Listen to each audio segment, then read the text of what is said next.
The beginning of a childhood. The introduction that captivated people around the world. Hello there. Welcome to the world of Pokemon. My name is Oak.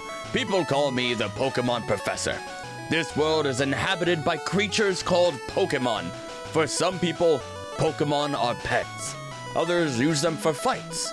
Myself, I study Pokemon as a profession.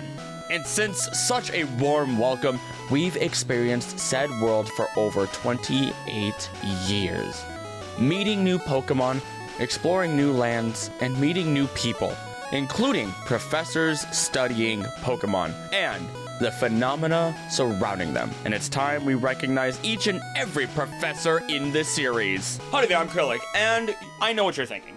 Hey, Krillic, what's your Pokemon professor name? Why are you just Krillic? Well, I don't necessarily have a degree in this, and I'm also not a mainline professor, which all have the tree-based names. So as such, I'd be somewhere between Mr. Pokemon and the rest of the professors, or like Sonia, actually. Which brings us to some excellent questions that I'd like to answer and discuss today. So, today we will discuss each professor, what they represent, their accomplishments, and any additional fun facts. And we'll talk about some of our other Pokemon researchers and assistants, such as Mr. Pokemon, as I mentioned, and Sonia, who became a professor by the end of the events in the Sword and Shield games. Which also brings us to some more questions that we'll talk about. One of them being, how do you become a Pokemon professor? We'll see more examples of how individuals become Pokemon professors throughout each and every one of the characters that we talk about from the games, manga, and the anime. And yes, you too can become a real-life Pokemon professor, technically, so we'll talk about that briefly. From Oak in the main games to Crane of the Ore region, from Bill the inventor of the storage system to Cynthia who researches myths, from Kurt who creates Pokeballs to the Aether Foundation, Briar of Blueberry Academy, Forest of Pokemon Unite, Neroli of Sleep, assistants, Pokemon watchers, and more! We're gonna discuss everything.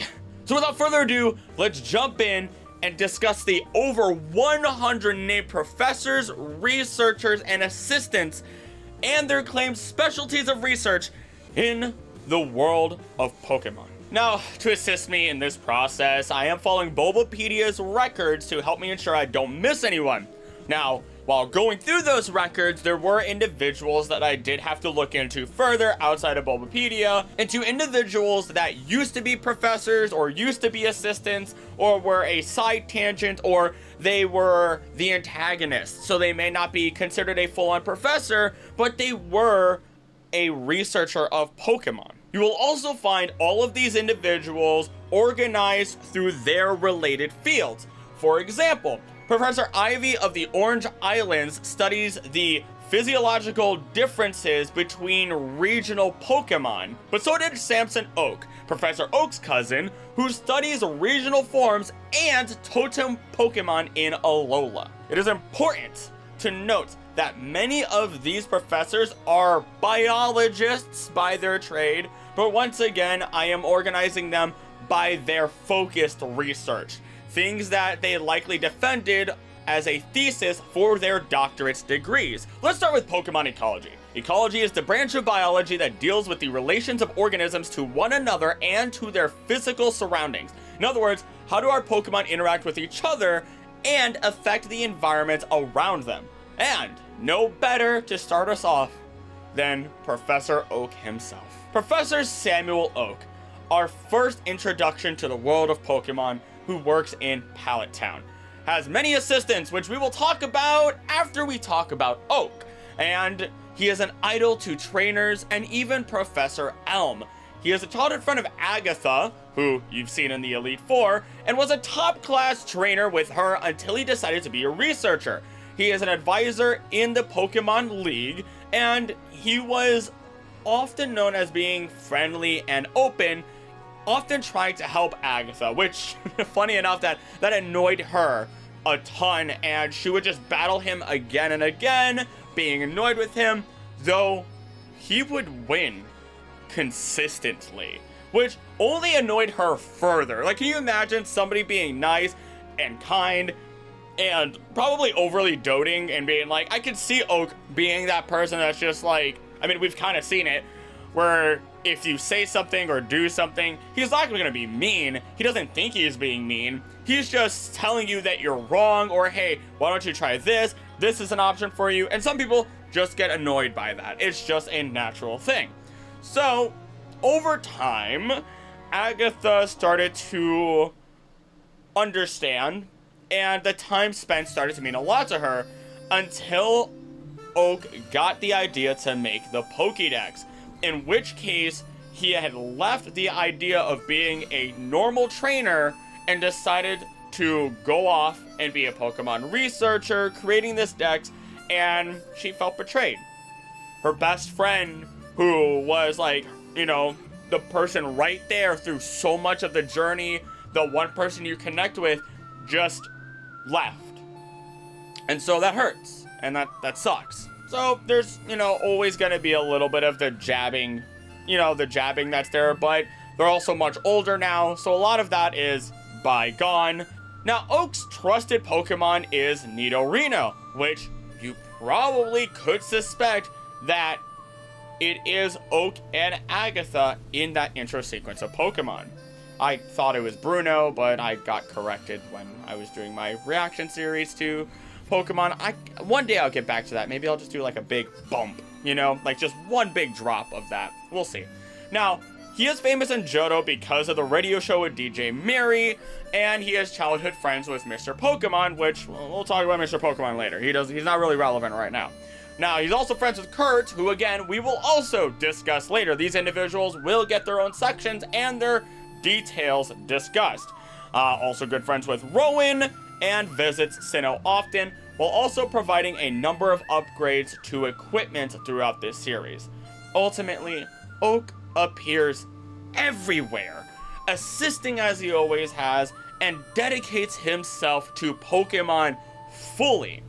He was a mentor to Pokemon Go's Professor Willow, and even Bill, even being able to identify Meltan when Ditto transforms into it suddenly in Pokemon Go when Willow did not understand what Pokemon it was, looking at books that he had read in the past and being able to strike this Pokemon as, oh, it was just a legend, it was just a myth, we didn't know if it existed or not, but there are records of it, and here they are.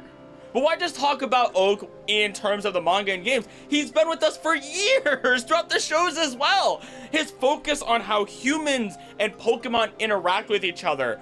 He has two brothers. One is the mayor of Pallet Town. The other is its postmaster. So it's like this family is destined to do good, like great things.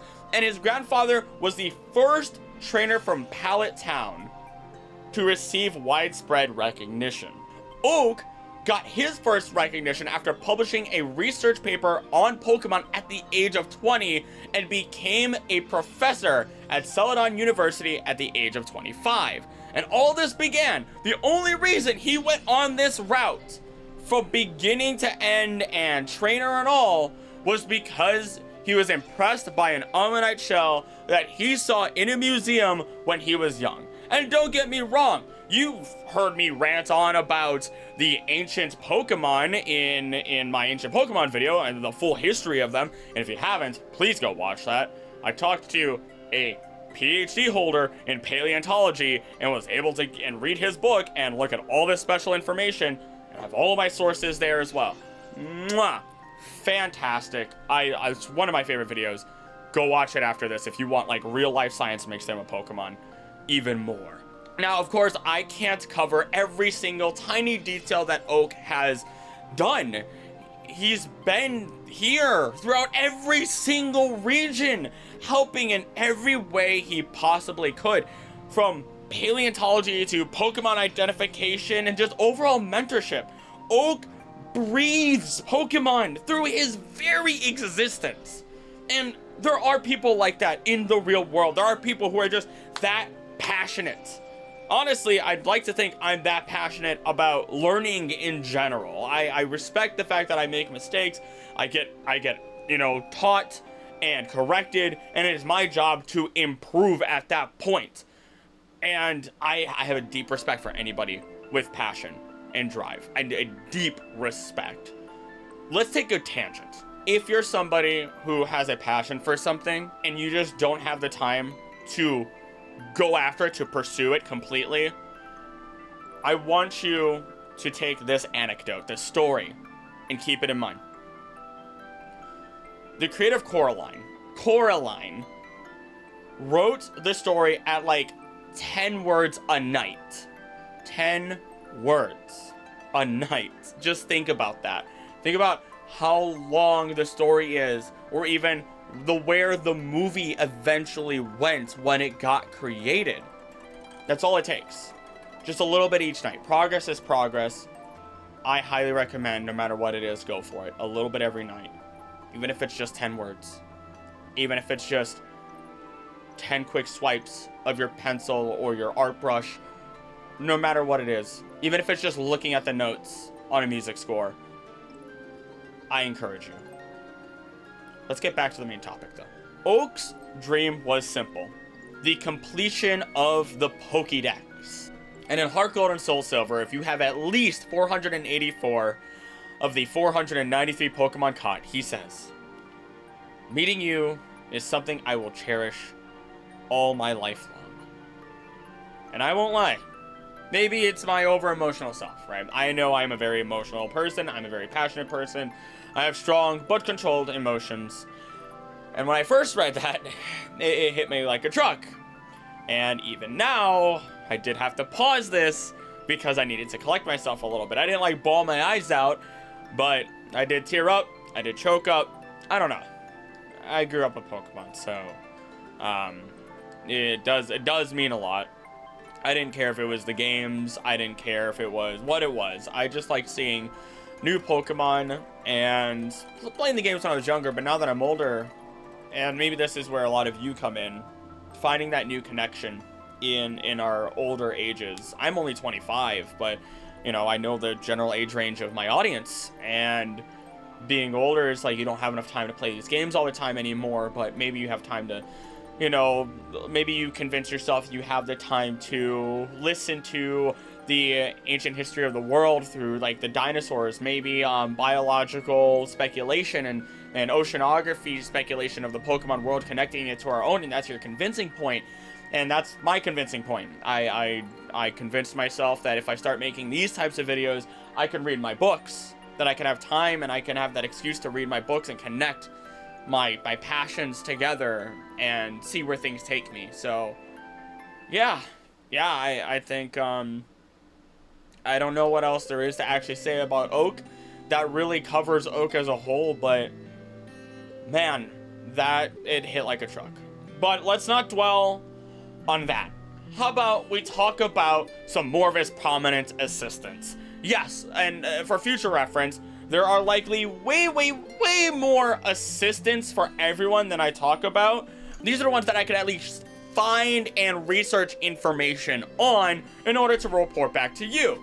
So how about we actually start with a Pokemon watcher known as Tracy Sketchit. Wait, before we continue, not only can you support their channel by becoming a member, you can also get your hands on some beautiful merchandise on the Teespring in the description below. And if you want to get your hands on voice mod at a nice little discount, you can make your voice heard in a number of different ways. Why just let your voice be this when you can spruce it up just a little bit and make yourself just that much more fancy? You can use it on Discord with your friends or even in games, as they are nice and compatible. I've used it many times during my streams, and through the link in the description below, you, with the use of code KRILLIC, can get 5% off and support their channel, as some of that money gets kicked back to me. Now back to the video. Tracy Sketchit is actually a Pokemon watcher, which is a person dedicated to the study of Pokemon. They travel the world to observe characteristics, behaviors, and abilities of said Pokemon and search for any undiscovered Pokemon. They have a broad knowledge of the field, not incredibly depth, but they typically have the ability to evaluate Pokemon health based on their diet, skin, and the effectiveness of their moves. I never thought about how a Pokemon's move effectiveness, and not like, oh, rock is good against ice. No, it's more about like, all right, your Pikachu just used thunderbolt, how strong was that thunderbolt? If it clocks in at 10,000 volts every time as like the healthy number average, then is it at that number? Is it below? Is it above? Is the body overworking itself? All these different things. And I never thought about that as a form of study. And it's so cool to think about, like, the people who wrote this stuff were like, okay, how do we make this work? How do we make this work? How do we analyze these creatures as if they were animals? Because I'm telling you right now, and that's a whole other video, they're not animals. Basically, the Pokemon watchers are field researchers, and I've had my fun with field researchers. We go out, or I can't say we, I don't do that anymore, but you go out for long periods of time and gather data via the tasks that you have to do. Now, me, myself, having gone out for field work, I enjoyed it a lot. I primarily did it to study phosphorus that was coming through the river or the creeks in the areas that I went to, in addition to other biological affecting factors. You look at oxygen, you look at the actual flow of the water, and a couple of other things that I'm not going to talk about here. Really fun stuff, really cool. If you're a scientist or wanting to be a scientist, do some field research. Find out if you want to be in the field or in the lab. I did not care to be in the lab. I loved research and I loved being out in the field, but I didn't care for the actual lab work, even though I was solid at it. Now, I guarantee as well that if I was in the Pokemon world, I would likely be starting off as a Pokemon watcher. It's just, I feel like I'd want that broad knowledge and then to hone in, which is typically where you start and where you go with things. Now, Tracy Sketchit was a former traveling companion of Ash, who debuted in the Lost Lapras episode. I'm not going to say every single episode everyone debuted in. I just figured it was important here. He becomes Oak's assistant after showing Oak his drawings and sketches, which was his primary way of studying Pokemon. And there were some solidly detailed sketches, I have to admit. A little odd that they didn't have like the, oh, this is like the diagram. They weren't full diagrams, but I guess that makes sense. Either way, ultimately, doing that and showing his field notes and sketches to Professor Oak was his dream. He idolized Oak, looked up to him as many people did, and wanted Oak to be the one to say, yeah, you're great at what you do. Become a Pokemon researcher, become a Pokemon professor. I don't know, just you need to be in this field. Now, at some point, Tracy Sketchit's Muriel got it. I forgot I wrote this. Tracy Sketchit's Muriel got it on with another Muriel or a Ditto or something or whatever else is in the appropriate egg group, because he had an egg that he then gave to Misty, which became an Azurill. That line messes my brain up. Azurill, Muriel, Azumarill. Like, I know you're just combining the two names together, but it's like a tongue twister.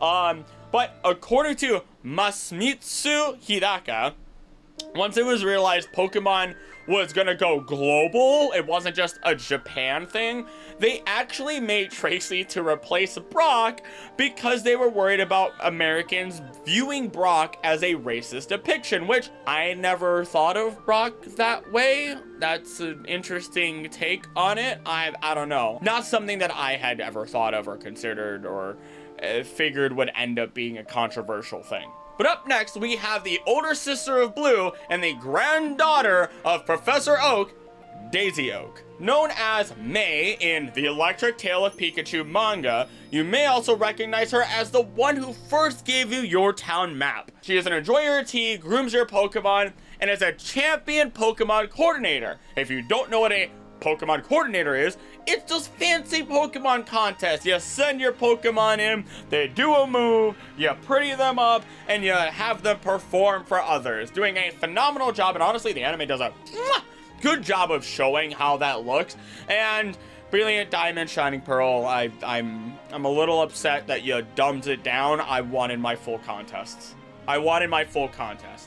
But anywho, you gotta style on your opponents, get those hots, and move on with your life as you get those ribbons. Now, she apparently entered in these contests alongside Courtney in the manga, a Team Magma admin. Also, I think a lot of people simped for her. I think. I don't know. I don't get cartoon crushes or celebrity crushes. That's not something I get. But by the end, she does grow up and becomes a doctor for Pokemon, even coming to the conclusion that Platinum's Pokemon in the manga were infected with Pokerus. I'm excited because that's super important for me and the next video that I'm doing. So please support this video. Get this video like a ton of views. That'd be fantastic, because then I could spend more time on the Pokerus video. God, that just, it did send a chill down my spine as soon as I read that word. And I'm just like, oh, there we go. There's another source for me to just spearhead. But I have to do more than just online research. I do have to get my face into a couple of books, probably go to my local library and do some proper deep research, even potentially talk to a professor that I personally know that knows about biology, DNA, and viruses. But let's move on to our next professor in the ecological field, Professor Laventon. First seen in Pokemon Legends Arceus. I am very, very tempted to continue saying Arceus wrong. Yes, I know. Trust me. Look at me. I want you to know right now, I know I'm saying it wrong. I am looking you dead in the eye, and I'm telling you I know I'm saying it wrong. And it's because of you that I will say it wrong again, Arceus. Because if you're gonna whine about how someone says something on the internet, you're wasting your time. Because I know it's Arceus, like Arc, or however else. It makes it funnier if I don't say it right because you get angry. Anywho, hush and pray that I don't alter it further. I will flip-flop between the two all I want. Anywho, God, that was really mean, but you know what? I gotta jab at some of you every once in a while. You make it too easy. Now, Professor Laventon does specialize in Pokemon modes of life. Basically, what's their ways of behaving, which makes sense considering all the information that you gather throughout Pokemon Legends Arceus is through field notes of watching Pokemon, seeing the moves that they use, feeding them, so on and so forth. And he is a member of the Survey Corps under the Galaxy team. Now, per note, here's something that blew me away, and a lot of you probably know this one already, but Laventon is not actually from the Hisui region. Due to the phrases and the notes that he has, he is likely from Galar. Galar? Anywho, he knows about Caparaja. He uses a different style of writing than the residents there. And he says stock British phrases such as jolly good, sometimes even speaking English in the German version of the game. Now, to note, he is not acclaimed to be the first person to create the first Pokédex, just the first Pokédex of Hisui, which becomes the Sinnoh region. Now, he coined the phrase, why am I going southern? Now, he coined the phrase for Oshawott Scalchop and the term aura for Lucario's signature energy wave control power. Blessed be, because I don't want to say signature energy wave control power. That is a mouthful and it's terrible. But he also observed that the unknown represent or resemble human writing from other lands, but nobody seems to take him seriously. Not just in his research for the most part, but just not really seriously as a person overall. He is kind of a goofy guy, I gotta admit. I gave him a bit of this voice. If you know Zarbon, I'll just give him this one. I just threw him with that, but I did genuinely enjoy Laventon. I made fun of him through my playthrough a lot, but he's endearing. I made fun of a lot of characters and a lot of things in that game a lot, but that was just for the fun, and I enjoyed that game. I loved it. It was great. Laventon also has a very strong love for Pokemon, their potential, and wants to understand them further than just this surface level.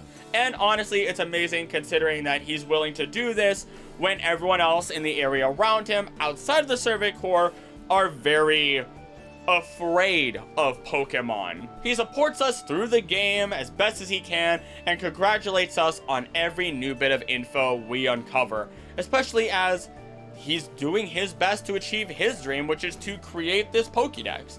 Now, his assistant includes either Ray or Akari, depending on who you choose to play as when you start up your game.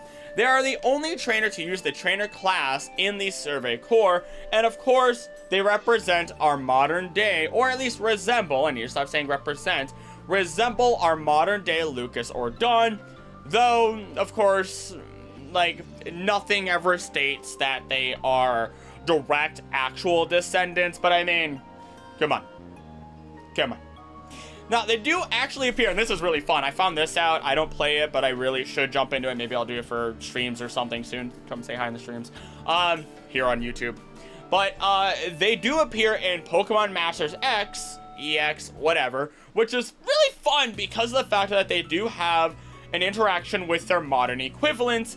They are present throughout the Pokemon Legends Arceus game, and ultimately, they assist in creating the Origin Ball, which is used to capture Origin, Palkia, or Dialga when they're the horse like. They're basically horses at that point. Let's move on to our next one that is a perfect example of a non-professor, but is still a researcher. Captain Stern. Captain Stern is otherwise known as Director Kusunoki in the Japanese dub. Now, he is a marine biologist and oceanographer in Slateport City who constructed SS Tidal, a ship transporting people between Lily Cove and Slateport cities, and has that just wonderful submarine. He built the Oceanic Museum, runs Stern's shipyard, and you might recognize him as the guy you had to help when Team Magma or Aqua tried to rob him of the goods he bought from the Devon Corporation, the company that rivals Silphco and is geared towards Pokemon training, creating new types of Pokeballs, and reviving fossils. That's a big stretch. Like, they have a monopoly on the Pokemon market, pretty much. I mean, technically it's not a monopoly, but when you are blasting through like 80% of what all Pokemon is, and you are the biggest company, really, and maybe it's between you and someone else, man, that gets scary. Good thing we have free healthcare in that world, right? Now, Stern's museum did house a number of different objects, mostly involving water-type Pokemon. But he also had a volcanic rock that was supposedly created by Groudon, which unfortunately broke. Pretty much what happened is, Magma came in, they tried to steal it, and during recovery process, it fell, broke, they got a piece of it back, and that was pretty much that for the most part. It's just unfortunate that this museum piece ended up getting damaged in such a harsh way. Now, in the manga, he's a freaking Chad, because he even saves the lives of people as he evacuates people onto ships when Kyogre flooded half of Hoenn, actually. Absolute hero, and I'm a big enjoyer of individuals who are the average person. Someone who, I think of Moomin Rider, actually, from One Punch Man. He's one of my favorite characters of all time. Maybe not top 10, but he's like top 25 probably in terms of, or at least top 10 in side characters, because you have, or when you take your average person, right? You take your average person, you or me, anybody else, right? And they don't have, big combat experience. They're not a big combat hero. They're not any of that. They're just a person. And they end up using what skills they have to then stand up to the opposing force, whether that is a living creature or it is a, whatever other threat it might be tidal waves, whatever, right? Does not matter. They stand up against the big looming threat and save people with their own abilities, with their own profession and skills in order to benefit these people in a time of crisis. And those are some of my favorite, character types in all of writing across the board. How about we stay on the topic of water and talk about Naomi?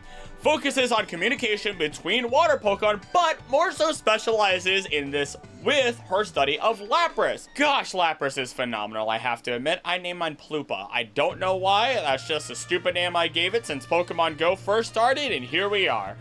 I hope it survives my Nuzlocke. That is my excuse for getting any of these plushies. I only have these plushies because they helped me in a Nuzlocke, with a few exceptions before I started doing Nuzlocks. Anywho, she is the director and sole employee of the Marine Pokemon Laboratory, which I guess, if you run your own job, place, business, I guess it's well, I'm the director here, and it's well, you're also the only employee. I guess I guess it is an official laboratory, so I'm sure it does get proper funding, but it is just funny without the additional context. Anime exclusive, by the way. Now, Ash does help her with the research, as when he arrives, there is a Lapras that recognizes him, and he tells her, hey, I met this Lapras back at the Orange Islands, and it found its way all the way over here. So, she got to find out about its migration patterns, or even if it's not full-on migration, at least the, like, general swath in which they might go, their potential distribution patterns, which we'll talk about later. Now, she does speak on Lapras behaviors, and the reason why Ash goes there is because she was holding an egg for him that would eventually become a Larvitar. Again, another moment we will talk about in the future. She does state that her focus is also in the living pattern of marine Pokemon and wants to use it to improve human life overall, which I can't think of anything that would immediately cause improvements on human life. Like I didn't type it down, I didn't really look into it. I mean, you could, I guess, let's see.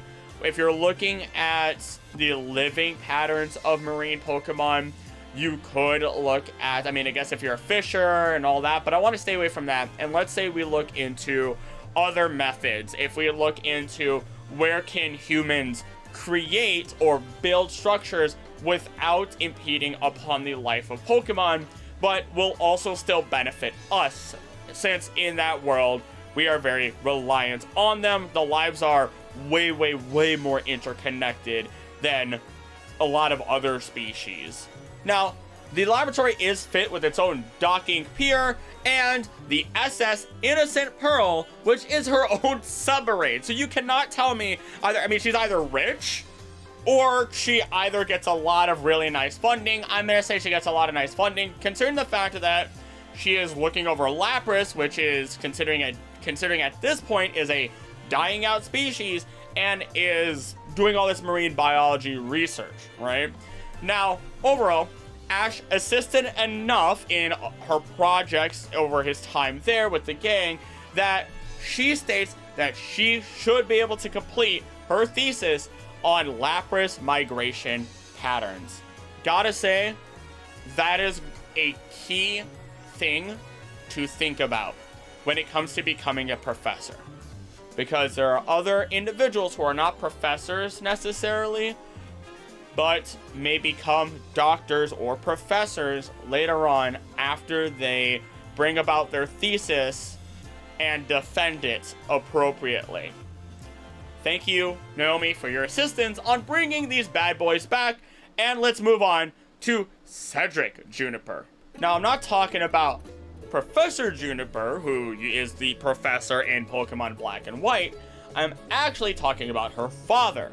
Now, while he is retired, he did study Pokemon distribution and biology. I did mention we would talk about distribution eventually. I didn't think it would actually be this quick. I know I wrote the script, bear with me. But basically, distribution is the idea of how does the environment, from climate to plants to even other Pokemon and more, affect where the Pokemon are located and their population in those areas. You can't just take one or the other. It has to be where they're located and the density of their population. That's very important. Now, I will say, let's just take a quick tangent. And this is an anecdote from my times in college. And one of the stories that I learned about is simply elk and the restoration of ground flora. What happened is individuals were trying to figure out in Wisconsin how to restore the elk population. Now, elk population has dropped over years for various factors, and that's not something I'm going to get into. Well, now, what I will talk about is the fact that they started planting ground flora in order to try and improve that elk population in the area. In doing so, and as they were trying to improve it, they cut open the canopies, more light comes through, the ground flora is blossoming more, there's a lot more just good, not necessarily shrubs, but just ground flora in general, okay? That's very important. And over time, there was an abundance of small creatures that were eating that flora. And because we were getting an influx of prey, the predator population started to go up as well. They usually mimic each other because without food, you can't have your proper population growth either. So, the wolves came in, and they were, you know, eating their food, taking care of all the small critters, and also the elk.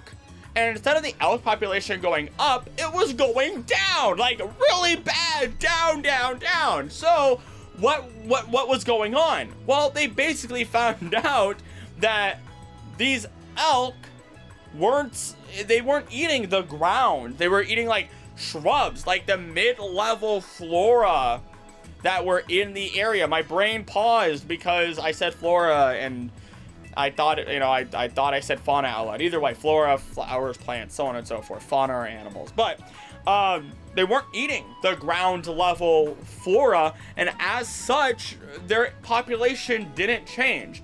Instead, everything around it changed, and more predators were introduced while their population was the same until eventually it got cut down because in came the wolves. Environment is very fickle, but it's all very interconnected. It's a fun little tangent and story. I mean, you could also talk about grouse and the fact that they are very interconnected to how much food they have. If there's a lot of food in one area, boom, mass population. As long as they have food, they just do not care for the most part, speaking very generally. So they'll just break off, find more food, and then boom. And that's actually a better, example of this distribution, I'd say. But either way, let's get back to Cedric. Again, Professor Juniper's father. He plays a minor role upgrading the Pokédex to national levels in the Black and White series, and also studied the origins of Reshiram and Zekrom, the legendaries of the Black and White games. He even discovered the cave where the original hero met Zekrom, the Puzzle ruins within, even making the shape of the Pokemon itself. And he didn't realize that until he left the caves with the group, and I'm not gonna lie to you, that would mess me up. Imagine the shape and general outline of Zekrom, right? And you're going in and you take a turn, and then you take a turn, and then you take a turn, and then and then you just keep going, right? You just keep moving around, doing your thing, and it's like, how did you realize it? Like, how did you realize that was the shape? I mean, I guess you're probably mapping it out proper, but still, that would have messed me up. That would have thrown me off. Like, who designed this? It's like the same people who sit down and try to design these massive castles in these random video games where it's like, and we'll put a guillotine there, and we'll put a guillotine there, and if you step right there, a ball comes through. Hey, boss? Yeah, what is it? What if Johnny walks through and accidentally steps on it? We don't need Johnny. Don't worry about it. That's natural selection at its finest. But moving forward, he was also at the White's Ruins where Reshiram was summoned, just to watch his assistant's Pokemon and Reshiram itself get taken over by Colress's machines. Which, again, I hate to keep saying this, but we'll talk about Colress later in that event. In the manga, Cedric does notify our main character of the Swords of Justice. He helped battle against N, and even has a Samurott as his partner after N tried to steal all the 3 starter Pokemon. He assisted in the final battles against new Team Plasma as well. This man ultimately just deserves his retirement. It's incredibly well earned. The man left being a professor, then comes right back in and is like, oh god, I'm too old for this, but here we go. I mean, just think about all the times trainers seem tired after a Pokemon match, how exhausted they feel. And I'm not just talking about Battle Bond, Greninja, and Ash. I mean just general Pokemon and Pokemon matches. That connection is said to create not only more energy in Pokemon, which we'll talk about later, but also cause a strain on the trainer as well, as if they were using energy themselves to help fight in those matches. Now imagine retired older individuals going through that same amount of strain. pretty cool guy. And onto a side game professor. Professor Willow from the Pokemon Go games studies regional Pokemon habitats and distribution.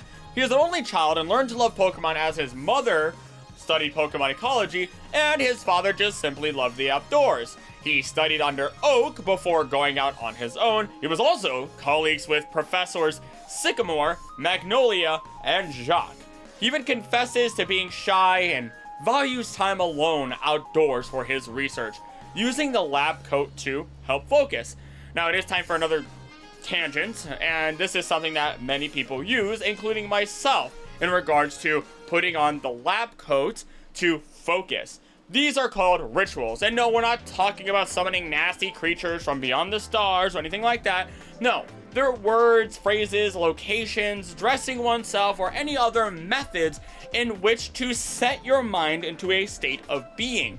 Think of it like your work clothes. You only wear those clothes when you go to work. So the second you put them on, it changes your mindset, and it is a very natural thing. Maybe there's a phrase that you say that sets you up for your task. One for me, that's a very good example, is if I say, Like, if I just keep going like this, I could just keep going. I just need to make sure I say like first. Just because I shouldn't have to explain it to you. If I have to explain the voice, then I've already done it wrong. So, anywho, if I say that word, I'm able to get into this voice super easy. Anywho, back to the main subject. Willow dreams to explore uncharted lands to examine new Pokemon species that have yet to be discovered in their natural habitat. And he did reach that goal, as he did discover Meltan truly did exist. Oak only knowing them from those old history books, as we discussed, and soon enough, that Meltan became his buddy, which is really cute considering, again, it represents his goal succeeded. He created the Rocket Radar prototype, which helped you locate where members of Team Rocket are, and even needed to be rescued at one point from the Ultra Wormholes by the player and by Ree of the Go Ultra Recon Squad. He was contacted by Jacques at one point about the Gimmighoul coins they were just discovering at the time, allowing them to discuss its ecology. And the roaming form was named by Willow, while the chest form was named by Jacques. And of course, who could forget the three assistants of Professor Willow? Unfortunately for you, you have to wait until later, because they actually researched separate pieces and are more relevant in different sections of this video. Let's see if by the time I get through all three of them, when I reach them, you can guess which member or which group I belong to, whether that was Valor, Mystic, or Instinct. For now, we move on to the last professor of the Ecology section, Professor Cerise. Professor Cerise studied Pokemon and their ways of living, also known as Dr. Sagragi. He is the father of Chloe, who eventually steps up to take over the lab herself, but we'll talk about her later alongside the other assistants of Cerise. Small note, when he met the lady that would become his future wife, Talia, he had encouraged her to continue pursuing her dreams as a comic book artist once he had noticed that she had stopped drawing. He's overall very enthusiastic about Pokemon, otherwise being calm and friendly, and even being deemed a genius even at a young age. And he has a very good relationship with other professors like Oak and Magnolia. He also takes an Ash and Go as assistant researchers, but let's talk about his other assistants, because let's be real. Let's sit down for a second. We would talk about Ash and Go for much longer than we should, and I feel like Ash, assisting leads, and maybe other protagonists really deserve their own video if I were to ever cover that. Now, one of his assistants being Assistant Krissa, being a big fan of Psyduck after a mishap which caused her to lose all of her info delivering a presentation, and because of that, it had left her very depressed. And eventually she ended up coming across a Psyduck that ultimately ended up cheering her up, and when they had parted ways, she said that she would see it again one day, finding it again in winter, building a snowman with it, taking a picture with this Psyduck, and using it as her motivation daily from thenceforth. I have plenty of motivation that is not actually behind me. Some of my motivation is behind me, but a lot of my motivation is actually off screen. Pictures of my family, pictures of very close friends that I have, where I can just look over and see maybe a thank you card that they left for me or anything else. And it's a quick breathe and then keep going for me when it comes to that. Now, she also buys Psyduck merch whenever she can because she just loves Psyduck. She loves duck Pokemon in general, apparently, but really, really, really loves Psyduck. And seemingly knows a lot about the Pokemon Grand Eating Contest for some reason. Next is Ren, who has helped since he was a student himself, initially having an interest in Chloe's Yamper. Ultimately, though, he ended up adopting a Magnemite located at an old-fashioned restaurant that had closed down. He had frequented that restaurant a lot in the past, and after picking up this Magnemite, it tried to run away, and eventually he did get it in a very caring manner. He adopted it, was very patient with it, and accommodates for this Magnemite's needs in basically every way possible that he can, even if it causes him to be put into danger, and he named it Francois. Despite being a rather unkempt individual and afraid of paranormal activities, funny enough, he is a very solid researcher. Then we have Chloe, who is daughter to Cerise, playing a role as a major supporting character in Pokemon Journeys, and is a childhood friend of Go and the students. Now, her partner Yamper was the focus of Ren, which she didn't want him to constantly have understudy, understandably enough. I mean, it would cause a animal a lot of stress in those situations, especially if you have somebody just constantly throwing a magnifying glass at you. Now, she initially found it frustrating that others assumed that she wanted to be a professor like her father. Over time, though, she explored many different paths for herself, from fossils to Pokemon contests, and the grand adventures overall of the main cast, even encountering 2 alternate forms of herself in the series. I have no idea what an alternate me would be like, and I have no idea how I would react to them. I mean, maybe alternate me would just be super relaxed and lazy. I have a tendency to overwork myself because I obsess over my work a lot, although I do give myself proper rest, so don't worry, I know what your comments are going to say for some of you. Also love the decision for her not to evolve Sandy, which is her Eevee. And eventually she does witness the evolution ritual for Clefairy to make it into a Clefable, inspiring her to want to study Pokemon evolution as Ash and Go move on from the lab. To round us out, how about we talk about the rest of the Pokemon Watchers? Just as a reminder, these are basically our field researchers like Tracy Sketchit was. This time though, we have Dr. Quackenpoker, which... what kind of name is that? Who names what Quackenpoker? I don't. He has 50 years of experience and is one of Tracy's idols, focusing his research on Magikarp actually, placing different colored bands on their tails in order to ID them, and using a camera and tripod to help collect research data, also making sketches of these observations.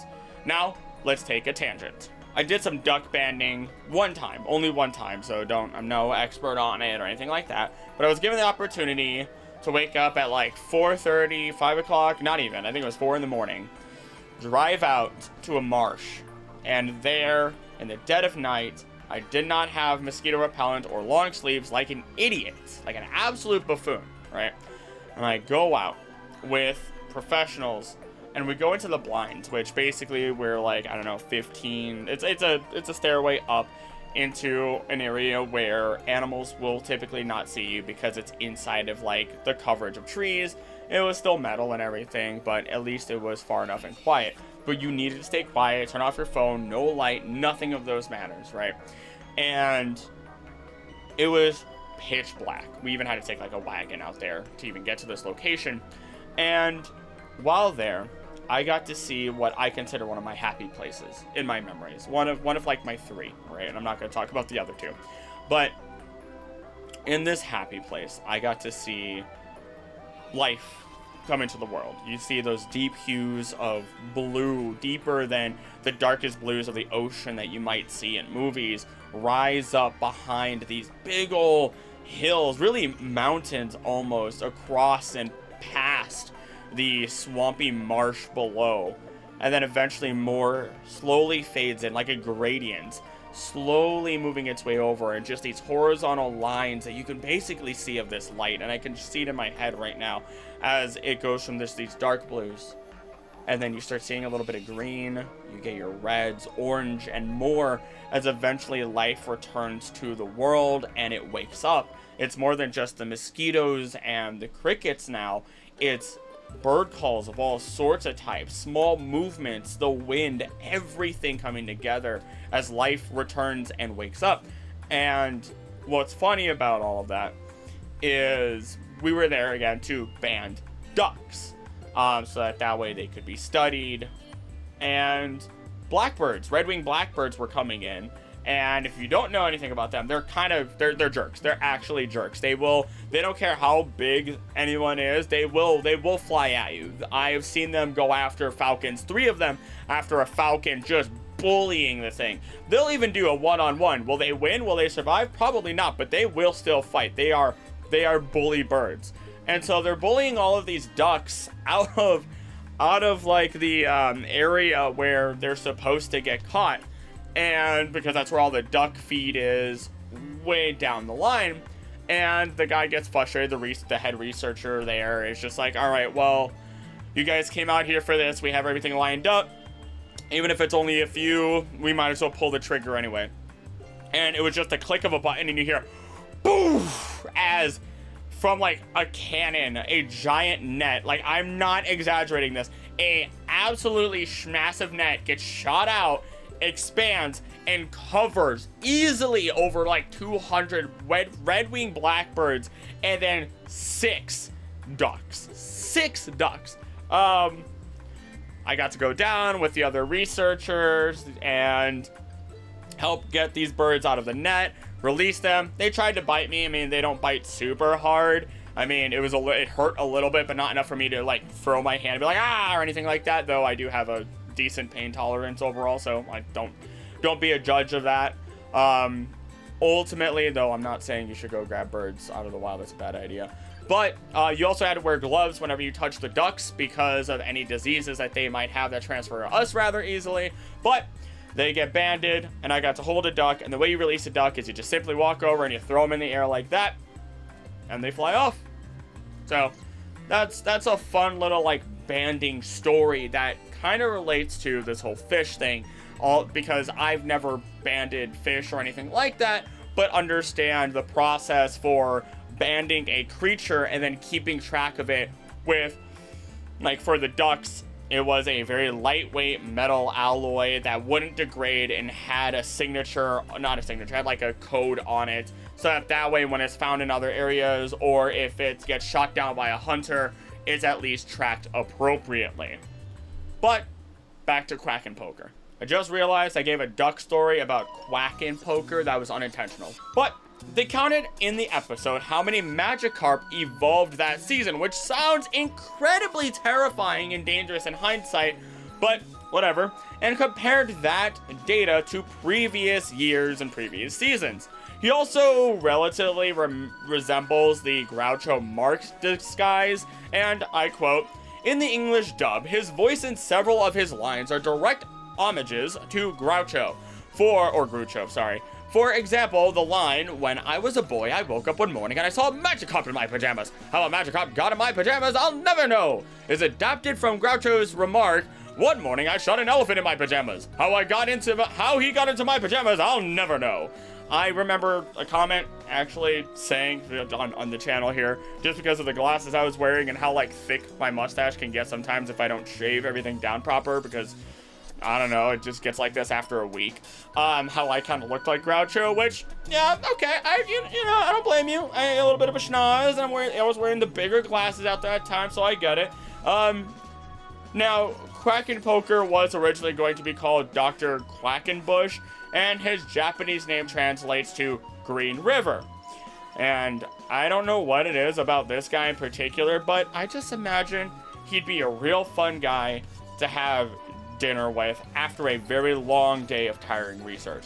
But with that, we actually move out of the ecology specialists and set onwards towards those specializing in biology. Jacques is the first professor we'll speak about, as he is a bio teacher at Naranja Academy / Uva Academy and a homeroom teacher in Pokemon Scarlet and Violet.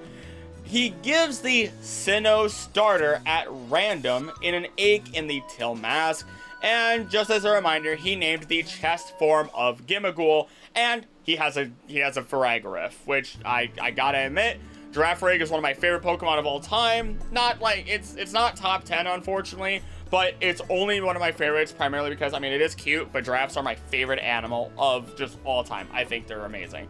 Now, he did attack Violet in the manga, considering or thinking that he was an intruder. And Jacques was intended to speak in the World Pokemon Ecological Society mock seminar that showcased Wiglet, but he ran late and ended up unable to attend, according to an unnamed assistant. Despite this, Professor Willow mentions Jacques having spoken at the Pokemon World Ecological Society conference, and the literal translation of his name comes from the word geniasu, which is genius.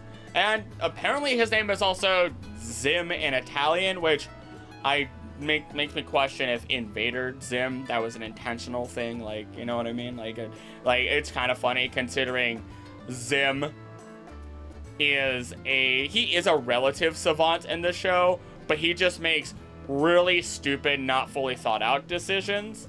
So it's ironic, but I don't know if that was intentional, and that would be really cool to find out if it was. Moving on. Professor Neroli appears in Pokemon Sleep and specializes in the sleeping habits of Pokemon. Some of the quotes that I have here are, he claims, "These islands are also home to many Snorlax, and my research has convinced me of one thing. These Snorlax somehow exert a mysterious power to put Pokemon around them to sleep. So I developed a device called the Sleep Synchronizer to amplify this snoozy power of Snorlax's.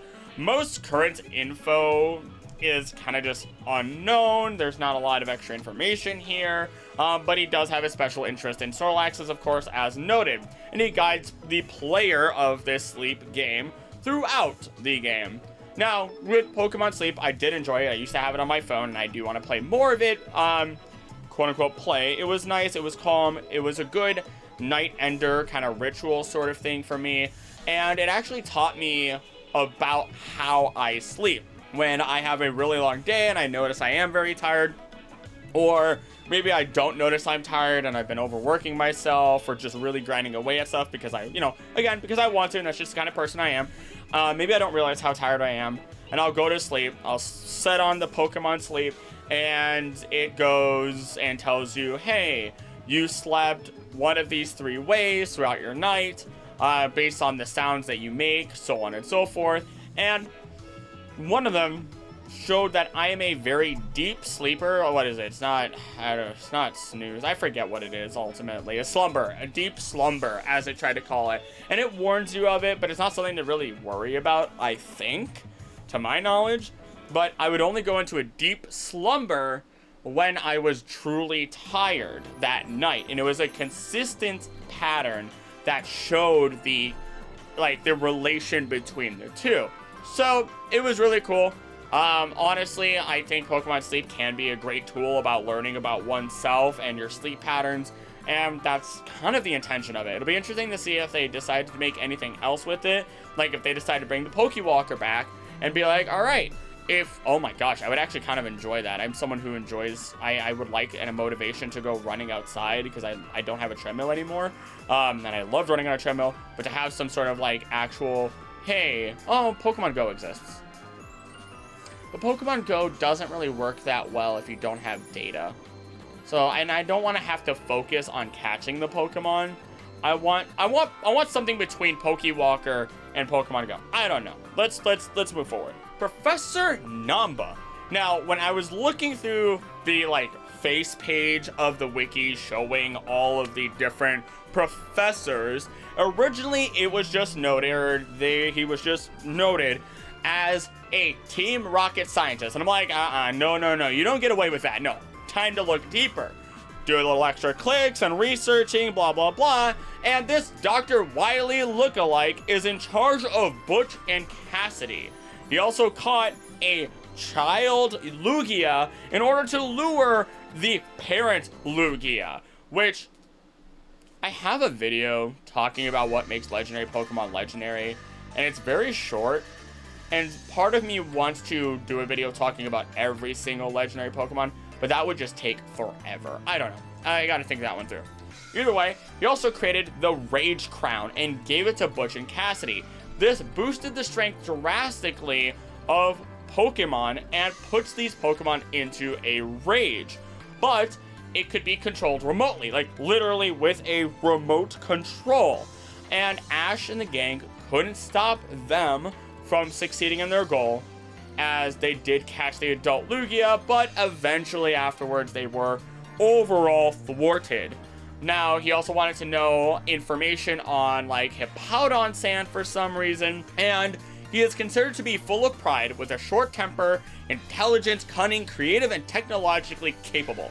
He is also very power hungry, megalomaniac, put the sand sound here, prejudiced, cruel, authoritative, ruthless, and violent. He also researched Pokerus. And again, it tried to sit down and be like, there's nothing else to look at here. And I said, no, I need this. Give me my Pokerus information. I need to research that next. So, here's the little blurb. In Oaknapt, Dr. Numba explained to Professor Oak that the mysterious viral life form Pokerus is an important component of his Pokemon Power Acceleration Project, abbreviated to POP, a secret project that aims to infect Pokemon with the Pokerus to evolve them at a faster rate. However, all of his specimens had died out. Professor Oak also explained that the term Pokerus was coined by combining the words Pokemon and virus together. Later, Professor Oak began researching about the Pokerus and Team Rocket's true intentions of using it. Now, when he says specimens, he does mean the specimens regarding Pokerus itself, not Pokemon. So, calm down. It's okay. Your Pokemon are safe. Well, you're not dead. Now, more info on that, like I said, in the upcoming video, because I'm not gonna, that's a whole lot of speculation I have to get into, which is gonna be called, title pending, DNA and Pokerus. Deoxys is gonna be in there, baby. Next, we have Dr. Wiseman, who studies shiny Pokemon. He actually, he also collects rare Pokemon in general, studies unusual variations, and wanted to catch elusive and intelligent shiny Noctowl that was in the forest. Now, his name in Japanese is Torigai, which Tori is bird, so bird guy. And here's a little fun fact for you. Shiny Pokemon were actually originally called rare Pokemon in the, in the sphere of it all. So really, when he says he collects rare Pokemon, that was probably just literally he was collecting shiny Pokemon, not that he's collecting shiny Pokemon and rare Pokemon.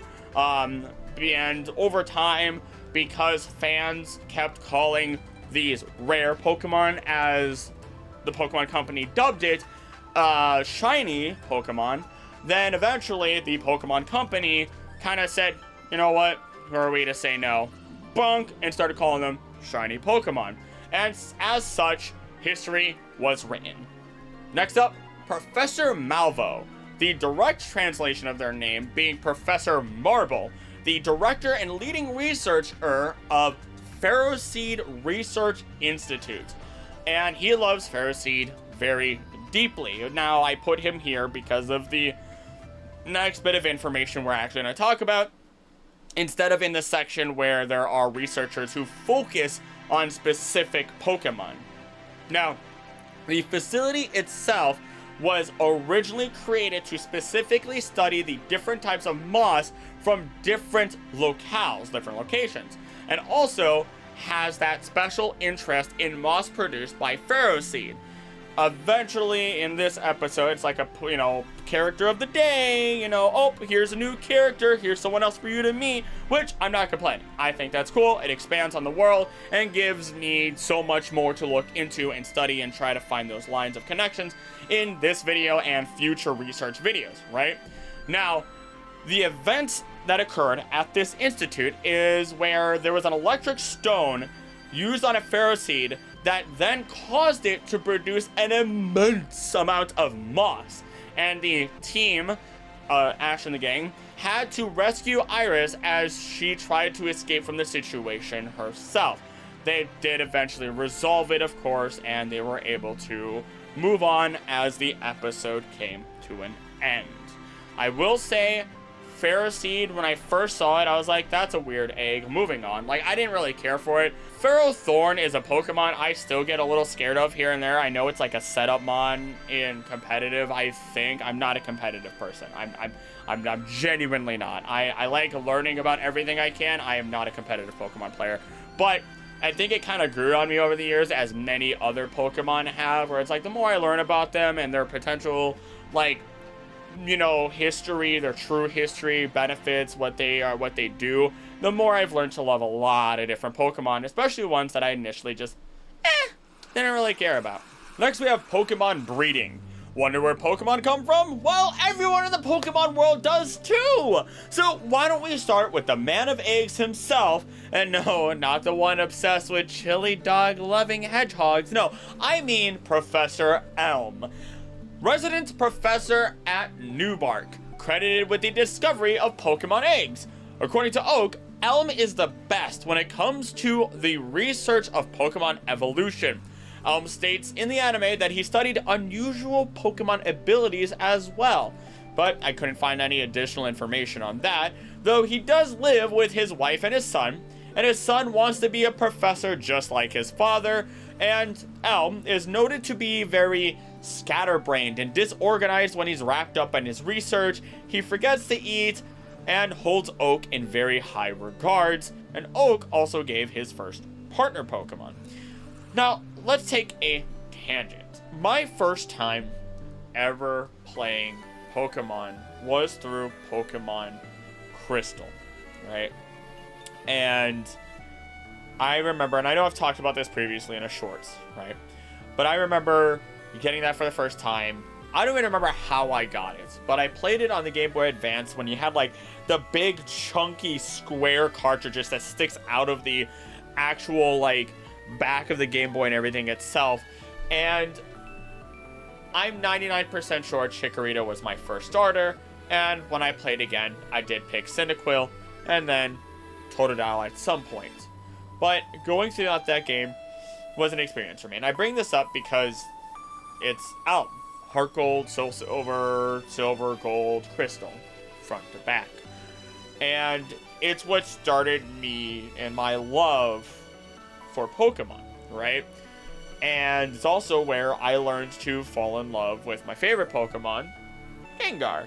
I wanted a Gengar so bad that I had a level 70 Haunter by the Cerulean Gym. So, yeah, take that into account, because let me tell you, the wild Pokemon, they were not of high level. You just kept fighting the gyms basically once you were in that second region. Still had that Haunter on the team, and gosh, just looking back at a lot of this is insane to me. So I just wanted to note that here. And back to the main topic. Elm's assistant gives the Togepi egg and an Everstone. The daycare people also say how they are friends with Elm, and how that leaving a pair of Pokemon in the Pokemon daycare sometimes leads to eggs being found, or things that are like eggs. And that kind of set off like a red flag in my head for like future research. And I'll just say it now, there's like 5, 6, maybe 7 different topics that this line of, or umbrella of research, looking into all these professors, made me want to look into in terms of like more specific research and its relation to our world for those more science, really deep science type videos. Now, in the anime, Professor Elm was one of Professor Oak's top students at a university.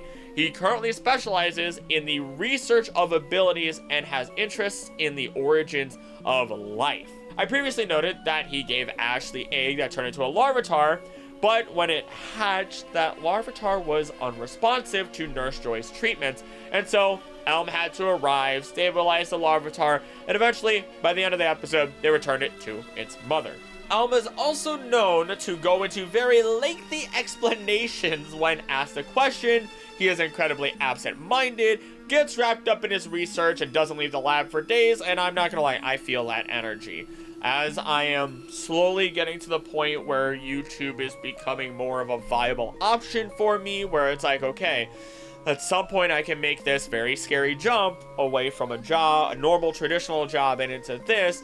It's that idea of, okay, you have to learn when to step away, go eat, exercise, spend time with people in person, so on and so forth. Otherwise, I'd be stuck on my couch or in here reading books, doing online research, and talking to a camera a lot of the time, which can be very unhealthy.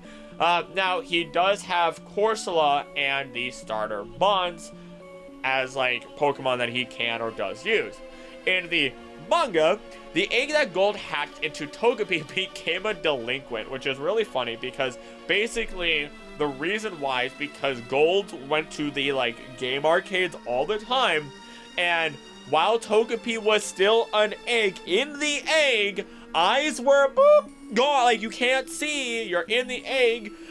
Somehow the Togepi learned how to play dice, pool, and poker. I don't get it, but I love it.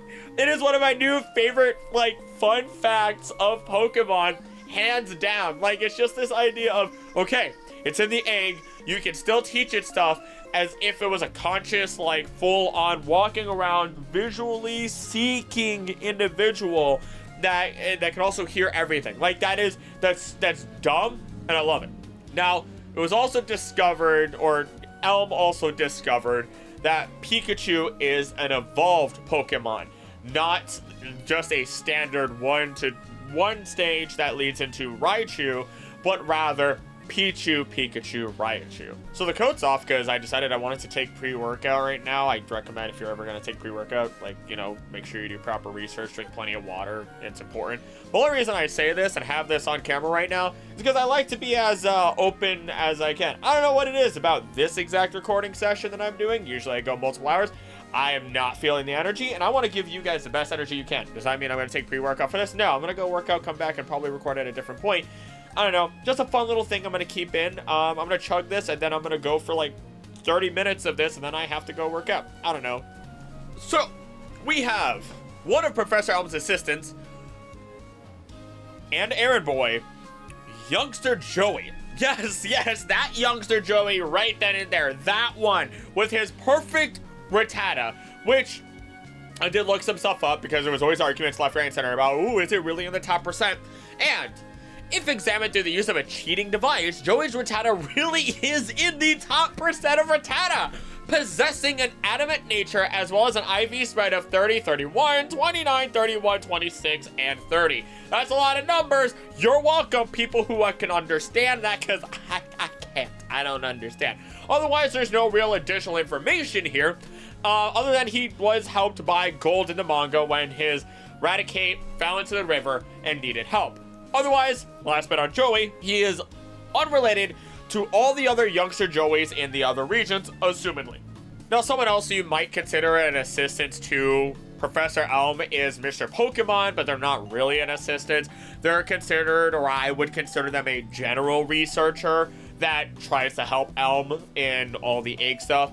Unfortunately, Elm does note that most of the findings that Mr. Pokemon comes across and is super enthusiastic and excited for, and is great and deserves to be encouraged so that way he can, you know, actually become better as a researcher, are not as exciting as they seem. So he's just chalked up as an amateur researcher, and his true name is unknown. The next and last one fitting into this section is not another professor, but instead an assistant to Professor Willow, Spark, leader of Team Instinct, researching Pokemon breeding, and represented by Zapdos. He and those under him, part of this group, believes that a Pokemon's intuition is linked to how they are hatched. Which actually kind of makes sense if you tie it to how Togepi was around even while it was in its egg, hatched into, you know, a deviant, if you would.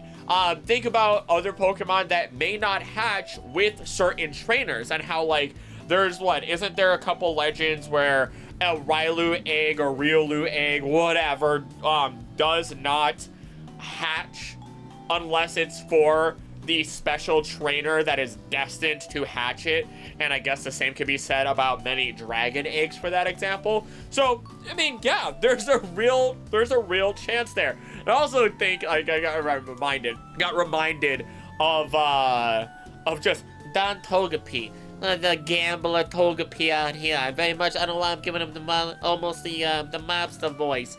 Or the Marlon Brando. Yeah, stuff some, you know, you can put some cotton balls in your mouth and then talk like this. Otherwise, I just puff my cheeks out.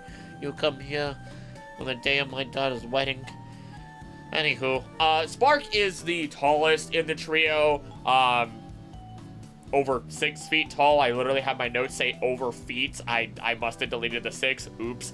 And likes to tease Blanche, who gets flustered when proven wrong. And Spark does believe that eggs hatched by Team Rocket will always turn into shadow Pokemon. Eggs in Pokemon are actually incredibly fascinating the more I learn about them. That's gonna need... You know, you might... I don't say it every video, but just throw out some ideas of stuff that you might want in the comments. I think I know what I'm working on after the DNA video, because the plant video got so many, like, votes on it. It was 51-49 between it and the DNA video, so I think I have to do that one next, but we'll see. But that puts it into this section, as we are now going to move on into Pokemon habitats. Basically, the preferred natural home of any given organism. Here we have Professor Birch, who specializes in Pokemon habitats and distribution. He lives in Little Root Town, is the father of the rival character in the Ruby Sapphire games, and Emerald, I suppose. And I always remember that classic Poochyena save, because you kind of see it in all the mediums in which Birch is introduced. And I gotta put my boy Ed here. I had Ed, who was a Mightyena in the Pokemon Heart Gold Randomized Nuzlocke. He is an emote for my channel. I love Ed. I'll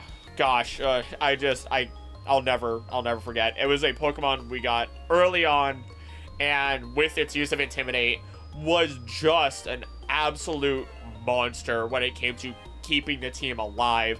Real goofy individual as far as, like, lore goes, but moving on. Birch also gives you your starters, of course, and works with his kid to observe and capture wild Pokemon. I'm gonna say his wife worries, as he's always busy and rarely has time to actually come home, and he's more outgoing than other professors, often taking his research outdoors, which is hard to say. Like, I know it's noted that way, but the sheer amount of, like, research that a lot of the other professors do, leaving their labs and going out, is, like, hard to beat. So he must, like, really be out there in the field, which I guess we talked about Elm, who stays in his lab a lot, but still, it feels like other researchers or professors really are out in the field. But moving forward, he primarily studies how Pokemon behave in the wild, and has actually known Norman since his school days. Now, he's also written several books, which are noted as the following: The History of the Hoenn Region, The Ecosystem of Pokemon 3,000 Years Ago, that should ring a bell for you for the AZ Wars, Pokemon of Kalos and Hoenn, Coexistence of People and Pokemon, Distribution of Pokemon Species, National Edition, and The Fieldwork 101. In the anime, he inspired a rival of Ash to journey through the Johto region. He treated Pikachu, who he noted had an electrical overcharge, needed energy to get released, which Pikachu, more of a Raichu, actually do this a lot. So if you look at Raichu dex entries, what they'll do is they will build up a lot of electric energy over time, And what happens to them is if they don't let out that energy, they get very aggressive. So, assumedly, I guess Pikachu was doing a very similar thing. There could have been aggression buildup or otherwise, but it was actually just causing harm to Pikachu, and he needed to get it out. And so we had some help here. He also conducted research on the Wingull nesting season, played with a family of displaced Seedot until Team Rocket arrived. Like, he kind of, if I remember correctly, and again, this is from notes, I didn't watch all of this, I don't have that much time. He kind of just saw a family of Seedot kind of be bopping around doing their thing, and he's like, oh, whoop, slides down the hill and goes and plays with them, which is something he's noted as doing fairly often, just kind of playing with Pokemon. I am stuffed up. Playing with Pokemon and just becoming friends with them rather easily, not being afraid of what could kind of happen considering Pokemon's abilities and what they'll do. He even, in a battle, or when being threatened by Jessie rather, he corrected Jessie like an absolute Chad when she mistakenly called her Cascoon Silcoon. She didn't believe him, and then she was proven wrong when it evolved into a Dustox. And that's amazing. Can you just imagine somebody has you at like absolute hostage? You're in very much danger. They have told you you are being held as a hostage. You are screwed. And you look them dead in the eyes and you go, well, actually. And they're just like, what? I literally have your life in my hands, and you're gonna try and actually me right now? What is wrong with you? And it is the only time where an actually is genuinely funny. I almost said actually, genuinely funny and really good there. That's not to make fun of you guys who give proper constructive criticism. I appreciate all of you. Also, I want to make it clear here, I make a lot of, oh, you freaking nerds, in terms of like D&D and anime. I think you guys should know by now, Krillic, like the actual Krillic, because that's not my name, but my profile and everything for YouTube, Krillic is a tiefling, or inspired by tieflings in D&D, and then, so I play D&D, and I have a ton of books for D&D and stuff. Like, I used to run my own campaign, and then, maybe I'll bring that back one day. And then alternatively, you've already heard me talk about anime, and I watch plenty of anime as is. So, like, if I call you guys a nerd, know that I am a nerd. I'm just, I don't know. Moving forward, he also knew how to evolve Clamperl, but was interested in why, which, gotta love that right there. It's so good. It's not about, oh, we did this. It's about why did you do it. That's science right there, baby. It's like, well, this is like this. And then you move on. No. I want to know the intricacies of every little thing. Why does this happen? Why does it do this? What makes this happen? Why did it evolve to do this? What are the external factors that forced you to go down this route to do these things? I think that's amazing, and that's why I love science, and I love information gathering. That's why I love research, and why I can do this and just put out hours and hours and hours of content, because, I mean, luckily I know how to talk and edit, because I was gonna go be a film editor before I, didn't pursue that and pursued a environmental degree and everything else. But nevertheless, like, it's the right way to do things. Like, the research and everything is beautiful, and just the deeper question asking, critical thinking, it's one of the most important skills anybody can have. Sorry. I mean, no, I'm not sorry. It's important. Learn that. If you don't know that, you need to learn that. Communication and critical thinking skills are incredibly important in everyday life. Yeah, sure, you might know centripetal force, you might know the Pythagorean theorem, whatever. Who cares? Unless you're gonna go do you're gonna go be an engineer, which I was also almost an environmental engineer. Gosh, I really was all over the board. Nevertheless, like, you don't need those. And honestly, you're always gonna need communication and critical thinking skills. Okay? So, back to Birch. I keep going off on tangents. But back to Birch. He did take water samples in order to figure out why Clamperl evolved. And he concluded on the ABC Islands that Island B's water was infused with deep sea scales, and Island C's water contained deep sea tooth fragments, allowing natural evolution to occur without the item directly.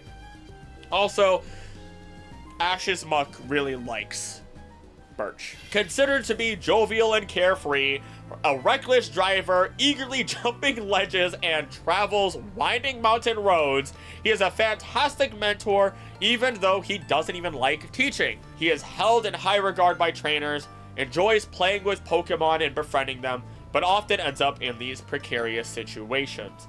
His assistants actually also include Brendan or May. Now, this depends, of course, on what medium you're looking at and what the player chooses as their gender when playing the Pokemon games. For Brendan, super basic.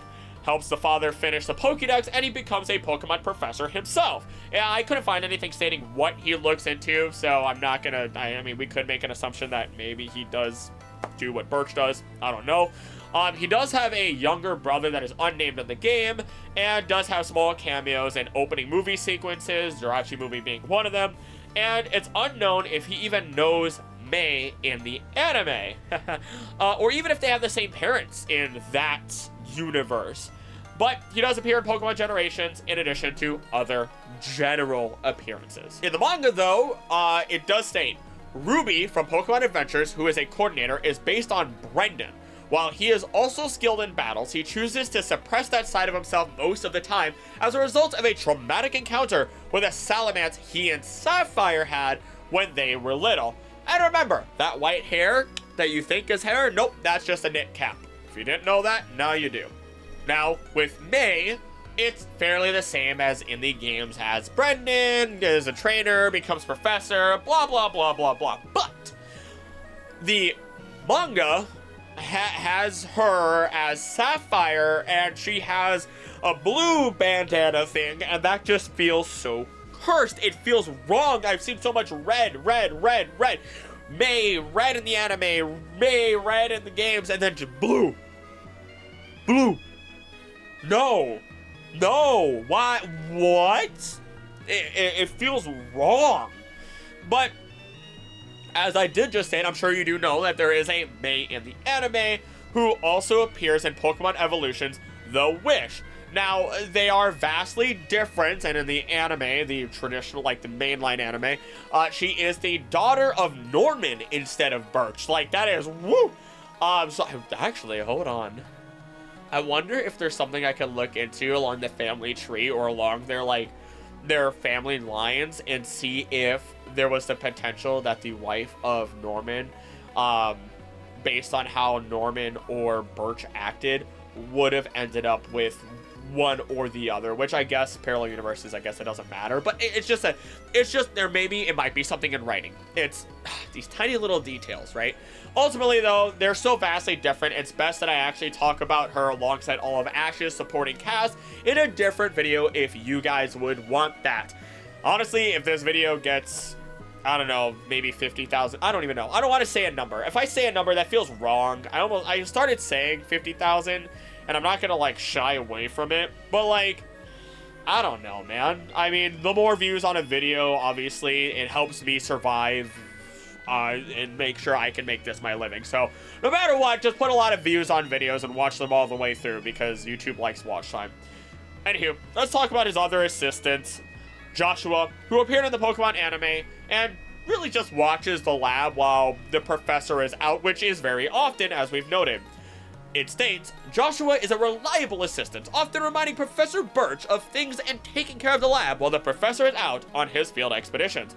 He remains calm, even when under pressure. Lastly, in this section, we do have Luna Carson, who is a supporting character in Mewtwo Returns and is the younger sister of Luca Carson. Completes natural habitat research around Mount Kina, and takes Ash and the gang on a guided boat tour to showcase the area's pristine condition and the many bug types that call it home. She helps fight against Team Rocket alongside Ash and the gang, and Mewtwo for that matter, and inspires Cole and Calyx, who we'll talk about later in a different section, to make a synthetic medication based on the Clarity Lake's spring water. Now, to avoid potential threat to the lives of Mewtwo and the cloned Pokemon in the movie overall, Mewtwo does wipe Carson and Calyx's memories of the whole event. And actually, Luna Carson may be potentially named after Rachel Carson, writer of Silent Spring. And let me tell you something. Let's take a tangent. I have to make that like a thing. I'm gonna have to make hats or something. I need that as a hat for myself at this point. But let's take a tangent. Silent Spring, I was able to read during my time in college as well. I probably still have the book somewhere amongst my entire array of books that I do not have. I used to have organized and became a mess, right? So, Rachel Carson was originally doubted for her research. She did have a degree, I believe, in, oh gosh, I feel bad. It might be marine studies and everything like that. But ultimately, she was an educated, well-educated individual back around the time that DEET was really becoming a big thing. DEET was being used all the time, and in modern day, we know how dangerous it is, trying to use small amounts as much as we can, and the maximum, I think, amount that you can buy legally is like a 20% DEET, and that's still something you really shouldn't do. It is to repel mosquitoes. So back when it was first being created, it was being created in mass, people were using it, and I mean, like, it was being used. People were taking these big, like cartoonish, pipe things that you can like press. Like think literally Looney Tune. I have a nozzle. I'm gonna press this lever and it's gonna puff out like a smoky gas. And it was doing that, but with the powder and everything of DEET. People were putting it like in their clothes. They were putting it over the water of ponds or small like puddles, putting it in the air. So much. I think even at one point there was argument and so many commercials that were like, oh, it's even safe to eat if you really want to. And it's like, no! And like, of course, we as modern people know that that is not okay. That is not good. It is bad. But they didn't know. Or rather, there were individuals that didn't know, but refused to do anything about it.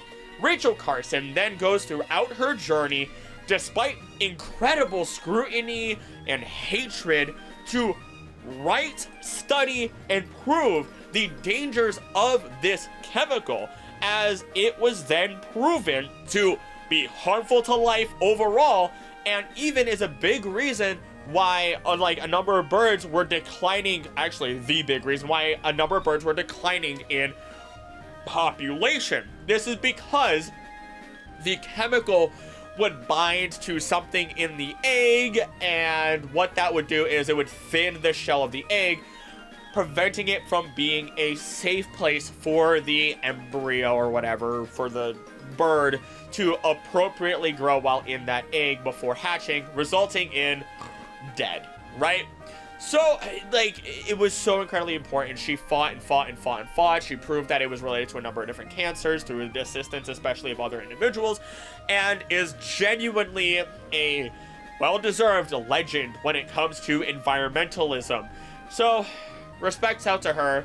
If I remember correctly, unfortunately, she did pass away by a cancer, and gosh, I cannot imagine a world where she would have failed or she didn't exist. Maybe, hopefully, you'd only cross your fingers that some other scientist would have come along and shown the world just how poisonous the DEET is, and prevented people from washing their bodies or spraying their clothes with it all the time. I think there was even like a little you know how like you have like the Febreze things that are like poof every 30 minutes or something like that? I'm pretty sure there was something like that that would just poof DEET into the air every like hour or so, which, oh my god, inside of houses. Anywho, that's Rachel Carson, and honestly, there's no additional information regarding Luna Carson to speak about here. And I'm back, freshly clean from a good workout, ready to talk about Pokemon Power. I did not plan that at all, but that feels really good to do. Also, you're gonna notice my hair drying throughout all of this. It's gonna be fun. Anyway, we'll let that be a mess.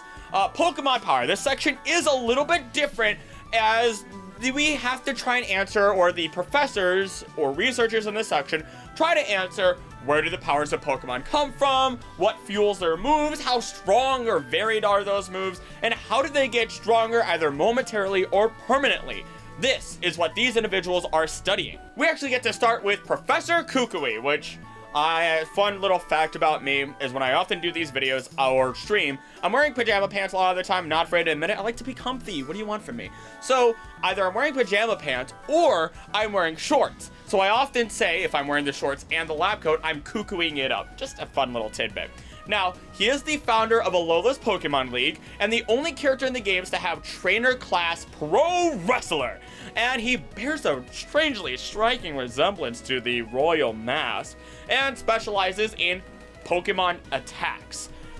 I quote, "He's passionate about his research into Pokemon moves and has sometimes taken direct hits from Pokemon when there was something to be learned from it. I don't want to take any hits from Pokemon whatsoever because I know a lot of those should decimate a human being, like atomize a human being." Now, he states that, or it is stated, that he participated in the Island Challenge itself when he was younger, then traveled to Kanto, made it all the way to the battle champion Lance.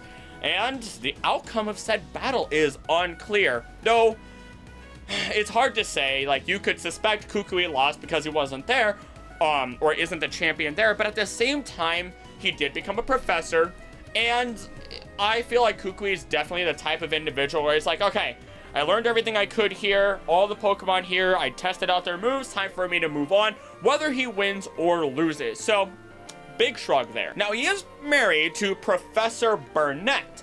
Professor Kukui is also friends with the player's mother from back when they were in Kanto, and now they are in the Alolan games, and took in Lily as assistant when she arrived with Cosmog looking for Professor Burnett. From here, he plays the normal part of the professor and parts chaperone throughout the game, and provides you with the Z crystals. Now, when encountering Guzma, I quote, he calls both the professor and himself fellow rejects who never, you know what, I know it's a short quote, but why don't I just do my Guzma, what I don't actually know Guzma's voice, but I imagine him to be like right about here. Fellow rejects who never could become captains. The boss then criticizes Kukui's idea of building a Pokemon League. Kukui then reveals he chose not to become a captain because he had other goals to pursue. And when meeting at the gates to the now completed Pokemon League, he remembers the time when the player chose their first Pokemon, to which the player asks if he is cold, but his soul keeps him heated. Kukui welcomes the player to the league, explaining how the tip of the Mount Malakila was always a place of respect and where every island challenge is finished, the closest place to the sun and moon.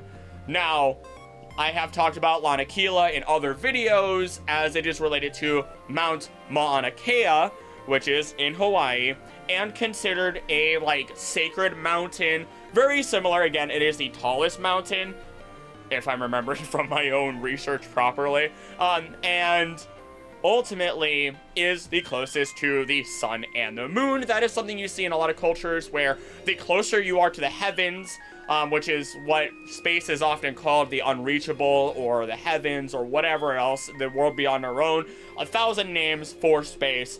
It is considered the home of many deities, and I believe in Japanese culture, and I've said this so many times, I feel like, the heavens and space are interconnected, which is why you look at things like Dragon Ball, or Dragon Ball Z rather, where, Goku can go from Earth to heaven through space, technically, because it's not a separate realm, it's just super far out from our own. It's a very interesting concept. Now, once the game is complete, after battling him, God, one of the coolest instances, he congratulates the player and sees Lily off. And honestly, Lily does see him and Professor Burnett as parent figures, and it is emotional goodbye. Now in the anime, he serves as the same role overall, and Ash lives with him while attending the school. Then, when we look into the manga, Burnett suggested he actually take in Lily as an assistant because she found out that Nebby is Cosmog, and for some reason, unknown to them, she is seeking them for a place of safe haven, and they should take her in order to, assumedly, help her in her goal of keeping Nebby safe. The hope here was that she would become comfortable enough that she would actually begin to divulge the information and the reason why she chose them, feels comfortable with them, or what she's trying to keep Nebby safe from. And at the end of the manga, it was found out by his wife that he is the royal mask, but then again, I mean, how could you not realize that that is your husband? He's so goofy. I love Kukui so much. And ultimately, they become the dynamic duo, Luren and Como. So that's a fun little thing. But let's go back to Lily. Now, I won't go over every aspect of Lily, again, mainly because she is a leading support or protagonist in series and should be a part of her own. Actually, she could probably get her own entire video alongside the Cosmog line. That's a question. Also, I have a tiny little one. Look at this. Look at a tiny little Nebby that I keep on this behind me, on the shelf behind me, because Cosmog is phenomenal. But she originally did start as an assistant, since she did live in the loft of Kukui and Burnett's place. But after the events of Sun and Moon, she decides that she wants to travel and learn to truly become a trainer, able to support and defend herself while learning about Pokemon. And ultimately, again, like I said, another character that could get her own video. We'll talk more about Lily and her story when we get to Lusamine, as that's when it all would tie together and makes more sense to me mentally. Here's a really big one that as I dove into it, it got deep. It got crazy for me and my understanding. And honestly, a very chaotically neutral individual, arguably lawful evil, if you had to put it in D&D terms. We have Chorus, second boss of Team Plasma, arguably, whose goal is to discover the true way to draw out the strength of Pokemon. And he does specialize in Steel-type Pokemon, believing the power of true strength in Pokemon is derived from anger. Now, we have seen something like this before when we talked about the Team Rocket scientist and the Crown of Rage. So there's similar ties here, and there is proof here, not only with these, but when we look at Shadow Pokemon later in depth. Now, he does disagree with Plasma's liberation goal, and he created the Colress machine, which forcibly awakens sleeping Pokemon. Now, there are other Colress machines, like, whatever number you want to attach to them, that provide other uses, such as one that controlled Necrozma's power, or the one that allowed it to control or, bring back Genesect.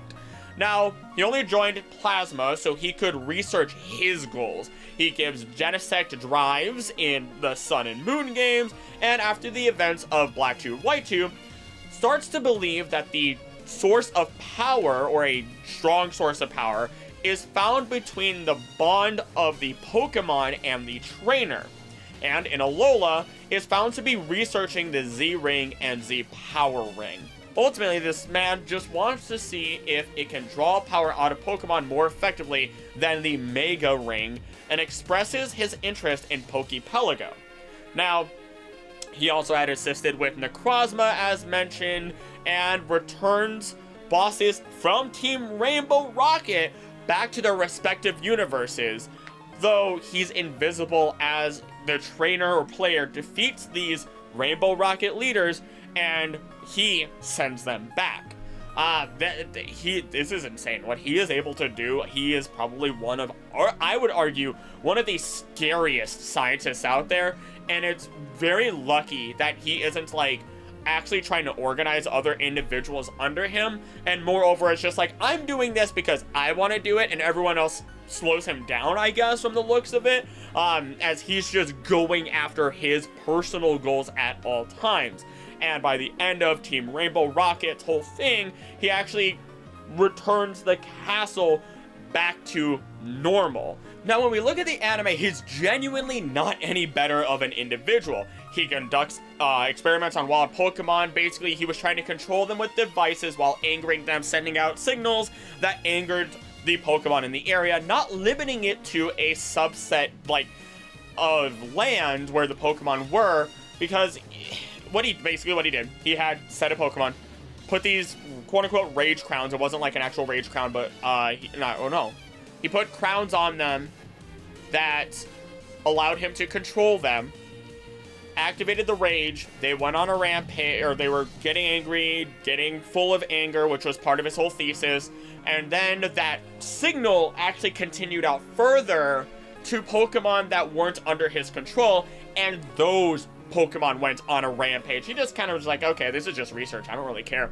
He tried controlling Pikachu at one point, and continued these types of research, quote unquote, throughout this series, taking control of wild and trainer Pokemon and sending them on these rampages in order to collect data. Now, there was a point where Meowth walked up to him and was like, hey, you wanna join us? And Colress is like, no. Anywho, Bonk puts the offers to put the crown on him.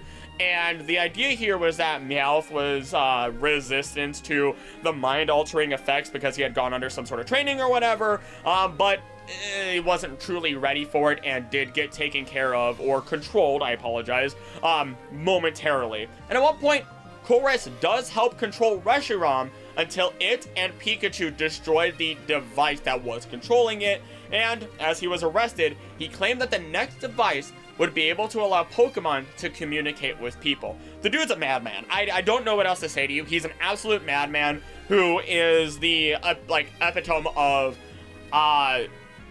you thought so hard about whether you could or couldn't, you didn't think about if you should. The man is, in terms of science, he is, like, the perfect example, outside of that, of advancing science as much as possible without thinking of the repercussions or thinking about the morals or, you know, what is right and what is wrong. He seems like to be, he's just pure logic. How do I make Pokemon stronger? Oh, let's try this. Oh, this happened. Well, time to scrap it and restart. He is the evil side of the scientists' hypothesis. But here we continue. He really only had an interest in himself, his inventions, and drawing out the potential of Pokemon, and that's expressed even further in the manga, as he is disguised as Hood Man! Literally, a guy with a hood and a mask, fantastic, who snuck into the Pokemon League without any badges. Now, noted, in the finals with Zinzolin, they talked about Zinzolin's theory that a cold heart was the best way to bring out a Pokemon's true strength. Although Zinzolin stated that his theory was correct, Colress noted that, in his battles, he was able to see varying styles from many strong trainers that brought out their Pokemon's strength. And, in the invasion of the Elite Four, Colress used Tornadus, Thundurus, and Landorus to battle the Elite Four. You know, casually having 3 legendaries under your belt. His true intention was to discover the secret of how to transform the 3 into their Therian forms. And after discovering that he needed a special mirror, he bid farewell to Elite Four and escaped. Again, perfect example of chaotic neutral or lawful evil. He got his answers, he got out. It doesn't matter what anyone else's goals are, it doesn't matter who he hurts, he just does what he wants and goes in the name of his science. Ultimately, every interaction this man has always results in him trying to control every Pokemon he finds along the way, or trying to draw out their power. He also boasts his own intelligence and abilities greatly, and at the end, attempts to escape when things look even remotely terrible or he gets his answers. He is also said to have a striking resemblance to Ein, who is the brains behind creating Shadow Pokemon. And originally I wasn't sure if I was going to include Ein or not, but how about we just discuss them next? Ein, who is not a professor but is a notable scientist, is a Cypher admin in the Ore region of Pokemon Coliseum, who wants to create powerful Pokemon at any cost. Now, his strats, in terms of battle, include, like, Rain Dance, Thunder, which allows Thunder to hit accurately 100% of the time without having to do a check, if I remember correctly. And then he will also do, like, Toxic your Pokemon, and then use Protect to draw it out. Like, this man, he's kind of sets himself up, and it's kind of cruel, ultimately. Now, his whole way of creating Shadow Pokemon was through artificially shutting the door to the hearts of Pokemon in order to create these Shadow Pokemon. The aura is not normally seen, but the main character of the story can see those auras of these Shadow Pokemon, and there are ways to open the heart back up and purify them. Now, his name is derived from Albert Einstein, and overall, it kind of feels like what happens to create a Shadow Pokemon is simply what happens when you are overly cruel to your Pokemon. Like, examples of that would be simply like, again, they're artificially shutting the hearts. It just feels like Kingdom Hearts. We'll talk about the purification process later, because there is a professor that specializes in the purification process of Pokemon. You can see why I started going insane, because of all these different routes that you have to go down and try to organize, because but ultimately, again, you're not calling them by their name, you're treating them unjustly, whatever it might be, but they artificially do it, so they just, instead of constantly being mean and cruel, they use some sort of device that most likely just causes all this pain, unfortunately, and that makes me depressed. But Shadow Pokemon are known to be overwhelmingly stronger than their counterparts, but can enter a mode beyond this known as Hyper Mode, which causes them to be uncontrollable and even make them turn on their trainer. Speaking of the Ori region and the purification process, why don't we talk about Dr. Crane, who is the resident professor in the Ori region and lives in the Pokemon HQ lab.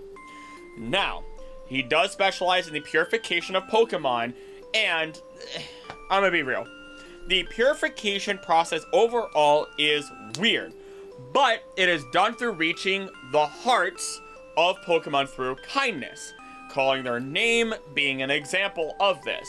It slowly, like, as you continually call their name, I guess it kind of just slowly reminds them of who they are and the kindness that resides within them that was given to them previously.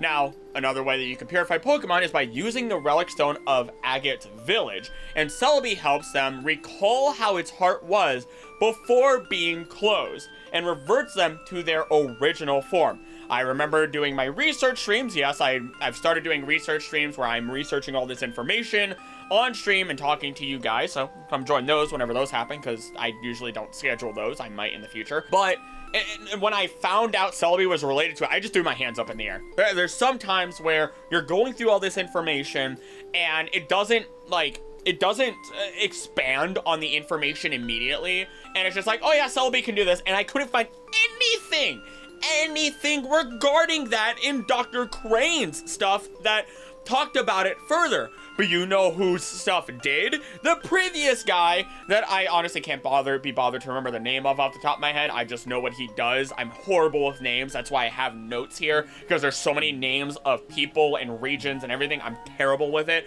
but I can explain concepts super easily in the memorization of that. But like why? Like, why do I have to? There was no extra links. It was just like, oh yeah, this guy exists. He's like the bad guy of the Ori region and makes Shadow Pokemon. But by going into his files and then going into the description of like his notes regarding Shadow Pokemon, that's where I found the purification process information, not through Dr. Crane. So, as such, as a note by now there's the guy's name, if the process begins as well, the Shadow Pokemon regains moves, leveling up, and more. But may be a Shadow Pokemon still until the finalization of that process. So this in turn could create a still controllable, tameable, stronger Shadow Pokemon.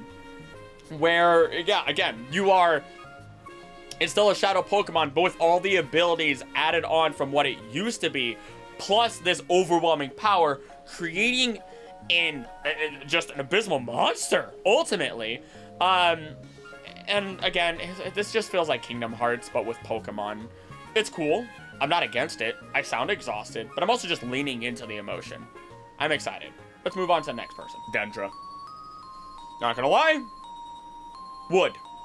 But, back to being a professional, not a professor necessarily, but is a battle studies instructor. Energetic, athletic, and looking to learn how to cook to thank Miriam for always patching her up. Now, I do just imagine, even though it doesn't fit Dendra's personality just by clothing, I kind of just see with her and Miriam, who's the nurse of the Paldean region, or at least not the region, but rather the school, the academy. I imagine the goth girl with her sister, I think it was her sister, like the unicorn like girl, just right next to each other with these two, and it just puts a smile on my face. It's funny. In the manga, she wins a race against other trainers who are on ride Pokemon, although Violet, who is the main character of the manga, he gets distracted. Him and his Miraidon get distracted, and that's why they don't win. But nevertheless, I don't like the rest of those ride Pokemon. The fact that you're faster than a Pokemon is terrifying. But that covers Dendra, as we can move on to Professor Serena. No, not Serena, the assisting lead protag to Ash in the anime.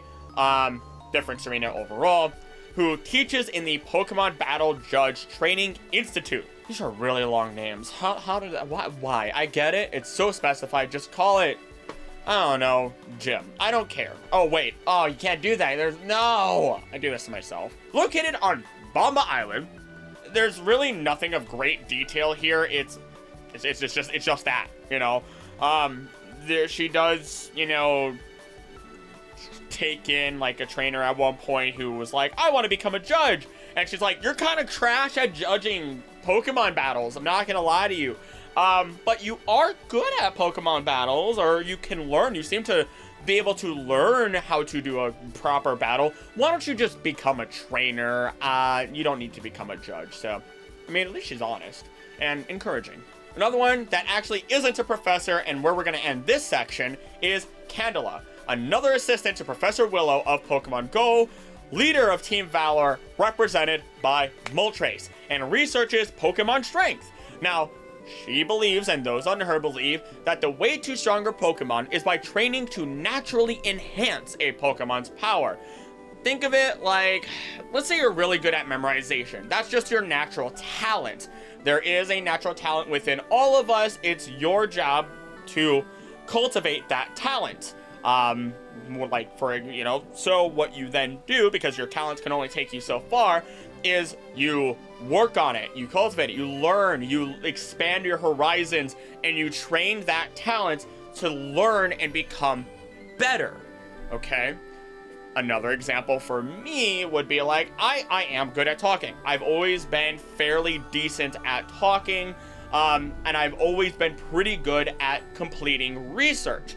As such, actually I didn't always used to be good at talking. I used to mumble a lot.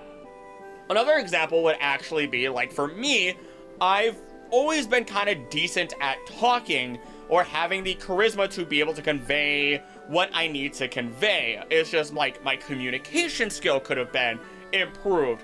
How I stay on track could have been improved, and not lead off onto different subjects. I'm very convincing, and I have I have a fairly strong charisma.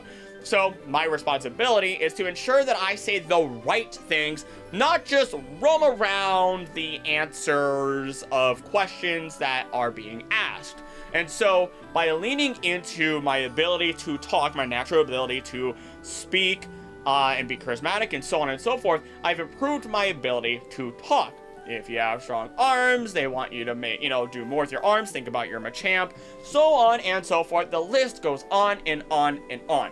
If you have a natural talent, you can cultivate it. But also remember, and this, I find this is very important, even if you don't have this like idea what you want to do as a natural talent, then you can still pursue it. I wasn't great at drawing, and now I'm making my own thumbnails regularly. Hey, I feel comfortable and happy after like 6 months of working on that. You can see some of the thumbnails I made, and they could have been better. Moving forward though, she is the oldest of the trio. She's very passionate and emotional, and is capable of approaching difficult situations calmly.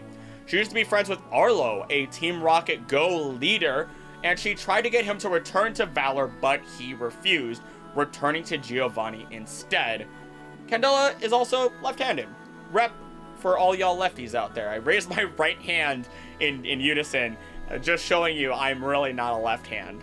Energy. Now this is a rough section, as this also would fit some level of transformation, but that's because of Dynamax and because of Eos energy. My reasoning for putting it here is because Dynamax was heavily studied and used for energy in the Galar region as the primary purpose. Yes, it was used in battles. Yes, it was for spectacles and so on and so forth.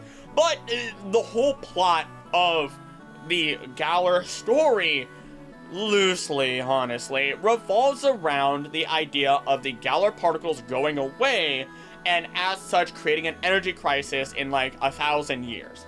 So let's start off with Professor Magnolia, who specializes in the Dynamax phenomenon. The people of Galar were excited when she did present her findings, which led to the use of Dynamax in the current culture. This includes not only the general battles, but encouragement of it and use of the particles for energy as previously stated. Now, if you want to see my full analysis of energy in Galar in terms of how Chairman Rose was destined to fail with no way out, then go check out that video. It's like a 30-minute, 40-minute video that honestly has like no views and was, far less views than the rest, and ultimately is like one of my first deep dives into Pokemon. Now, she does also convert wishing stars into Dynamax bands, which the wishing stars being a source of the energy. In the games, she actually steps down as professor and hands the role to Sonia. A reasoning behind this may be because she feels some level of responsibility for how Chairman Rose used the information that she had presented and given. And while Sonia is an assistant, she does take a different route in terms of her professorship, and so she'll be discussed in a different section. Continuing with Magnolia, though, she discusses the darkest day with Sonia in the anime. I keep saying her name differently, I apologize. Which was the day that Eternatus descended upon the lands and blotted up the sun with a mass of Galar particles, all before being defeated by the legendary heroes and the legendary dogs. Meanwhile, in the manga, this poor old lady has her trailer attacked time and time again, or stolen from, or whatever else. And funny enough, she also has a Sinistea and Poltegeist as her only Pokemon, and if you know anything about them, she's clearly or potentially taking part in their risky liquid that can't kill you. Her assistants do include Henry Sword, Casey Shield, and Marvin. No last name, just Marvin. It wasn't a third game after all. Couldn't even call him, Marvin Armor or something. Nope, just Marvin. Henry Sword was born to a family of swordsmiths who taught how to repair weapons, and so he became a tool meister. And he repairs various objects for Pokemon use in battle, such as for his Sir Fetched named Lancelot, where he repairs the leak lance it has, or Twiggy, which is his Grookey, repairs this Grookey's stick. Now, once again, this is more of a main protag story as opposed to science. So let's just quickly go over the assistants rather than delving too deep here. Casey Shield, computer engineer, very active and high energy, and is the other half to Henry, of course, as our main story protagonists. Meanwhile, we have Marvin, who's saved by Casey and Henry, which is how they first met. Gained the confidence to go on his own Pokemon journey after fighting a hologram Dynamax Pangoro, and by the end of his story, he becomes a student at the Master Dojo. He could have literally been Marvin Armor. Could have been Marvin Armor. I get it, I get the idea here, but come on. Assuming that's not just, honestly, now I think about it, assuming that's not just some horrible person in history that I don't know of, but he does appear in the game as a schoolboy trainer on Route 3. Next, we have Professor Forest, which immediately makes me think of Phosphorus, but they're also known as Dr. Rin. They come from Pokemon Unite, head of the Eos Research Institute, and studies powerful energy that permeates Eos Island, and discovered Eos Energy. Now, together with assistant Irby, they created Unite battles, which in turn enhances the Eos energy on this, island. She does have a Metagross as her partner, and of course, since it is a game, you gain energy and use that to buy items as an exchange currency. Surprisingly, she does appear in a Unite manga. I didn't realize there was a manga for it, and I don't know how many of you would know about it either. In this manga, she reminisces about her youth with Beldum, playing with wild Pokemon on Eos Island, and even had a race between Beldum and a Scorbunny, which, as they ran, for an unknown reason, the two actually ended up evolving. This inspired her to research the energy on this island. Now, part of the story from this goes over to Hollowware, which might be some of the sickest, honestly, one of the sickest things that you could have done in Pokemon, design choices wise. And it is, I know we'll never get in the main games. We'll never get it in the main games. If we do, let me just, put my Pokemon in different suits and stuff like that. But it's never gonna happen because that's a lot. Let's be real. That's a lot to put on a Pokemon, and the textures would be a lot, and the effort there would be a lot. And sure, we deserve that, but it's extensive. And honestly, I feel like design choices need to just go to improving the Pokemon, making sure they look really good in 3D, and then also ensuring that our player character is customizable appropriately. As much as I would beg Pokemon to give me that. Nevertheless, I mean, I don't know. I don't really play games online, and I just really want that for my main games if I had one additional wish. Now, upon finding Eos Energy Spot, it was declared that it would be the area for the future location of the Thea Sky Ruins Stadium. Now, as for Irby, he's basically the true, I would argue, the true leading face and researcher to Professor Forrest. This is because he is given the job to guide the player in the game, and even becomes part of the Unite Battle Committee. Now we get into the history researchers of the Pokemon world. Bear with me, as I have history and archaeology separated. The reason being is that archaeology is stated as the study of human history and prehistory through the excavation of sites and the analysis of artifacts and other physical remains. And not all of these characters necessarily do that or focus on that. So let's begin with Professor Aurea Juniper, the Juniper that you are very much aware of from Pokemon Black and White, who specializes in the origins of Pokemon, serving the basic Pokemon professor role as all of her others have. But when she investigates the strong energy waves from the desert resort, which she found was linked to the Venipede swarms, it was supposed to actually go further than that. Now, a non-canon script regarding the anime, is what all this is, surfaced where she was supposed to investigate the history of Relic Castle, recover a Meteorite, and submit it to Nacrene City Museum as it was stolen by Team R. And no, I did not mispronounce meteorite. I see you typing it. Stop. And you listen here. Meteorite is strictly Pokemon. It has tons of energy and was used as a replacement of the sun by ancient people after the volcanic eruptions that covered the earth from the sun, all the particles and ash and everything that blotted up the sun, which is also a direct reference to how Volcarona was worshipped by ancient people as, the sun deity. She did help revive an Archen, which evolved into Archeops, and God, I love that fossil ever since the ancient Pokemon video. Oh, Archaeopteryx.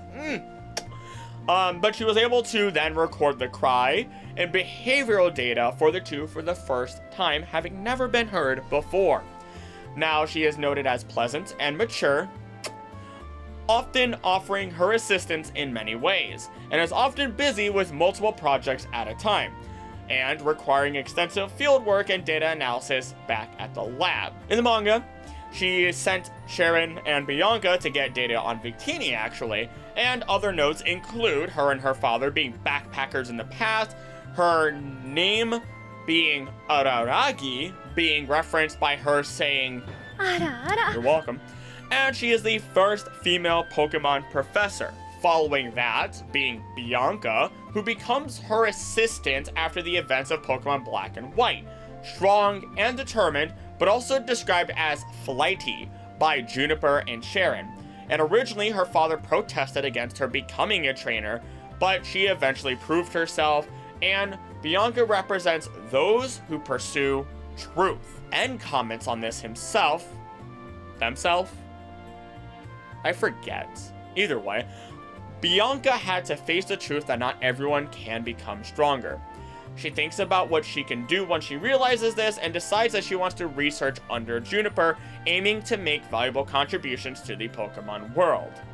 Which, and despite things that I've said in the past, pursue what you want. Sometimes a skill is not meant to be under certain people, and there are so many skills that you can hone wherever you put your focus. So she found that instead of trying to become a trainer, which she just is not good at, she tried and tried and tried, fully explored that route and realized, I'm not good at this, but I can learn and be really good at research. I'm just not very good at applying the Pokemon information in battle. There are so many other areas of expertise that require Pokemon information, so allow me to become an assistant researcher and eventually, hopefully for Bianca, a Pokemon professor. Professor Sonia. Alright, get it out, you simps. Go ahead. Go ahead. She is the granddaughter of Magnolia and Champion Leon's childhood friend. Started the gym challenge with the Yamper, but eventually dropped out, and over the course of the game, she ponders what she really wants, landing on pursuing the truth behind the legends of the first king of Galar and the Darkest Day. With Hop's assistance, they discover the existence of Zacian, Zamazenta, and Eternatus, publish the findings, and she is recognized at the end of the game as a professor just like her grandmother. So, I did mention that how do you become a professor in the Pokemon world?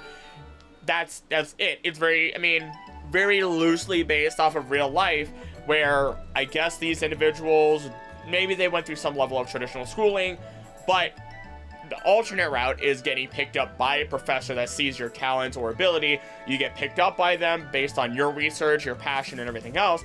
And over the course of time, you begin to learn more and more in a practical way until eventually you're able to publish findings that are, I don't want to say revolutionary, but it's your thesis, because you would publish your thesis, defend it, and that's pretty much your final step to getting a PhD. Again, speaking very generally. So that's kind of the idea of becoming a professor in the Pokemon world, or at least one of the routes to do so. I might as well talk about the other way that you can become a Pokemon professor, actually, which is more about in real life, which you can apply to be a real-life Pokemon professor, which is more of just being a judge in the Pokemon, I think it's the TCG and the VGC. I'm sure that somebody can correct me on that one, but it was a small thing that I ended up finding along the way, months ago. No, I did not begin this research months ago. It was just something I vaguely remember at this point. Now, in the Crown Tundra DLC of the game, she asks the player to investigate unusual footprints, which results in finding Cobalion, Terrakion, and Virizion. Now we move over to the anime, where it explains further her relation with Leon, where a rift began, as this was because of Chairman Rose actually taking special interest in Leon and beginning to mentor him solely, which, yeah, honestly, I would feel bad too, as that left her behind by all means. He was pulled forward, he was chosen, and it seems like she wasn't really given a second thought at that point. Now for the anime, there's nothing else of note story-wise, but over time she did take in Hop as an assistant, stating that he too would become a professor one day for sure. In the manga, she did study a geoglyph that she concluded was depicting the Darkest Day. She noticed alongside Henry, as she would have with Hop or the main character, that there were tapestries portraying two heroes, which opposed the usual idea of there being only a single hero as seen in other depictions.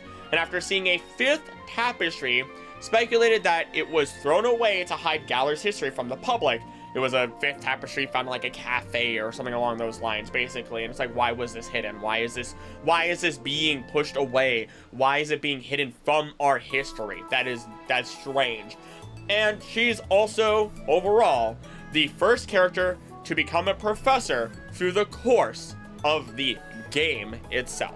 Keeping main protagonist information or supporting protagonist information short, we'll talk about Hop briefly, as Hop becomes an assistant for Sonia, and he is the reason for finding out the proper ingredient for unlocking Urshifu's G-Max potential, which was honey.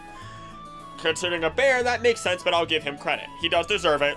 I'm a sucker for enthusiasm. Ryford, a history instructor in Paldea, with special interest in the treasures of ruin, the creatures from an unknown land that have been sealed here, all residing from what used to be normal objects, now corrupted by human emotions such as grudge, hatred, fear, and envy, and also have a canonical kill count. But they also gained life through this. This is some Five Nights at Freddy's BS. Like, here's your hatred and malice. Oh, now you have a living creature, technically. But those creatures genuinely deserve their own video, and I don't know, that there's not a lot of information on them, but just enough to speak them on a short video, I suppose. But they're probably the key to knowing the next region, all because they don't originate from Paldea, and I mean, their names are a romanization of Mandarin Chinese, which, I mean, we haven't hit China at any point, so I guess there's a sign right there what a future region will be.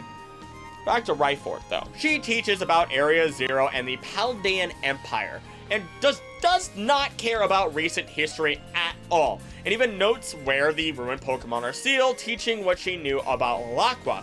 Laqua means water, and is the famed unknown land that creatures such as Terapagos wish to return to. Now, that is an anime-exclusive area, and was found by an ancient adventurer, Lucius, and his team of the 6 heroes 100 years ago. And Lucius is like canonically the only one to own a shiny legendary, being Shiny Rayquaza. And I'll be real, that's all new to me and requires a different video of itself. This whole Laqua thing, which doesn't have all the information on it, and gosh, I haven't watched that show. Oh man. But back to Ryford again. She wears accessories depicting legendary and mythical Pokemon, a necklace of Articuno, a belt of Lunala, a hairpin of Marshadow, and a bracelet of Tapu Koko. And so we close this section and move on to the Terastal Phenomenon. Terastalization, the gimmick of Pokemon Scarlet and Violet. And you can guess who specifically wanted this one. Turo and Seda. So, I mean, I will also note they studied time as well, since, they literally traveled through time, and potentially, or basically confirmed, between dimensions by multiverse time theory being proven. But I also found out they weren't the only ones who studied time. So we'll cover the two of them in full here regarding Terastal Phenomenon and time for their discoveries and efforts, and then there's one person in the time section that we will add in. Just note that they should be here and in time. Seda, the one that could break any of her Sims and they would thank her. Just part of the original team that explored the Great Crater of Paldea, setting up research stations, and thanks to time travel, got the white volume from us as the player, helping with her research, creating a form of time paradox, which may have also caused us to name Miraidon or Koraidon, depending on which game you play, because ultimately, all this information is the same for Seda or Turo, okay? They developed the prototype for the Terra Orb. Just assume that if I say she, it's also the same for Turo, just in the alternate game, okay? We'll just make it easy there.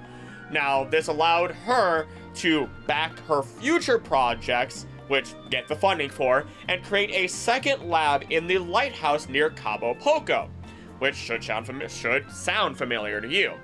Aimed to harness more energy, and was fascinated with Pokemon from other ages, and developed a time machine so she can reach these Paradox Pokemon. These Paradox Pokemon were either from ancient points in the timeline or from different timelines, basically confirming that she understood the multiverse timeline theory, making it again a fact, and pulled Koraidon to her from a different timeline.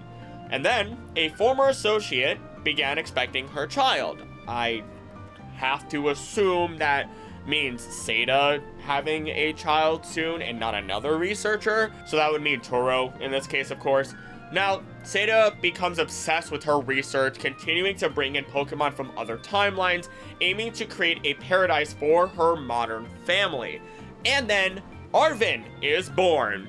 His father, Turo, abandons the family, and to cope, she dives further into her work, incidentally ignoring Arven and her original goal. And Arven ended up never connecting with her fully as he grew up. This is your last chance to avoid any spoilers if somehow you haven't played it. So, 3, 2, 1. She creates an AI robot copy to assist with her research through the use of the Zero Lab crystals. And the AI can't leave because the crystals pulled it from a different timeline, meaning it can't leave as these crystals are keeping it alive and running it in the area. So whatever weird time paradox is happening that she pulled these pieces from, the crystals are keeping these pieces here or something along those lines. It gets weird. Again, there's a reason it's called a paradox. It messes with everything, right? Now, if it leaves the area, it will break down as it's too technologically advanced for the era. And with the assistance of literally a second professor who knows everything and actually can compute things faster and do things better mathematically, mechanically, so on and so forth, they also bring together or pull out another Koraidon from the past in order to try and see if the two would thrive together. So basically trying to make her own Jurassic Park in a sense, as maybe it could live in the modern age together and create more of these Pokemon. Now, this Koraidon ends up being, the second one, more aggressive. She tries to stop the fight, and she takes a mortal blow from the aggressive one, and she dies. And you can assume this is where and why our legendary is so afraid and weakened. It's because of this fight that did occur. And over the course of the game, you are never talking to the real professor. You are led by the AI, all while it aims to get you to end this project once and for all. And this is because it doesn't agree with the ecological consequences of bringing in these creatures from different timelines. Realistically speaking, these creatures, all of the Paradox Pokemon, are invasive species, and they would absolutely decimate the current ecological climate. I mean, look at where you find them and the sheer amount of power that they have, and the sheer amount of fear that there is that keeps you away. When the player tries to shut everything down, Paradise Protection Protocol begins, basically forcing the AI to protect this paradise and fight back. And honestly, it results in another amazing freaking battle. I loved it. Just like when you fight Kukui, I would argue this one's even more powerful and insane to me. When you win the battle, the AI steps into the time machine, realizing, hey, you beat me. Sure, I'm all sorts of messed up now, but I'm just gonna reboot. Give me a day, give me an hour, whatever it is. In time, I will repair and I will start this again. So I have to leave.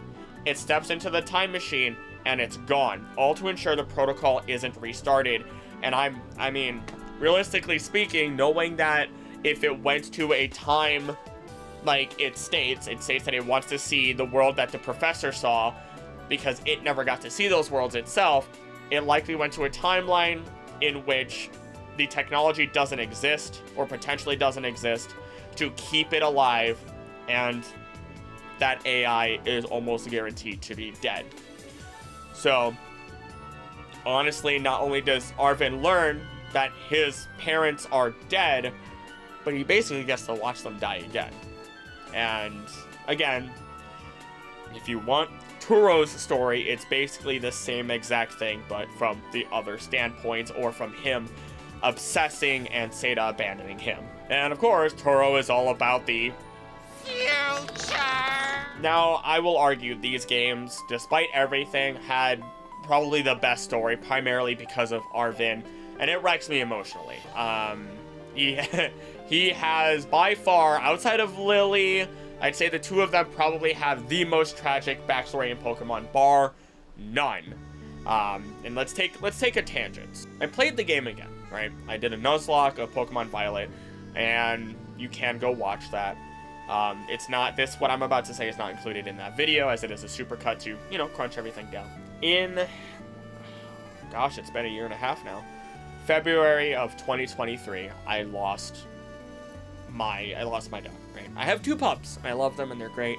But I lost Wolfie, and you know, I did make a video to say goodbye to him. You can't see that video anymore, and I'm not gonna make it public. At this point, it is just for me. It was my way of venting it out, as videos are huge proponents of me and how I live my life, which is why I'm always overworking myself, right? And when playing through the story again, my allergies are going crazy. And when playing through the story again, going through Arvin's tale of potentially losing his best friend, his dog, his Mabastiff, that hit me hard. That hit me so hard. Wolfie was great. You can hear him in past live streams that might still be up. I mean, I still can hear him. I have plenty of pictures. I'll probably put one up right now. He was a jerk. He stole your socks. He did all these different things, right? It's been a year and a half. I can feel more comfortable talking about it. And he should not have passed. I still have his mother. Like, they're literally sleeping right behind me. He got sick. He started having seizures, and this story was a little too close to home the second time through, because I was experiencing that story only a few months after he had passed away. I believe I had started playing my Nuzlocke of Violet in, oh my goodness, we'll say fall, winter of last year, and he had passed away in February. So that was hard. It was a little too fresh. And this leads me into something about what Seda and Turo did as well. It's the idea of when their significant other, depending on the game, went away, they dove deeper into their work. And you see this in a lot of people. You see this in a lot of stories. And I am slightly approving of something like this. And it has to be a healthy way of doing it, right? When you have an outlet, when you have what you love, right, you work on it. And if it's work on it as a healthy outlet. When I have lost friends, when I have, when family has passed away, when I've been angry, when I've been depressed or sad, anxious, no matter what it is. I mean, I was anxious right before this because, I'm going between the concept of making YouTube my job and fearing whether or not it'll work, and making that jump. But I find myself, as I describe it, filling the hole. And I mean that in the sense of when you have all this energy that you give to somebody or give to something and it's lost, it goes away, maybe it passes away, maybe that connection isn't there, maybe you don't talk to that person, whatever it is, right? When it's lost, that energy doesn't go away. That energy has to be put somewhere. It still exists. It's just now you have this abundance of energy, and now your job is to figure out where to put it, and it leaves you lost sometimes. It has left me lost many, many, many times in this past 8 months. Dedicating to YouTube has been partially me doing that, filling that hole, finding out where to put that energy, and eventually figuring that out in a healthy way over time. And it's something that I encourage to people, but it's a dangerous slope if you don't do it right. So, that's my bit of advice. Don't be like Turo and Seda.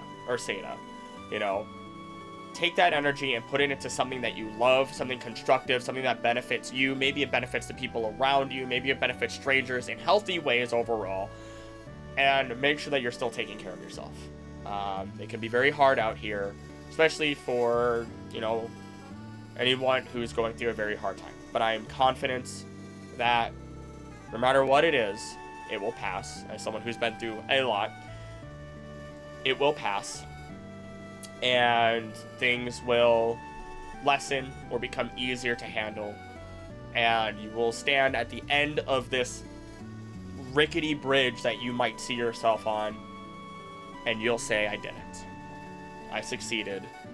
And I could do it again if I have to. So, be safe out there. And let's continue.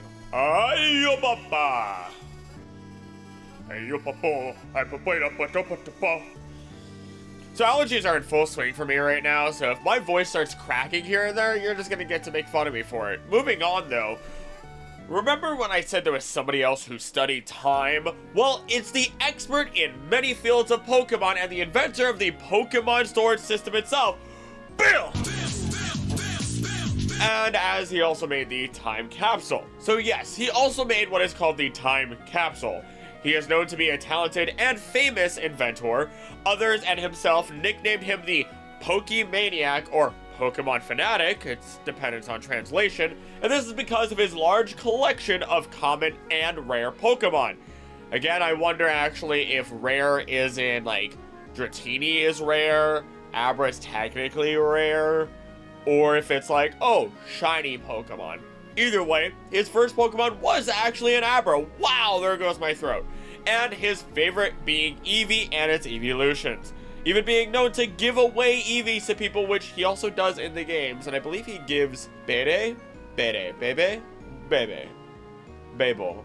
There's too many people who have names that are so similar together. He is friends with other developers in computer technology such as Celio, Lynette, Bebe, there's the name, and Cassius. And you also have some really weird individuals who know everything about his life, knowing his mother was a Komodo girl, and his younger sister can't wink. Yeah, that's not weird at all. And, let's put this one out there. Or how Bill may have had a crush on a certain flower girl in Goldenrod, as if there are multiple flower girls from him to choose from. And or how he's lactose intolerant. He's just like me, for real. Now in the anime, he does get caught in a Kabuto costume for a number of hours, speaks with a posh English accent, and believes in over 150 Pokemon, which you, of course, and me will sit here and be like, well, there's over 1,000. Well, this was back before even Mew was confirmed, or Mewtwo. Mew, it would be Mew technically. It would be Mew technically, even though there were legends of Mew, but Mewtwo wasn't created, and blah, blah, blah, blah, blah, blah, blah. That gets messy when you think about it. So let's not think about that, right? By pure Pokédex standards, you get it, right? As such, he's sitting here going, well, there has to be more. There's not enough, he's probably sitting there thinking, there's not enough ecological niches that have been filled yet, so there has to be more. There has to be more regions. There has to be more people and Pokemon and everything. So it makes sense that he would kind of be like, hey, what if there were over 150 Pokemon? Also, I did realize I'm not much better than Bill. Or sorry, it's not that I'm not much better than Bill. I am nowhere near Bill. I am not much better than the psychopath who knows an absolute metric ton about Bill, considering I've literally just spent the last couple of hours not reciting, but just telling you all this information about all these different researchers and everything. Theoretically, I'm worse. Oh well. Now, in the manga, he and his wife transformed into a leopard and a Mew, like a full-on leopard. All due to an unsuccessful experiment, similar to that of what you would see in the Pokemon games itself when he transforms into a Clefairy, which I really gotta hunker down one of these days and try to figure out all the different theories as to where Pokemon come from and what are Pokemon. And that's not even gonna be that's not even gonna be like a conclusive video. That just has to be, here's all this information, here's my thoughts on all of these, here's what makes sense, here's the science behind what I can find for this. Oh, gosh. But let's continue, as he also made shrinking technology and DNA switching machines that turned Clefairy into Mewtwo and one of Giovanni's Pokemon into Clefairy. Which, that hurts my brain. The idea that you can just rip DNA, transfer it, and cause an instant mutation or metamorphosis or whatever. But, let's add on that to a kimono girl and Red, he shows off the time capsule machine, the meat of this section of why he's here. Bill shows them his time capsule machine and demonstrates it on a guy about to get hit by a car. Tyrogue runs to the car and gets hit instead. Bill then ponders about his past, which made Clefairy interested and wants the group to try it out. They go in the time machine, and he sends them back in time. I'm gonna make the hard assumption that Tyrogue survives that. Now, Bill only became a Pokemon trainer because he didn't like school and wanted to take a leave of absence, and he discovered over time that he deeply cared for his Pokemon and decided he would become a researcher after witnessing Ivysaur evolve. When younger, he rescues a lost Dratini from an angry crowd, and lets it live with him until its father Dragonite appears, going on a rampage, and eventually Bill's like, hey, yo, dude, you gotta go back. This is bad. And so the Dratini goes home, promising to always be friends with Bill. So yes, it spoke telepathically to him. Now, he does tell the stories of Ho-Oh, the legendary beast, and the story of Bell and Brass Tower, and he's mixed with other Pokemon depending on the generation or medium, whether it's the games, manga, or anime, as we've kind of mentioned, including Clefairy, Rattata, Nidorino, Nidoran, and an unknown Pokemon. And, oh, there it is. And then he studied at Celadon University. Now, I could have put him into the Inventors section, we'll go over later, but I find it way more fitting that he's actually put here with his more unique accomplishments. Archeology. Let's just remind you of what archaeology is, mainly because of my own mistakes, and I mix it up with paleontology often, so this also helps me. Archaeology is the study of human history and prehistory through the excavation of sites and the analysis of artifacts and other physical remains. What does that sound? Where is it coming from? What is it? Champion of the Sinnoh region and our nightmares, and is an avid researcher and archaeologist, specifically studying myths and legends. And honestly, are they really myths or legends? It's Pokemon! They've basically been proven true time and time again. So that actually makes me curious what myths and legends aren't real. She herself is seen as mysterious, refers to herself as the researcher of myths, and she researches and explores the sites associated with legendary Pokemon of Sinnoh. With her wide array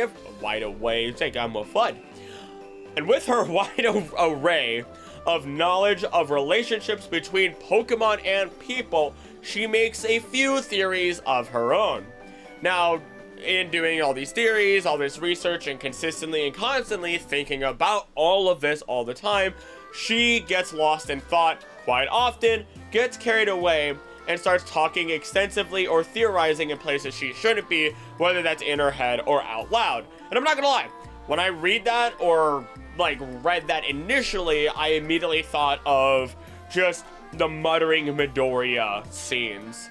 Now, she apologizes for this often and is a rather polite individual. Liking relaxation and travel, she claims she is a messy person with research papers all over the place, which I'm not much better. When I do these videos and I'm doing a lot of research, I'll have either papers or a few extra dishes in my office because I just kind of hunker down and start researching. I try to stay clean though. So, she also states that she enjoys the piano, enjoying the sound, listening with body and spirit. With a large love and passion for Pokemon, she is implied to have helped Professor Rowan with his Pokédex, even embarking on an adventure like our own through the games. She is generous, providing the player with multiple items and info, even Pokemon eggs. I like the idea of every single time someone gives you an egg in the Pokemon world, if it's not a scientist, it's just like, hey random kid, take this bundle of responsibility, bye! She's very appreciative of the player's efforts throughout the game, enjoys fun and challenging battles, and she does have unnamed grandparents and a younger sister in Celestic Town. And typically I wouldn't note this, but she does strike a resemblance to Volo and Kogita. Now, the thing to remember though is that there's apparently no real connection or confirmed connection to characters, but In the games, she also gives a secret potion she assumedly made to cure sciatic headaches. She explains the existence of Giratina itself and its effect on our world, even its own distortion world. While in the distortion world, she explains the properties of the location, which would amount to the gravity being different in different areas and other information, of course, the lack of Pokemon there, the abnormality of time and space, and the balance the Lake Guardians have with the Pokemon of myth. After these events and the battle for championship, she looks into another myth. With her research at Celestic Ruin, she supports her new theory of the original one. Now, this original one is stronger than Dialga and Palkia, but she's unsure as to how Giratina fits into the bigger picture here. Then she walks off after thanking the player for listening. I guarantee she went home that day and just started theorizing like a madman, and you and I know, being years later, that this relates to Arceus. And in the Sinjo ruins, Cynthia is found there, alongside Arceus. She even states how Arceus has accepted you as a trainer. Over the course of generations 4 to 8, she then appears using the widest array of Pokemon compared to other champions, but of course everyone knows that Garchomp is her true partner Pokemon. When we look at the manga, the first notable scene that stands out to me was her confronting Cyrus, after he attacked her hometown and in her rage had her Garchomp use Draco Meteor. But Garchomp hadn't quite mastered this move yet, and was left exhausted while Cyrus's Gyarados was still left standing. He then just basically says bye-bye and leaves the Spirit Pillar with his plans. We've seen Cynthia in the championship and be ready for battle. I would never want to see her as somebody who is just angry, just absolutely livid. I think that'd be one of the most terrifying moments of anybody's life at that point. What would oh gosh, just have the piano playing just harder, faster. Oh, no, I'm good. I'll pass. That just is probably my instinctual fear kicking in. The normal game events roll out from here, and when she returns home, her grandmother chastises her. Just basically is like, what is wrong with you, you know? And decides to help Garchomp master Draco Meteor. And when they try to find Giratina in the story, and is asked how she knew that Giratina would appear on Sunny Shore, she simply states, Giratina desired to see the sun after its time in its world. Giratina doesn't deserve the title of something being absolutely evil. I mean, yes, it might have done wrong things. I'm not 100% on all the lore on Giratina because I haven't done the research on Giratina yet. Whoa. But it's a necessary Pokemon. They are needed. So you can't get rid of them. They can't go bye-bye. They are here. And I'm very curious as to how they fit in even more, just like Cynthia. Now, Cynthia is iconic.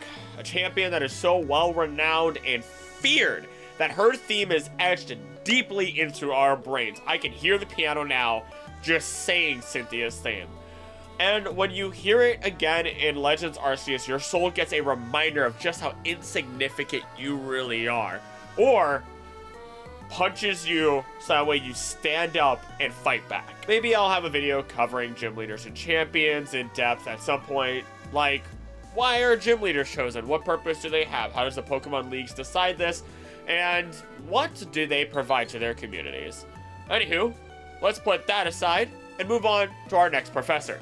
Professor Carolina, head of Celestic Town Historical Research Center and Cynthia's grandmother. Now you are probably sitting here going, I thought you said the grandmother was unnamed. Well, she's only named in the anime. The Research Center originally was the holder of the Lustrous Orb, which is related to Palkia.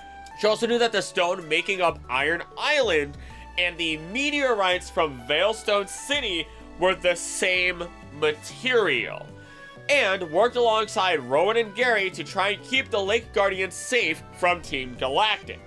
Now, in the end, both the Adamant and Lustrous Orbs were brought back together and kept safe.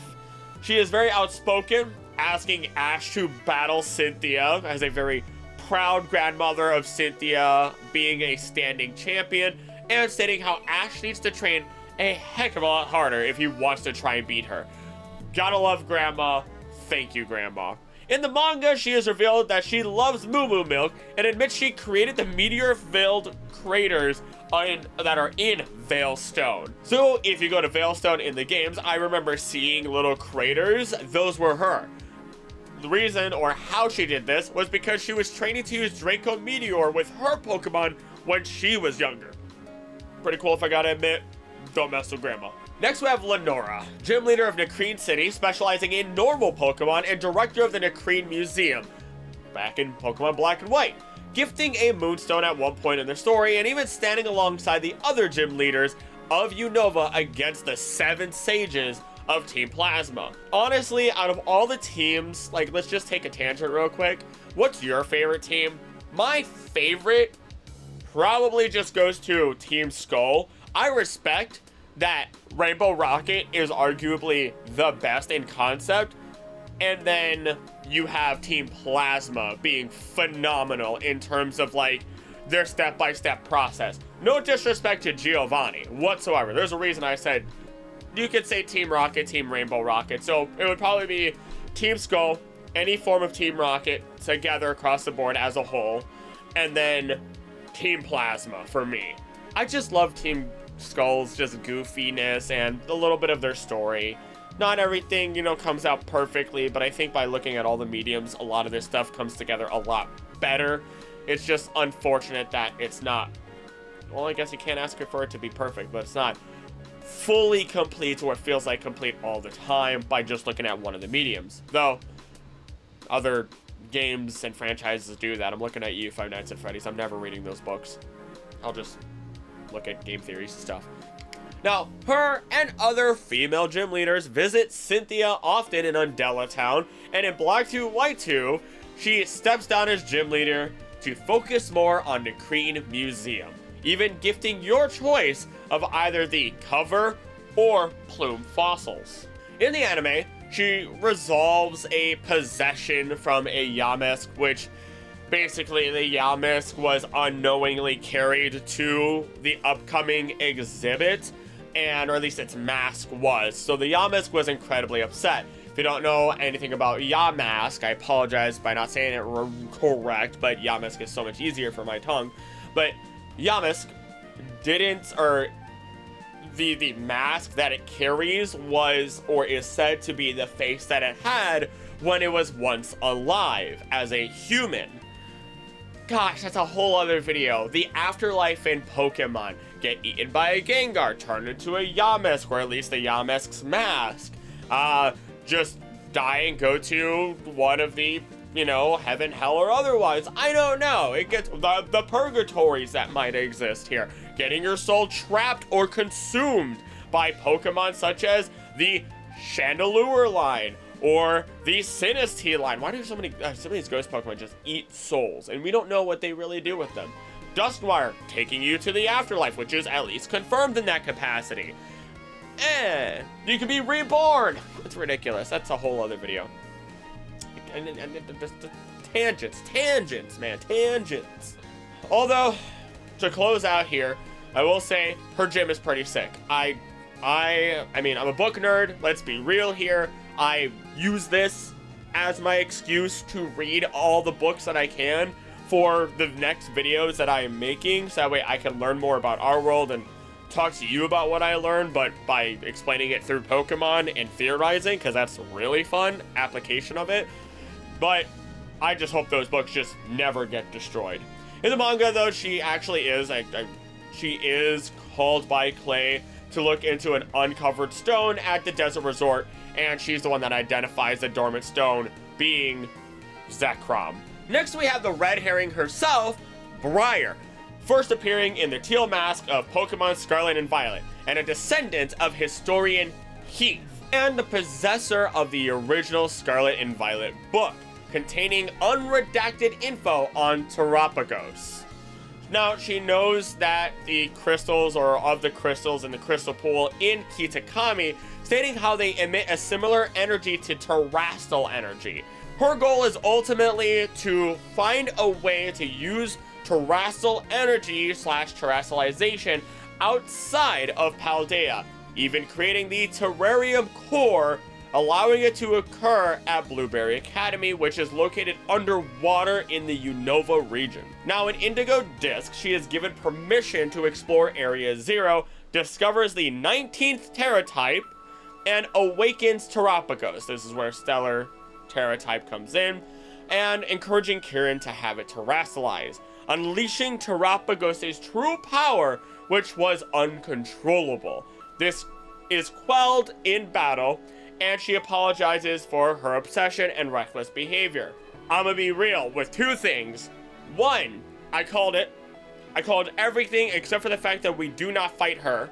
I knew she would manipulate Kieran. I literally have it in video. I knew she would manipulate Kieran. I knew there would be the next Terra type that would be all types technically. And I knew that to resolve things, you would team up with Kieran against whatever created Pokemon or next Pokemon it would be, although I did not think that it would be Terapagos that you fight against. That was the other part that I messed up on. But I feel really good, and I'm gonna say it here because it's so much more satisfying to be able to be like, yeah, I got like 80% right. Now, I did think when you fought her, it would be like her and a Bramblegast, because look at her eyes.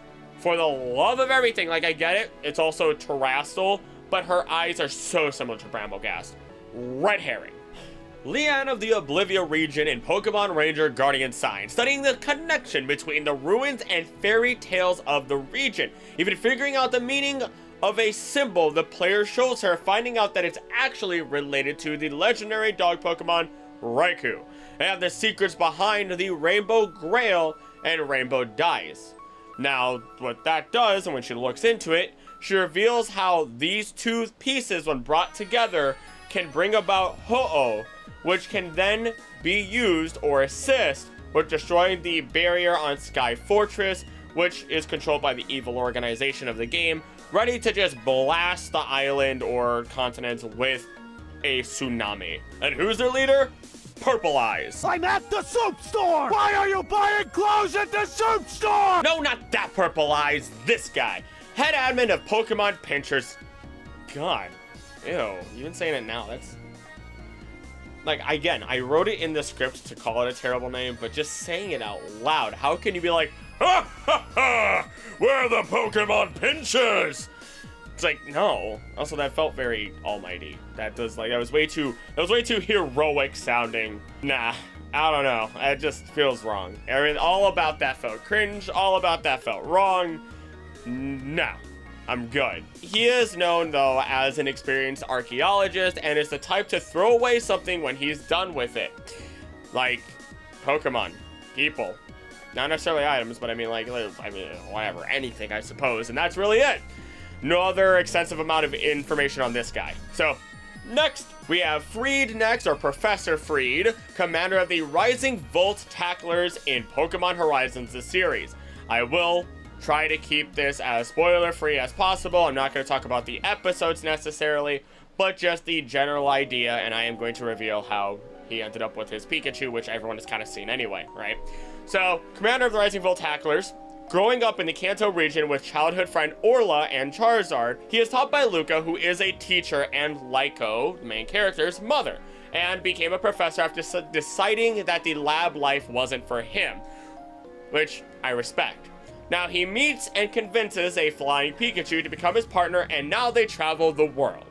Looking into the unexplored mysteries of the Pokemon world, he worked on important Pokemon reports, one of which being the Pokemon Distribution Map, a map that can be viewed on a Rotom phone, showing where Pokemon are in the area. And if you find a Pokemon that is not included on that map, what this thing does is it automatically generates a report on the species located there, which helps with the distributor or distribution research, which is pretty freaking cool. Now, I spoiled myself reading up on him, reading a lot about the episodes, and again, I didn't want to spoil you, so I kind of just only included the most relevant information rather than all the details that I try to put in as per usual. So I mean, a little bit of spoilers, and it's whatever. They don't bother me.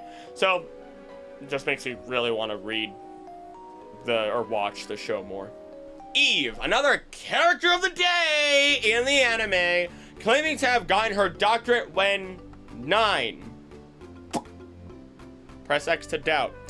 Is an archaeologist that takes credit for uncovering the lost city of Pokemonopolis.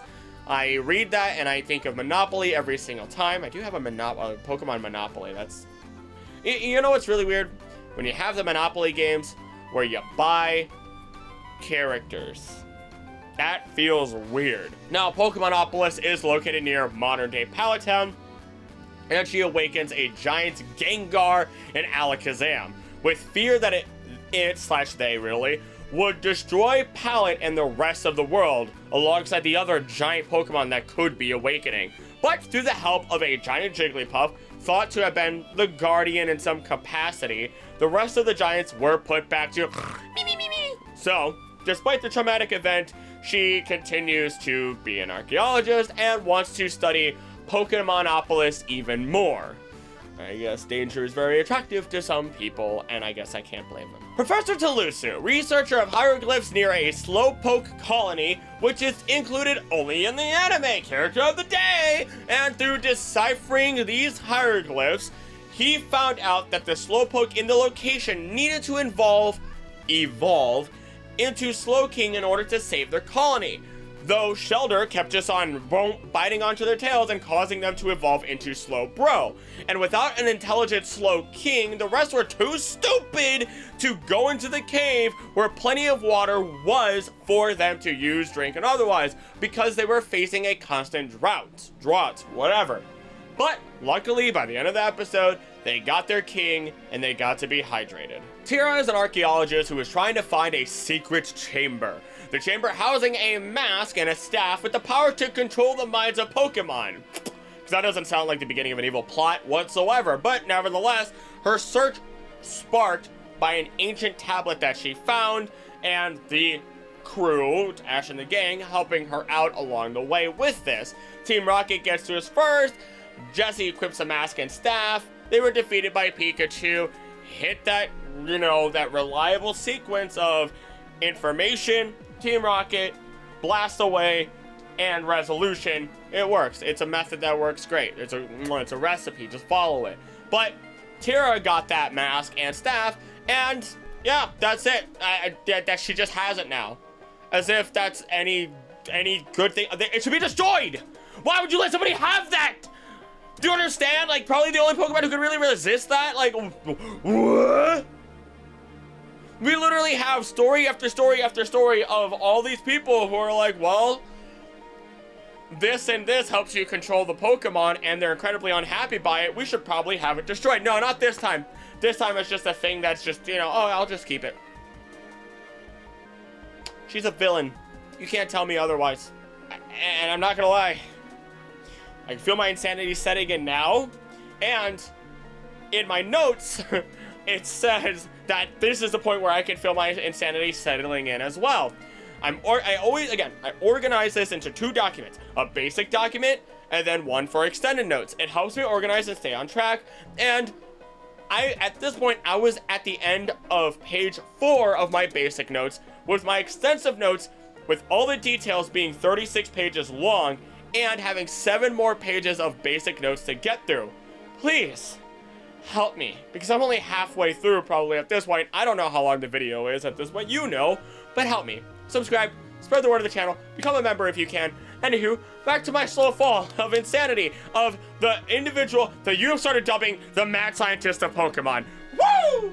Next up is Professor Hale, a minor character in Spell of the Unknown Entei, specifically noted to live in a huge mansion with his wife and daughter Molly. He was looking into the unknown Pokemon and then disappeared, just like Molly's mother did. Molly was also put under control of the unknown, and luckily we had Entei to come in and save them. Not gonna lie, I didn't realize how unknown were just this messed up and potentially quote-unquote evil until this, and how sad this whole thing was. Pretty simple, straightforward. Professor Alden, another character of the day in the anime, looking a bit similar to Brock, though.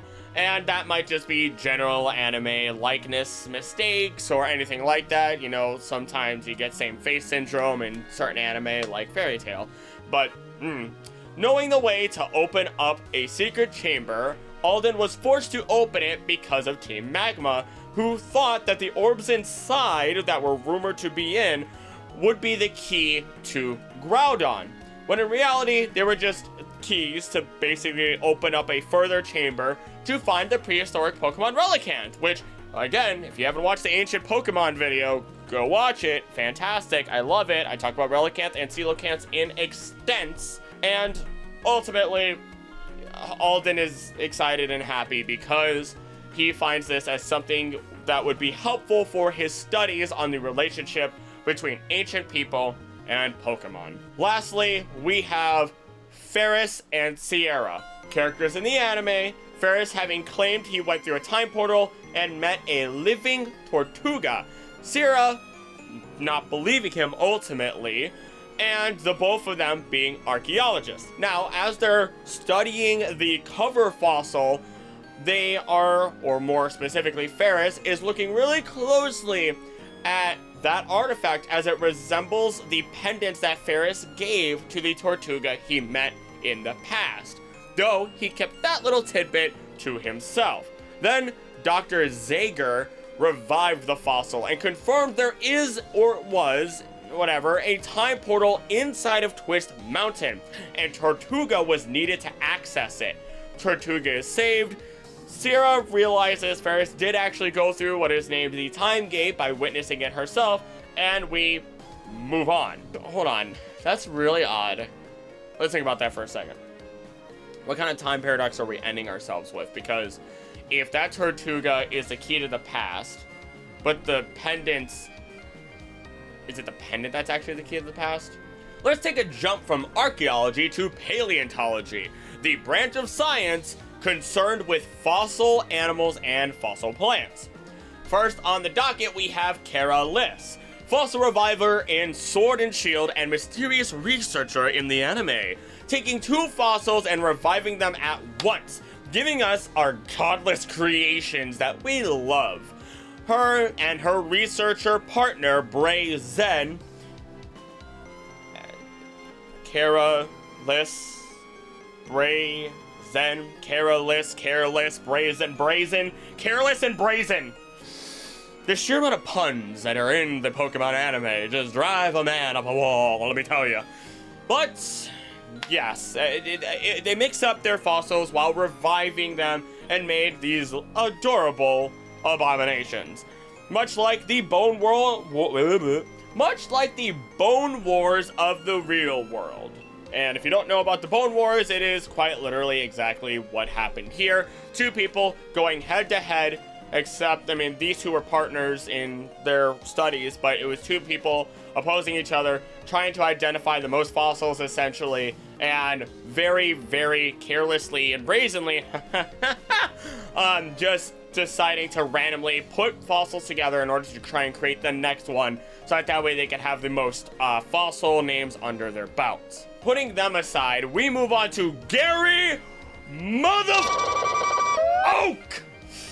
Known to have researched fossil Pokemon, successfully resurrecting a living Aerodactyl, researching the habitat of the supposedly extinct Sheldon, and shows interest in the legendary Pokemon of Sinnoh, grandson of the Professor Oak, and the rival and counterpart to the legendary Red, as he is also known as Blue Oak.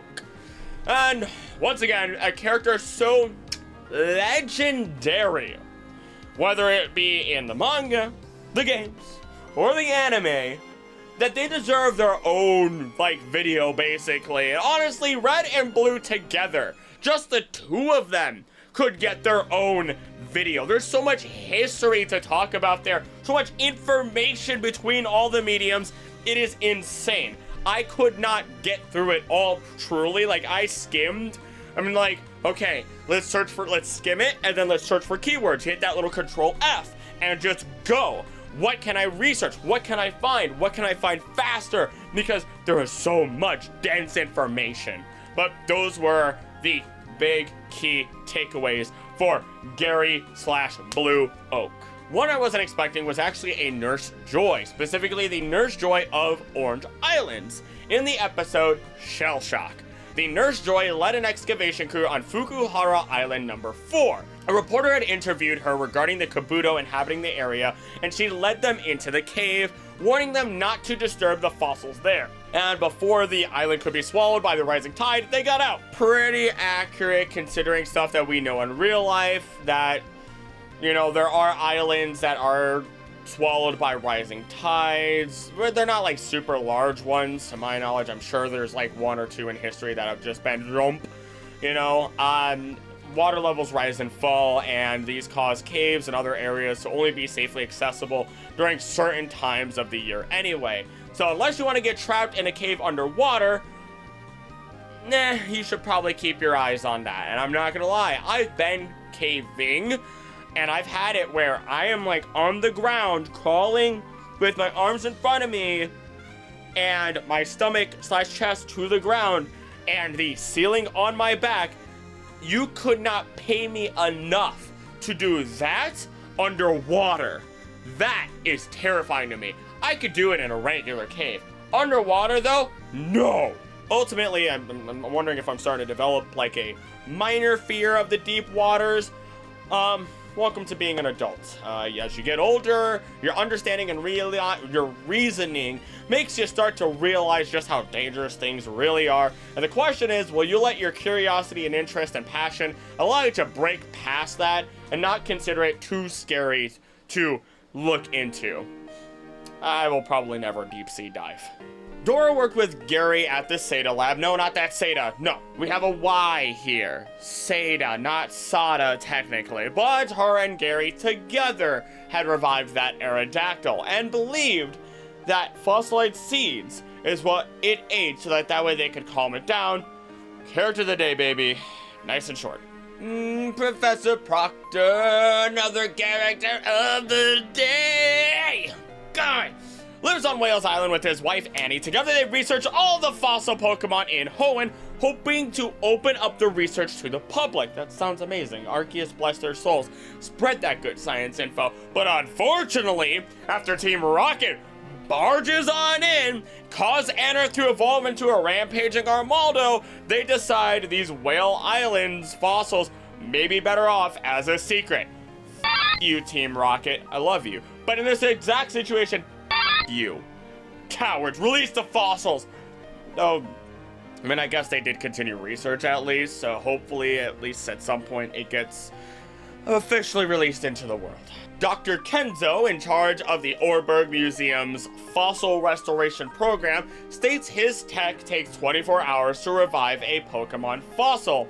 But at one point, that machine goes missing, and a number of fossil Pokemon are found going on a rampage. Countered with his own fossil Pokemon alongside Rourke, the gym leader, they even captured the raging Aerodactyl thanks to Dawn, set everything aside, settled it down, and that's the simple and done of Dr. Kenzo as we move on to our final entry to Paleontology. Foster. Celadon University graduate taught by Professor Oak, had a written thesis that all life originated in the oceans, citing fossil records as main evidence, and bless this man because he speaks the truth by all means. Excavated the ruins of Alf and discovered Almanite and Almastar living within it.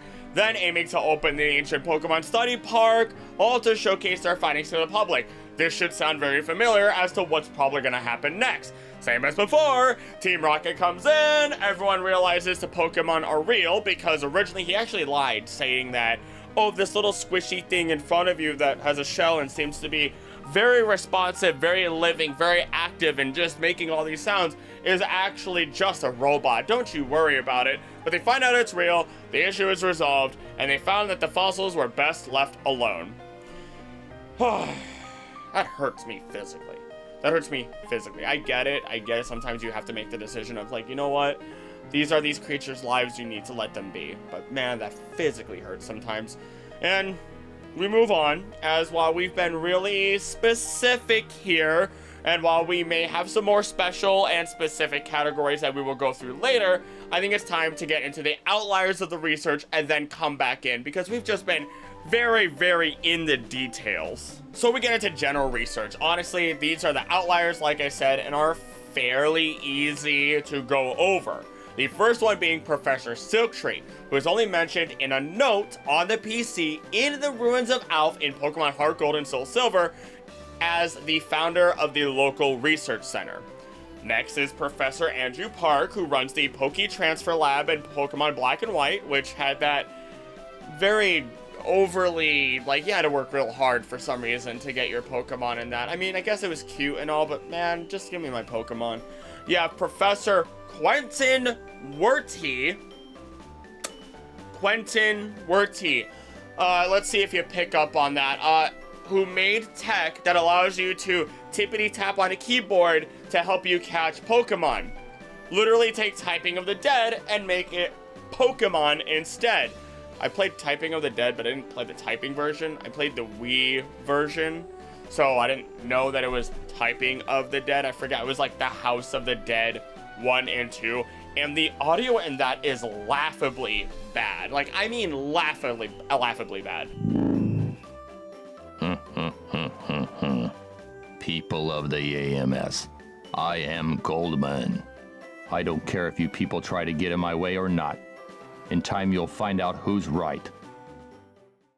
A thought of mine has been to have a second channel in the future where it's like acrylic horror or whatever, because I love horror. I love horror movies, horror games. I don't get scared super easily, but when I do get scared, it's over for me. I'm done. I'm in a whole new world. I sing when I'm very happy, and I sing when I'm very scared. October is gonna be fun. We'll see where things go. But Quentin Werty, keyboard QWERTY, the first 6 letters on the American English keyboard. Dr. Cresso is simply seen in the Pokemon Wonder attraction, where it does feature just Dr. Cresso, who leads a Pokemon research team.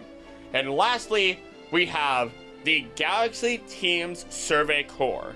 The Survey Corps are found in Pokemon Legends Arceus, with Silene being the captain of the Corps, and Commando Kamado sitting at the top, with Ray, Akari, and Laventon being a part of it, as previously stated. Now, they are tasked to research Pokemon and learn what types of creatures they are. There are additional captains, you know, again, speaking back of Silene and Zissou, who is actually in Pokemon Hisu and Snow, and the Corps is actually separated by specific divisions. You have Kamado and Benny being the only ones, though, that don't belong to any specific divisions. And then you have the rest being security, medical, supply, agriculture, and construction. Their list of 5 roles that you can find in your quarters as the player are based on a list of lessons stated by Professor Rowan in Jubilife City while confronting Team Galactic in Pokemon Platinum. Next up is alternate dimensions. It has been confirmed for years that alternate dimensions do exist, and that there's a chance that we may play in different timelines/dimensions depending on which games we play. So this has actually all existed before Scarlet and Violet decided to explore it, and now we get to look at those who were interested in this phenomenon in the Pokemon world. Starting with Dr. Fennel, a friend of Professor Juniper since college, who specializes in studying Pokemon trainers and Pokemon dreams. Her partner Pokemon is Munna, and when she was studying Musharna's Dream Mist, its evolution, for a cleaner energy source, evil thoughts caused the Dream Mist to turn black, and due to this, there was an energy overload which caused a giant explosion that blew up the entire facility. After this, Fennel lives as a lone research scientist. In the manga, her sister Amanita assists her. Sorry, Amanita. I'm gonna need her. It just, God. The joke went straight through my head, and I don't have one prepared or one, like, ready to go. It's just there. There's nothing else. But she is actually not her sister, but Fennel herself is the discoverer of the Pokemon Dream World, and suspects that's where the main character, Pokemon, or Black, I don't know why you would just name a character Black or White, that's very weird to me, went.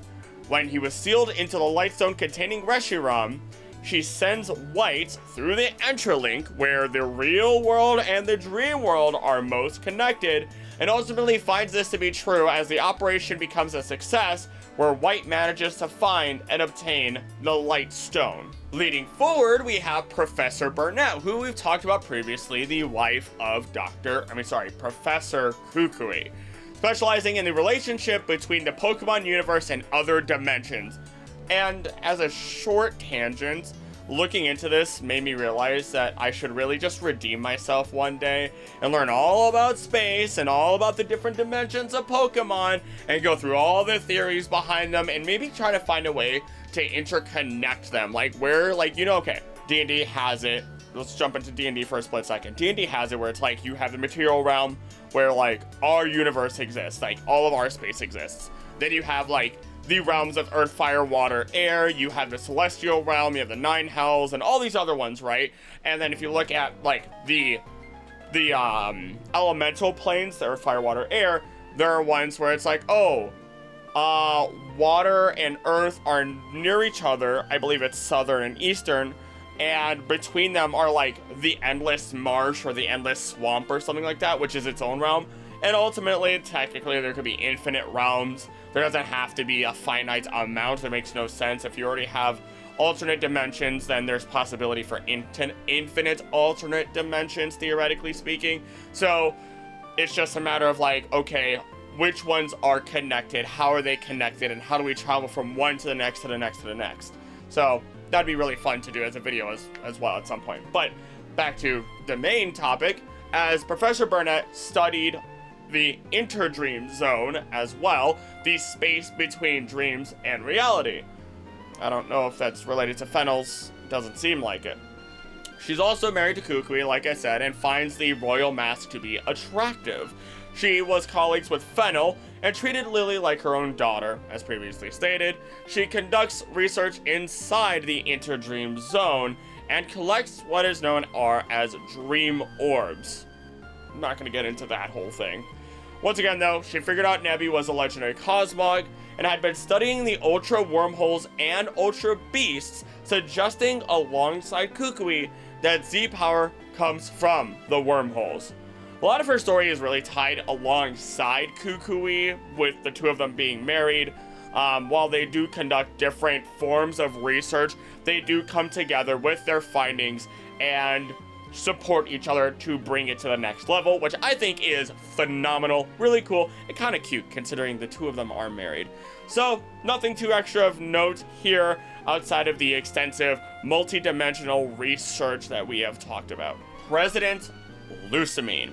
Now, before we continue with Lusamine, I have to admit, I did go to KitsuneCon at one point, and I'm really happy. I didn't get the main voice actor for Lusamine, but I did get a voice actor for Lusamine, and right on the back of the jacket, just a fun little thing.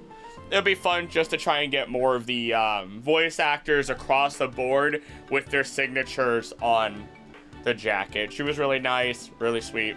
There's nothing extensive to say there. I didn't take pictures. I don't take selfies. I don't know what it is. It's just not my thing. Not my thing to take pictures of people, even the people that, like, you know, whether they made my childhood or I admire. I mean, right behind me are Connor McKinley and Edward Bosco's signatures on Remy and Panic, or Panic and Remy, because of the order I said them in.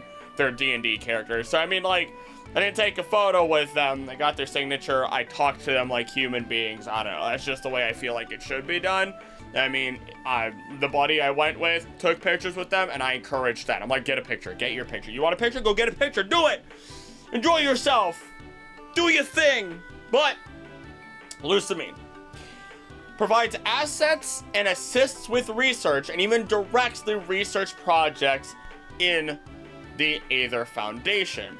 Now, as we continue, I will note that the entire foundation has their focus on caring for and researching Pokemon and Ultra Beasts, and holds many scientists and researchers within it. So, with Lusamine, her story goes as follows. as she became obsessed with Ultra Beasts to the point of neglecting her own children. This would be Gladian and Lily. I slowed down so much and I felt it. It's even argued that she dressed Lily to look like Nihilego, becoming a very emotionally abusive parent by all means. Her husband and previous president, Mon, had actually ended up disappearing, and he lives on that wonderful little bean island of Pokepelago. He was also a professor and the first to confirm the existence of the Ultra Wormholes and Beasts. He also had confirmed the existence of a dimension beyond the wormholes, and that Pokemon-like creatures exist in that dimension, suggesting that Cosmog is actually an Ultra Beast, which technically it is, since it's from that world, and we do know that it is confirmed. The only reason that Cosmog is a Pokemon, or rather a legendary Pokemon, is because it was like the first of the Ultra Beasts to come through. It's weird. Legendary Pokemon are really just history markers for the most part. Like, oh, they were the first to do this, or they changed history by doing that, so on and so forth. So, meh. But when he meets with Lusamine, when Mon meets with Lusamine after the events of Sun and Moon and beyond the events of Team Rainbow Rocket, Lusamine recognizes that Mon has completely forgotten his past, and that he seems happy, finally finding true happiness in who he is as a person and whatever he's doing with his life. And instead of reminding him of their past, she says goodbye, bidding him farewell with great pain in her heart. How he ended up on that island is very unknown, but the last time he was seen, he had got sucked into one of the wormholes and was presumed dead. And this is part of what sent Lusamine into her spiral, filling the hole in her heart with work. And we've talked about filling that hole and how there's a healthy way to do it and a very damaging, destructive way. And unfortunately, it's this damaging and destructive way that Lusamine went. Back to Mon in the anime, and yes, we will get back to Lusamine. I think this is just relevant and important that we tie their stories together as much as we can and keep going, right? But again, back to Mon in the anime. In Pokemon Journeys, it was revealed he was in the Crown Tundra, so we do have different stories kind of going on here. And he was living with a shiny Nihilego that he thought was Lily. They found out the full story, and he ended up in Nihilego's world, where it actually pulled him out and saved him, and made him think that it was Lily, his daughter, living with him for years, manipulating him into thinking that this was the truth through various means, even like dirtying up mirrors so that way he could not tell that time had passed, and like he could not see that he has like more beard or more stubble, whatever it is, that he had aged in general. Really, really manipulating him in every means possible, fearing that if he found out the truth, that he would end up leaving. This all occurs well beyond the events of Sun and Moon, well beyond the moments of Lily's departure to become a trainer and to save her mother after she had become unconscious after being fused with Nihilego. And finally, in this moment, Lily, Gladian, Lusamine, and Mon are truly reunited, and the Nihilego is placed under Gladian's care. I very often, I think it's just because it's been enough years, forget just how good the Sun and Moon story is. And again, I think part of it has to do with the fact of what I've said previously, that the game probably had a little bit of rushing to it. It wasn't completely cohesive in its storytelling, mainly because, I mean, you can do a lot, but it was already super, super dense in the storytelling, and people unfortunately forgot, like, already complained about that. So I think there's ways to, you know, look at like the anime, look at the writing and everything else, and look at it holistically and be like, okay, no, it's a solid story. You know, I'm not saying it's groundbreaking by any means. I'm not saying it's gonna win an Oscar or anything like that, but it's a solid story that has some solid depth to it, that hits some solid points. You know, and I think that the anime of Sun and Moon definitely deserves more love. Yes, the art style was vastly different and people like to poo-poo it, but as opposed to the art style, the animation itself is amazing. Like, genuine top tier, as you can have those separate. You can have art style and you can have animation, you know, being the actual movement and everything else. But once again, just to digress from all of that, this just kind of scratches the surface of our first major female antagonist and could be studied further alongside the other main antagonists in another video. Make me talk about all of them, and then Rainbow Rocket at the end. That sounds amazing. Now let's get into the others of the Aether Foundation. Faba, creator of the Beast Ball and a director within the Aether Foundation specializing in psychic types. I'm going to tell you right now, this guy is probably one of the most despicable, and I'd say I hate him the most out of any other individual in the entire series, because you'll quickly find out that while many other evil individuals in this series will hone up to what they've done, this guy really doesn't, and just lies through his teeth constantly. So he is a prideful and arrogant individual, talking down to others, and mistreating those that are younger than him, even misleading and withholding information from Lusamine. Honestly, he's probably a big reason why Lusamine continued down her spiral.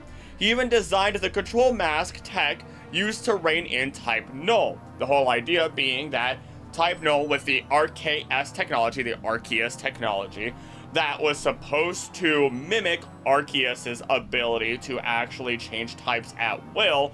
If it went wrong, the mask could be put on and rein it in.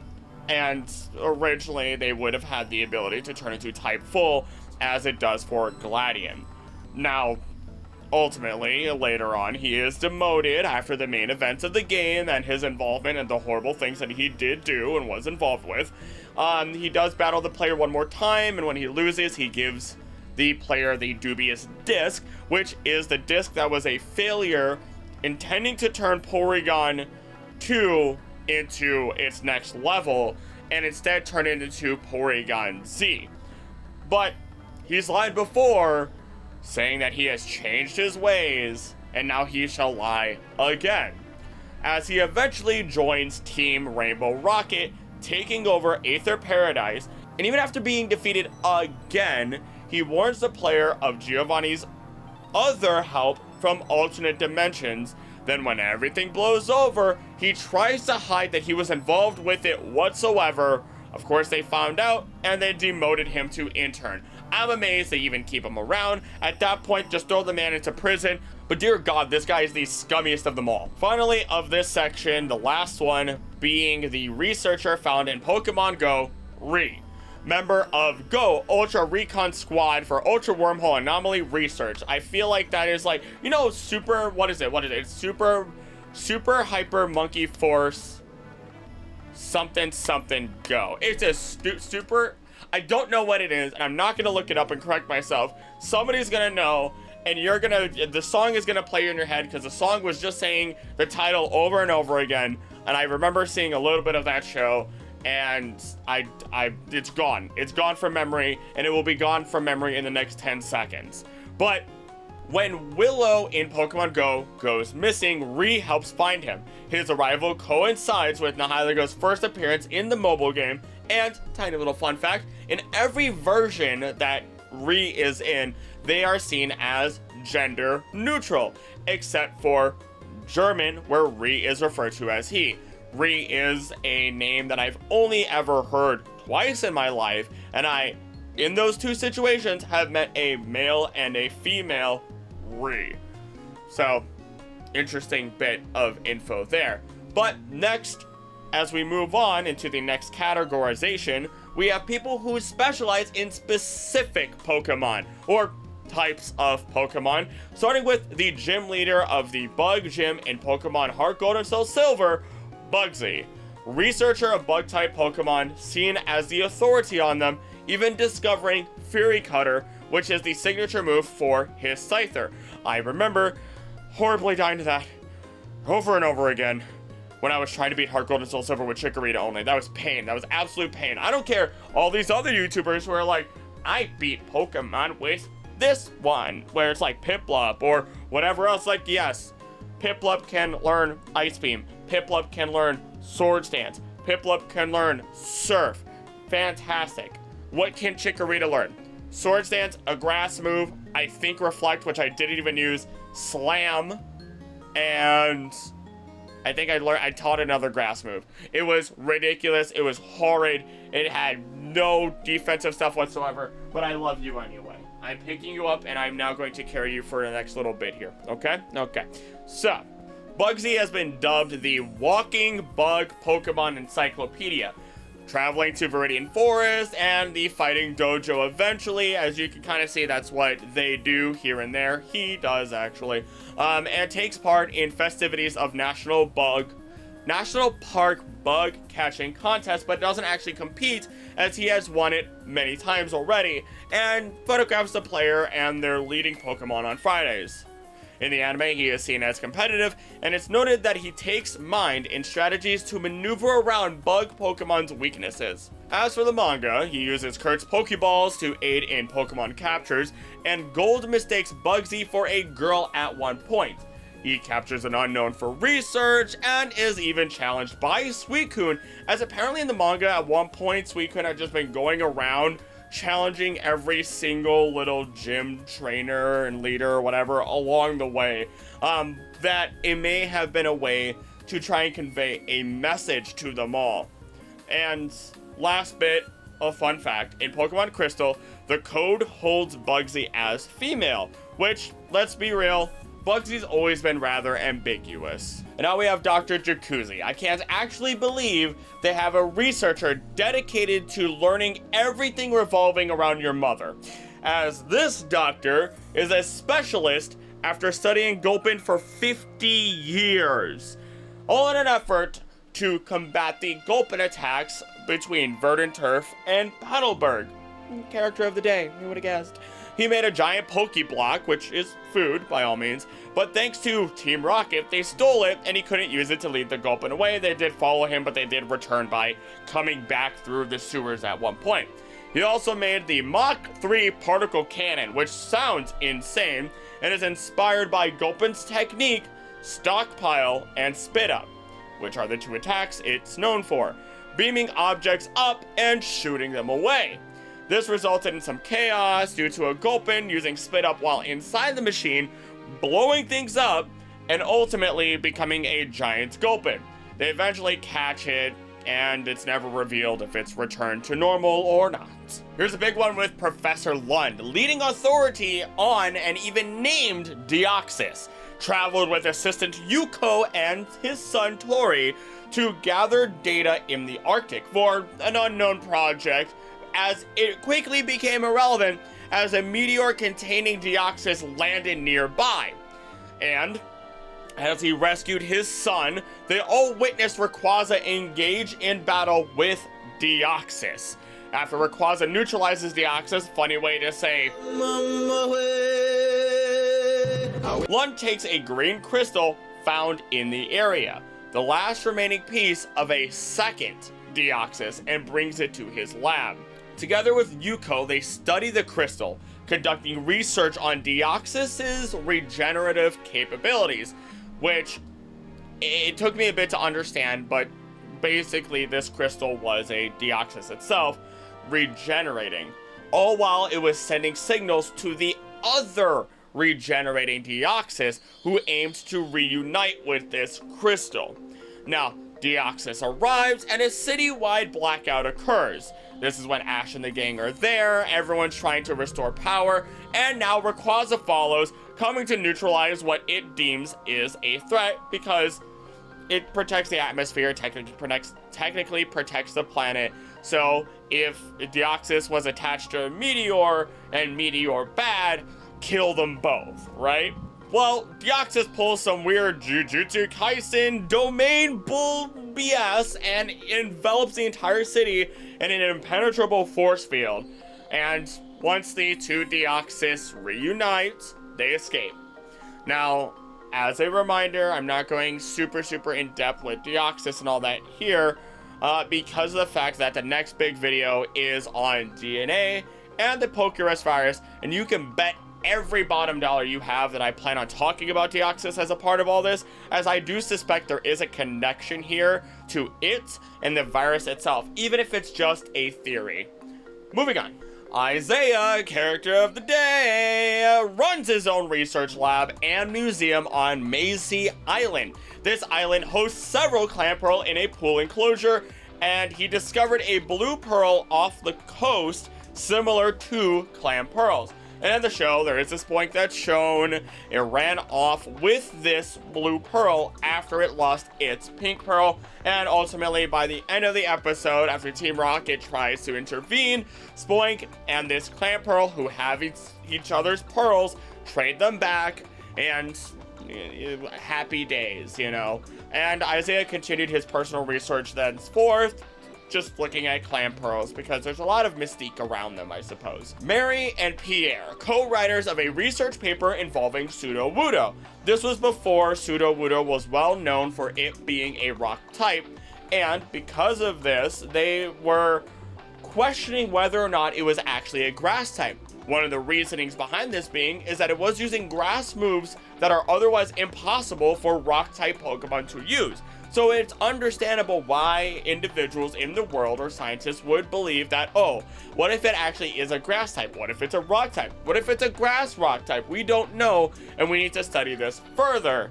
So Marie and Pierre having differing opinions on this, actually. One believing it was a rock, one believing it was a grass, and with assistance from Ash and the gang, they witnessed it was afraid of water amongst other traits.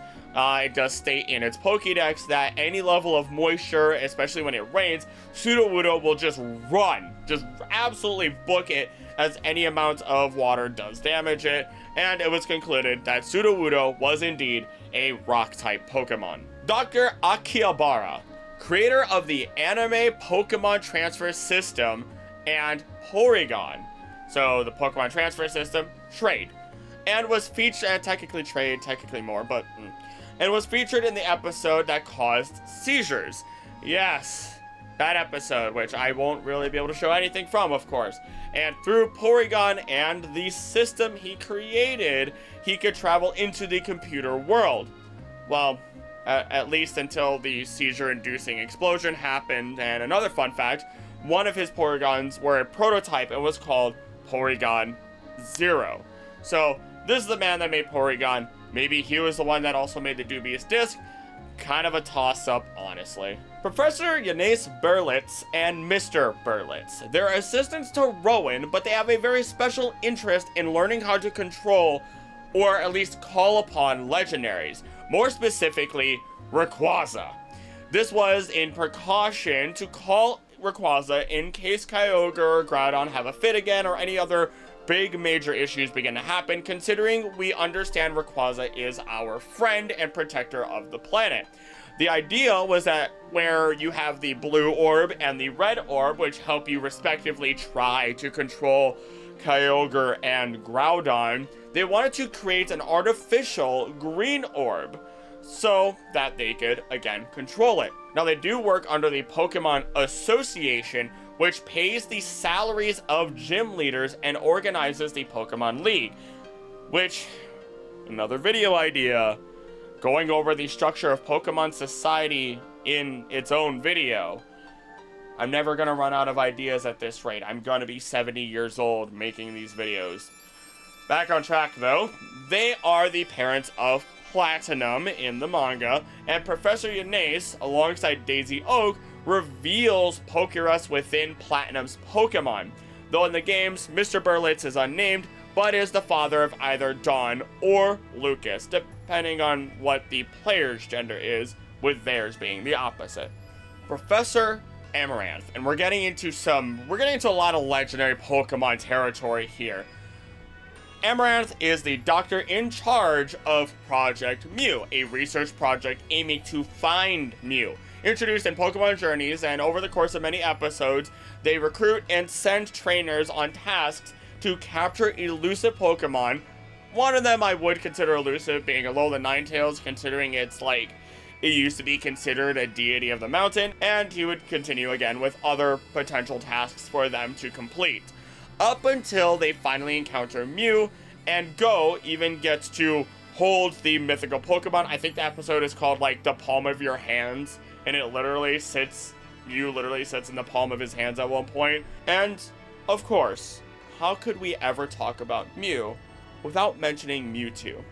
And some of the information I'm about to tell you genuinely shocked me, as we are going to talk about two researchers, Blaine and Mr. Fuji. We're gonna jump back and forth between them quite a bit, and I'm gonna try and make this as cohesive and understandable as possible where it's most relevant. So, Blaine and Mr. Fuji are the creators of Mewtwo.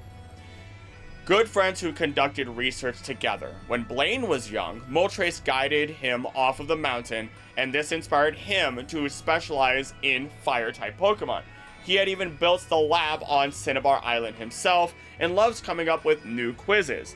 Meanwhile, Mr. Fuji takes in abandoned and orphaned Pokemon at the Lavender Volunteer Pokemon House in the modern day, and cares personally for the Cubone Team Rocket Abandoned.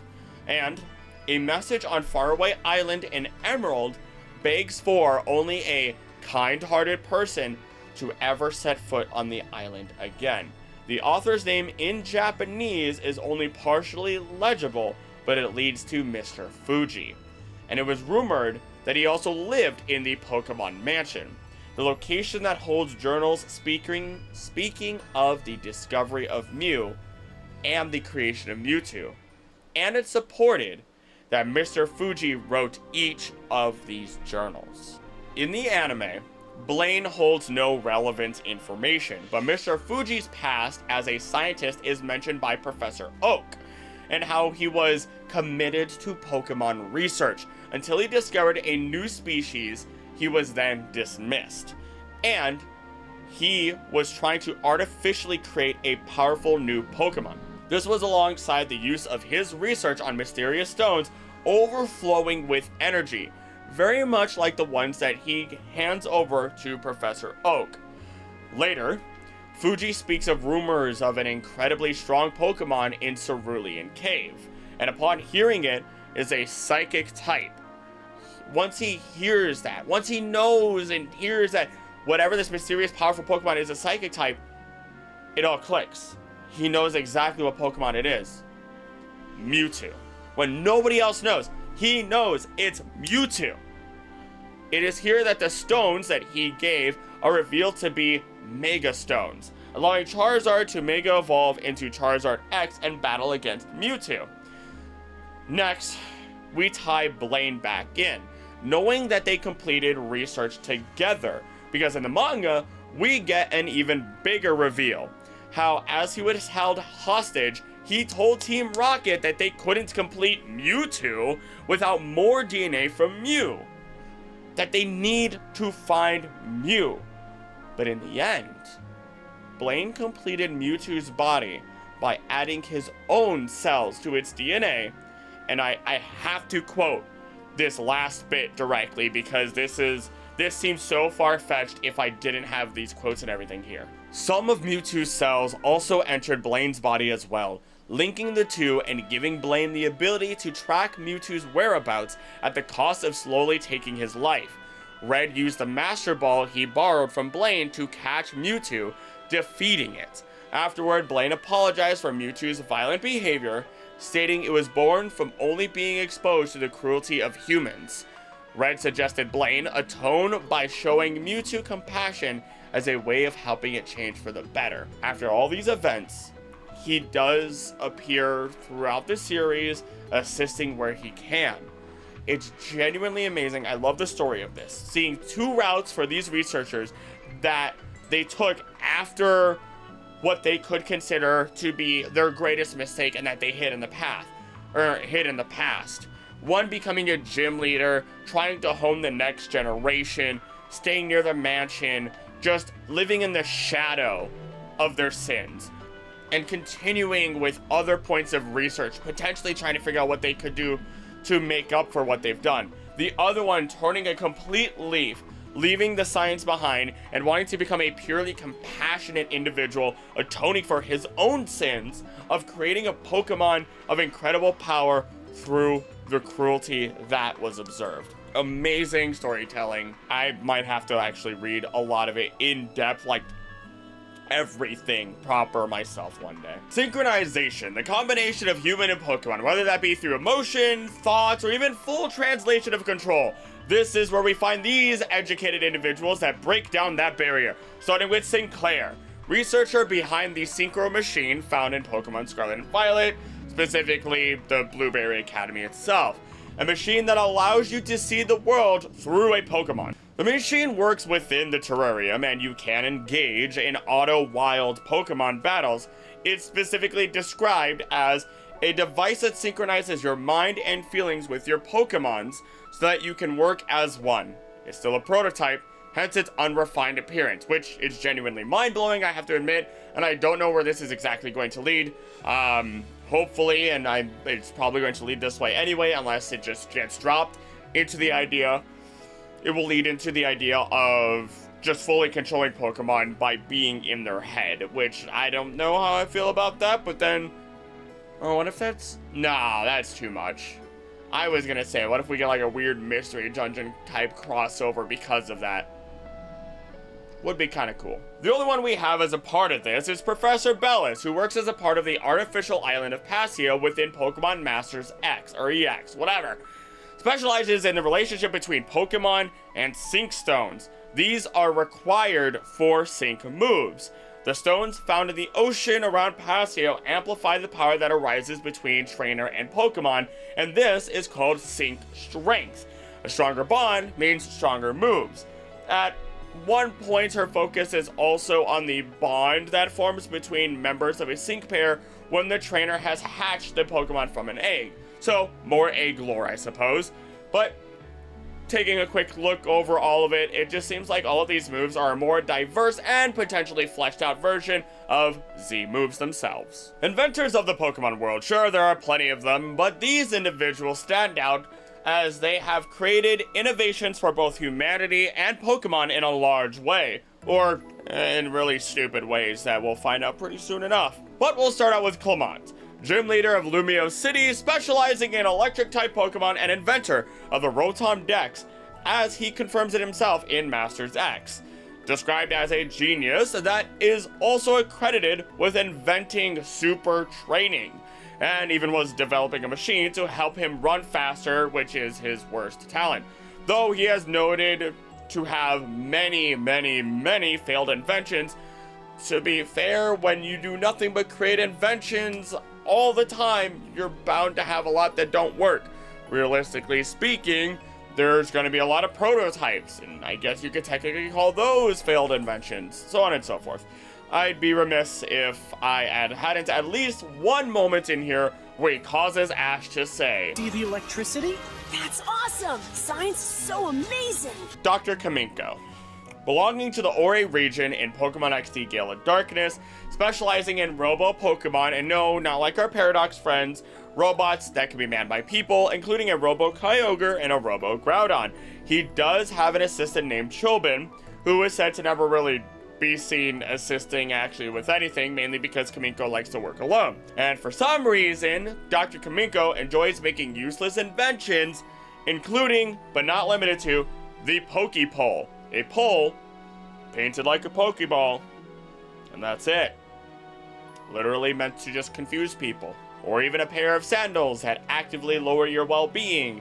A Pokemon translator that actively mutes the Pokemon. A light bulb that uses 10 times the power. A jet vacuum cleaner that it blows whatever it sucks in at jet propulsed power. A power-saving refrigerator that saves power just by being off and staying off at all times. Time cut recorder that ends the recording of whatever you recorded on TV 5 minutes early. Yes, back in the past, you used to use like a VCR or whatever, record what's going to be on TV. I think some TV programs still do that. I think like whatever freaking companies still do that sort of thing. It would just, you know, hey, it's your 30-minute show. Oh, right before the climax hits, bye-bye, you don't get it. A discount calendar that only has 300 days on it, and a haunted radio that at 2 in the morning will let out a tiny voice that asks for help. This man is clinically insane, but I respect it. Let's take a tangent, because I'm not much better. I was running a D&D campaign, and I made a store in it called the Inconvenience Store. And Dungeons & Dragons, for those of you who don't know D&D for some reason, I don't know, but whatever. It's called the Inconvenience Store. In that store, I'm just going to name off a couple of the key items that were really fun for people to have, or just random things in general. One of them being a bottle of pain reliever pills that was always going to teleport out of reach, primarily going to be on the bottom shelf if it can. A sandwich that was never ending, but every time you took a bite out of it, it would be a different flavor.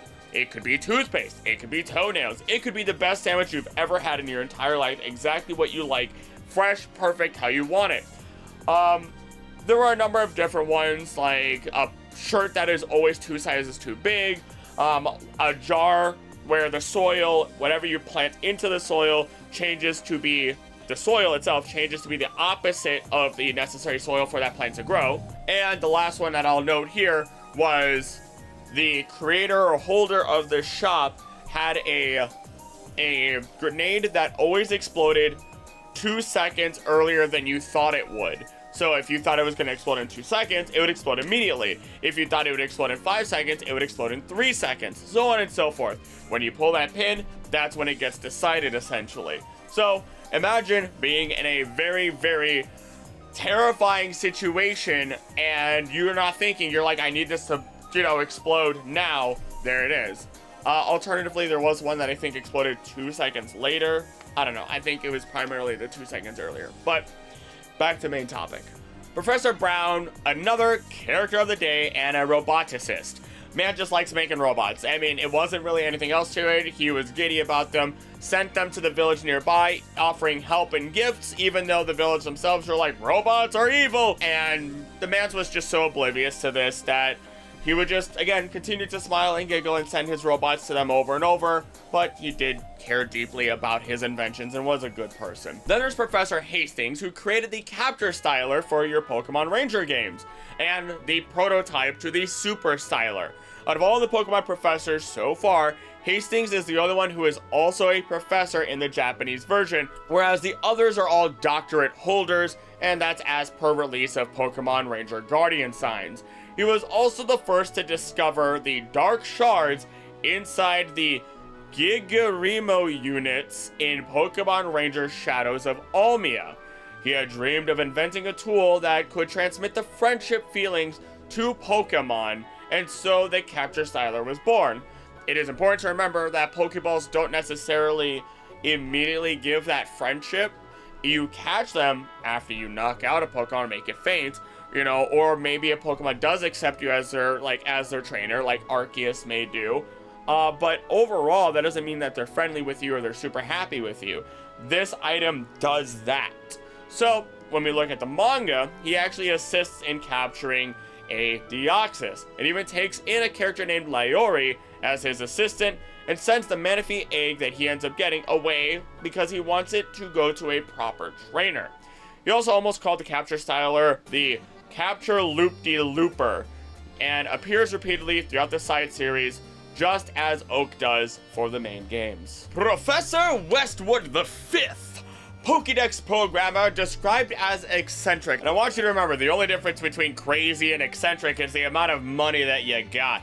Though he also states that he made up some of the Pokédex information, relying on reports for his Pokédex data only, without really confirming anything else.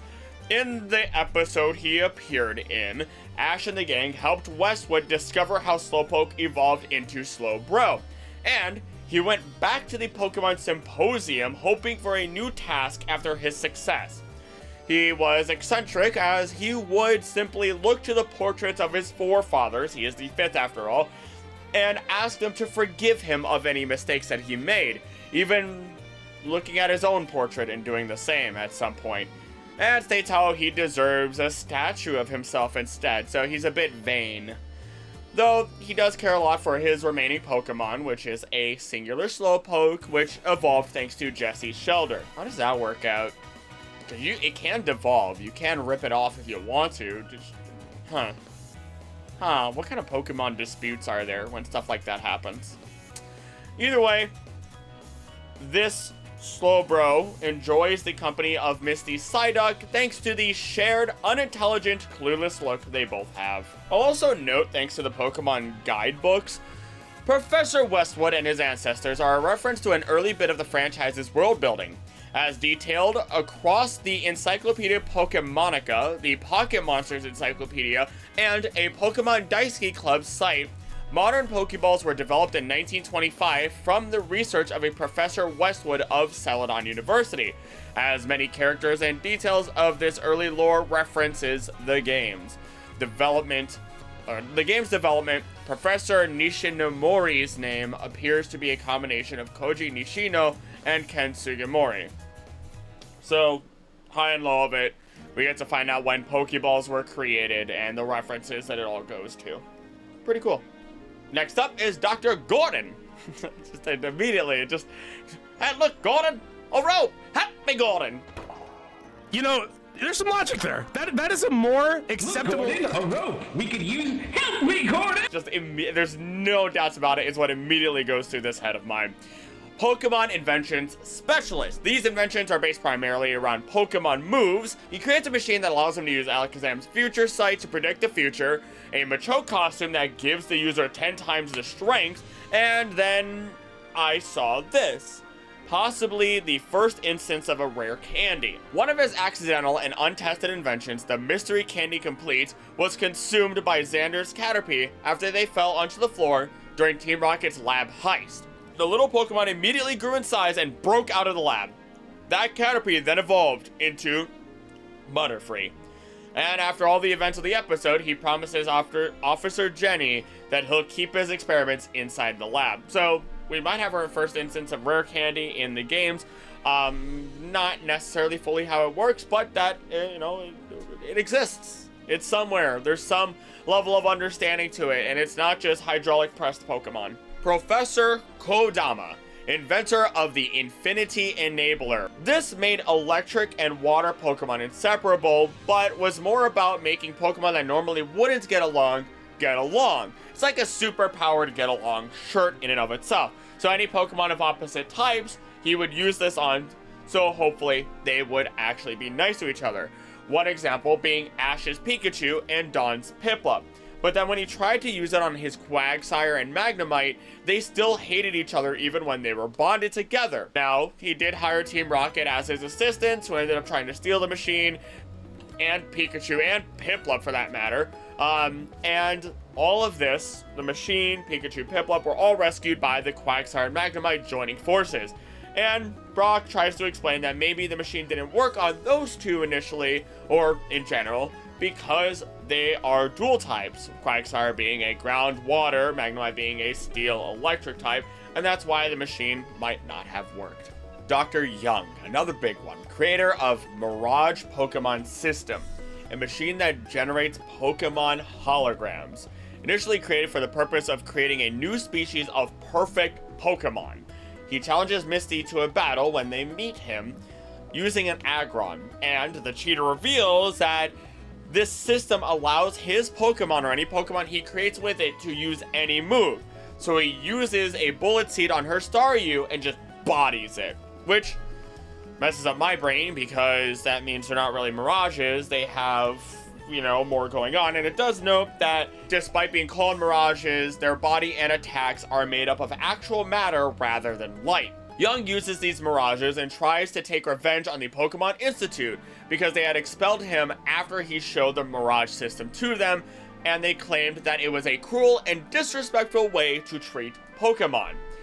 The Mirage Pokemon he summoned included Armaldo, Aggron, Houndoom, Mew, Magnemite, Mewtwo, Entei, Articuno, Zapdos, Arcanine, Rayquaza, and Tropius. I don't know why they put Banana Dinosaur there, but Banana Dinosaur's there. Continuing further, it wasn't just limited to Pokemon. He could summon or create other things, such as Young's Mirage Master Persona. Now, though he had created Mew, it still had its emotional heart and couldn't actually be controlled. And in the end, the Mew helps Pikachu defeat Mewtwo. So I'm very confused Is it based on the actual DNA? How did this guy get all the DNA of all these Pokemon? It's,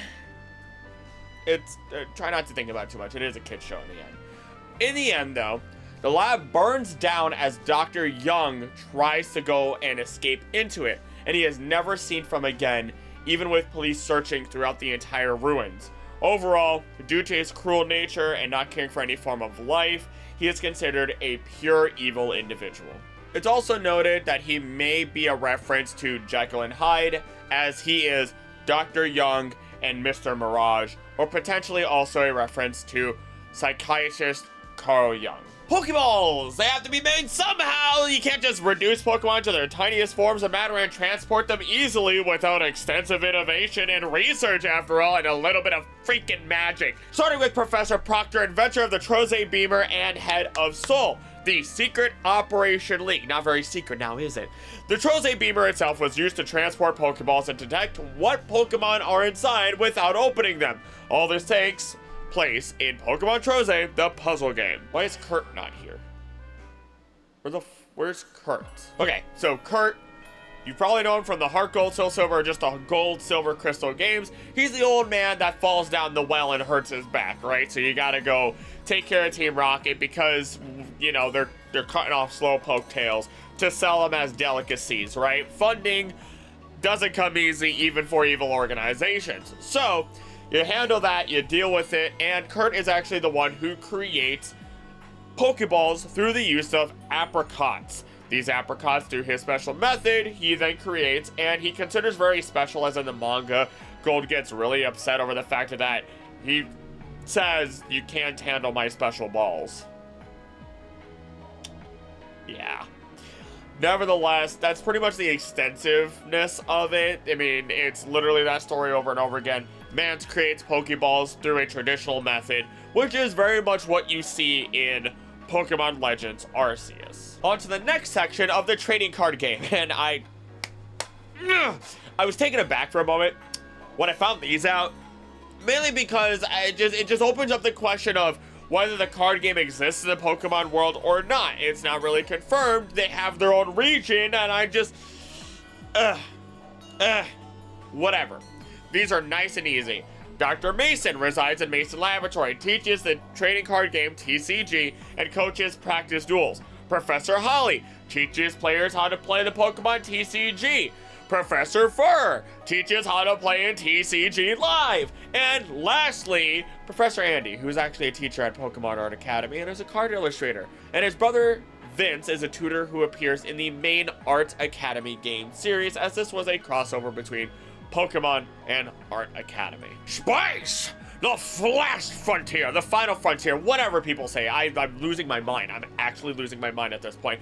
Look, some people, or some Pokemon rather, like Clefairy, come from space. So, I mean, we're already obsessed with space as is in our world and what could be out there. When you have confirmation that life forms exist and come from space, I mean, you're looking at Elgium, you're looking at Clefairy, you're looking at Staryu, you're looking at so many more potential other ones, Deoxys, like we talked about previously. How could you resist wanting to find out more? Starting with Professor Cosmo, a meteoriticist, who lives in Fall Arbor Town. He leaves with Team Magma and Aqua, thinking that they were gonna be happy little friends and excavate meteors together, yay! But then they steal the meteorites instead to power their own machines. His parents' marriage ruined as his father was obsessed with his research, and Takao Cosmo actually had a shell gone from his father, but once it evolved, he didn't want it because it didn't look like a meteorite anymore. Man's literally had a dragon salamander, and it's like, I don't like it. It doesn't look like a meteorite anymore. No. It just sent it off. In Oris, Omega Ruby Alpha Sapphire, the Delta episode specifically, he works with Moss Deep Space Center to help stop the giant meteor, the one on the collision course with the planet. He enlists the help of Champion Steven Stone, and the player retrieves the meteorite shards to power the device that would warp away the meteoroid, but then Zinnia pops in and is like, nah, I'm gonna ruin that. So ultimately, an even cooler sequence happens where Rayquaza, who, you know, protects the Earth in some capacity, is like, oh, I should do something here. And helps. And the new info Cosmo learns regarding a Galladite he gives the player, he intends to relay that to Professor Sycamore, who he is friends with and had worked together with. So yes, he gives the Mega Galladite and is like, hey, whatever you learn, tell me and I'll tell him. That'd be great. He also has 3 assistants in the manga, which, I mean, they're just kind of irrelevant for the really. And it was uncovered in Pokemon Generations that the destruction of the meteor in the Alpha episode spawns a Deoxys. Dr. Astropuff, scientist and astrologer. No extensive information other than that he hosts a show called Personality Assessment and Horoscope, where each episode features one of the Pokemon in the Zodiac. Can you guess what I am? I don't care. I do not care. It's a pseudoscience. It's an excuse for you to hate on people born in a different time of year than you. If I can't have cryptids, you're not allowed to have anything, you Pisces hating. Unless, of course, you just use it for fun. Then, good on you. I appreciate you still. I'll never be mean to harmless fun, and of course, I just have to over-exaggerate. It's part of the job. Professor Icarus, astrophysicist specializing in dark matter. Another character of the day belonging to Unova, an episode, and appears in the episode that takes place in Area 28, clearly a reference to Area 51. He was inspired to create his own spacecraft at the age of 8 after seeing a UFO for the first time. When he left his teaching career at a university, he had decided to build a flying saucer and managed to find an LGM lying in the forest and nursed it back to health. LGM standing for the letters L, G, and M, Little Green Men. Also, he shares the name with Greek myth Icarus, who also desired to fly and flew too close to the sun. So hopefully he doesn't just get close by a black hole. Meteorology is next, as we have Bart and Millie, workers at Hoen's Weather Institute. And meteorology is not about meteors, it's like weather and weather patterns, okay? I know we just talked about space, and it's probably bad timing, but Bart is more specifically the manager of the Hoenn Weather Institute, while Millie is a new employee. Bart was in charge of protecting data on Kyogre and Groudon, inputting the information and waiting for whoever else to come for it. And of course, Team Magma wanted to take this info, and one of these members stole Millie's identity, disguised as her, came in as the new employee that day, and had escaped with the data despite Castform's efforts. In the end, the two of them decided to re-enter all the data they had, so Magma wins for the day. The only other one in this section we have is Mariah, who uses Hoppip to study wind patterns. She believes that Hoppip have a sixth sense that lets them predict weather patterns, and this kind of makes sense as Hoppip does get blown away even by the slightest breeze as per its Pokédex statements. Their only resistance to this being that they can grip the ground or stay together in clusters. Honestly, pretty cool in my opinion, and a phenomenal way to use naturally occurring instances or Pokemon doing their thing without disturbing them to learn more about our world. Moving into healthcare, we have Dr. Anna, who operates a clinic and uses Pokemon to help people's health. She works alongside assistant Kaiko. One example of their use of Pokemon in healthcare includes a Zubat, and that Zubat is used to x-ray her patients. Gotta admit, pretty cool thing. The assistant just kind of does the same exact thing, so nothing to, delve deeper in on that one. And while this institute was used for muscle pain and wounds, I want you to just imagine, like, a Flareon assisting with mental trauma because, like, their body is very warm, or just shrink shots being used to help make a sterile cast. The opportunities are genuinely endless, and we already take plenty of inspiration from the world around us, so imagine what could happen in the Pokemon world itself. Dr. Proctor runs a hospital for people. He is noted as a womanizer, making advances on Misty, Jessie, and Nurse Joy in the episode, and didn't originally operate on Pokemon due to a lack of confidence, but he was eventually convinced that he should during an emergency of the episode and became a very skilled and confident physician, treating patients with confidence and passion. Also used medical equipment to stop Team Rocket during the episode, so that's pretty cool, fighting them off. And there are two Chansey that do help him in that episode, so I assume that from thenceforth, they just aid him with any sort of surgeries that, or any other sort of healthcare that needs to happen. Then we have Colin Calix, pharmacologist, oh my goodness, at Pokemon Institute, supporting character in Mewtwo Returns. We've talked about them previously.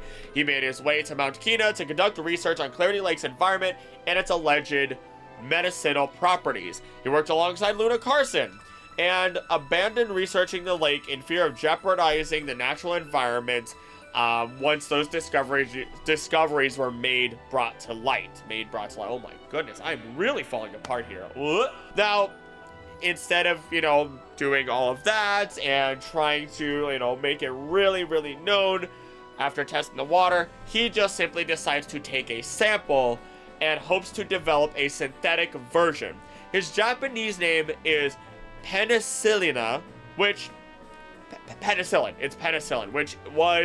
is a super medicine that also got overused, technically still is overused, and leads to some abundance, or rather the creation of super viruses if not properly taken care of or used right. So it's interesting that both him and Luna seem to represent individuals or ideas about overuse. And the last in this section we have also mentioned before is Miriam. She becomes the academy nurse in Pokemon Scarlet and Violet after failing to qualify as a health instructor, but becomes inspired by the player to take their certification test again, passes, and secures a place in the future as a teacher at the academy next year. Scarily enough, or at least seemingly scarily enough, she has a Marini. So luckily this is a free healthcare world. Otherwise, if you couldn't pay, she'd just make you sick again. Though, fun facts about her, the trivia section does state that her Pokemon may all allude to types of medicine and healing.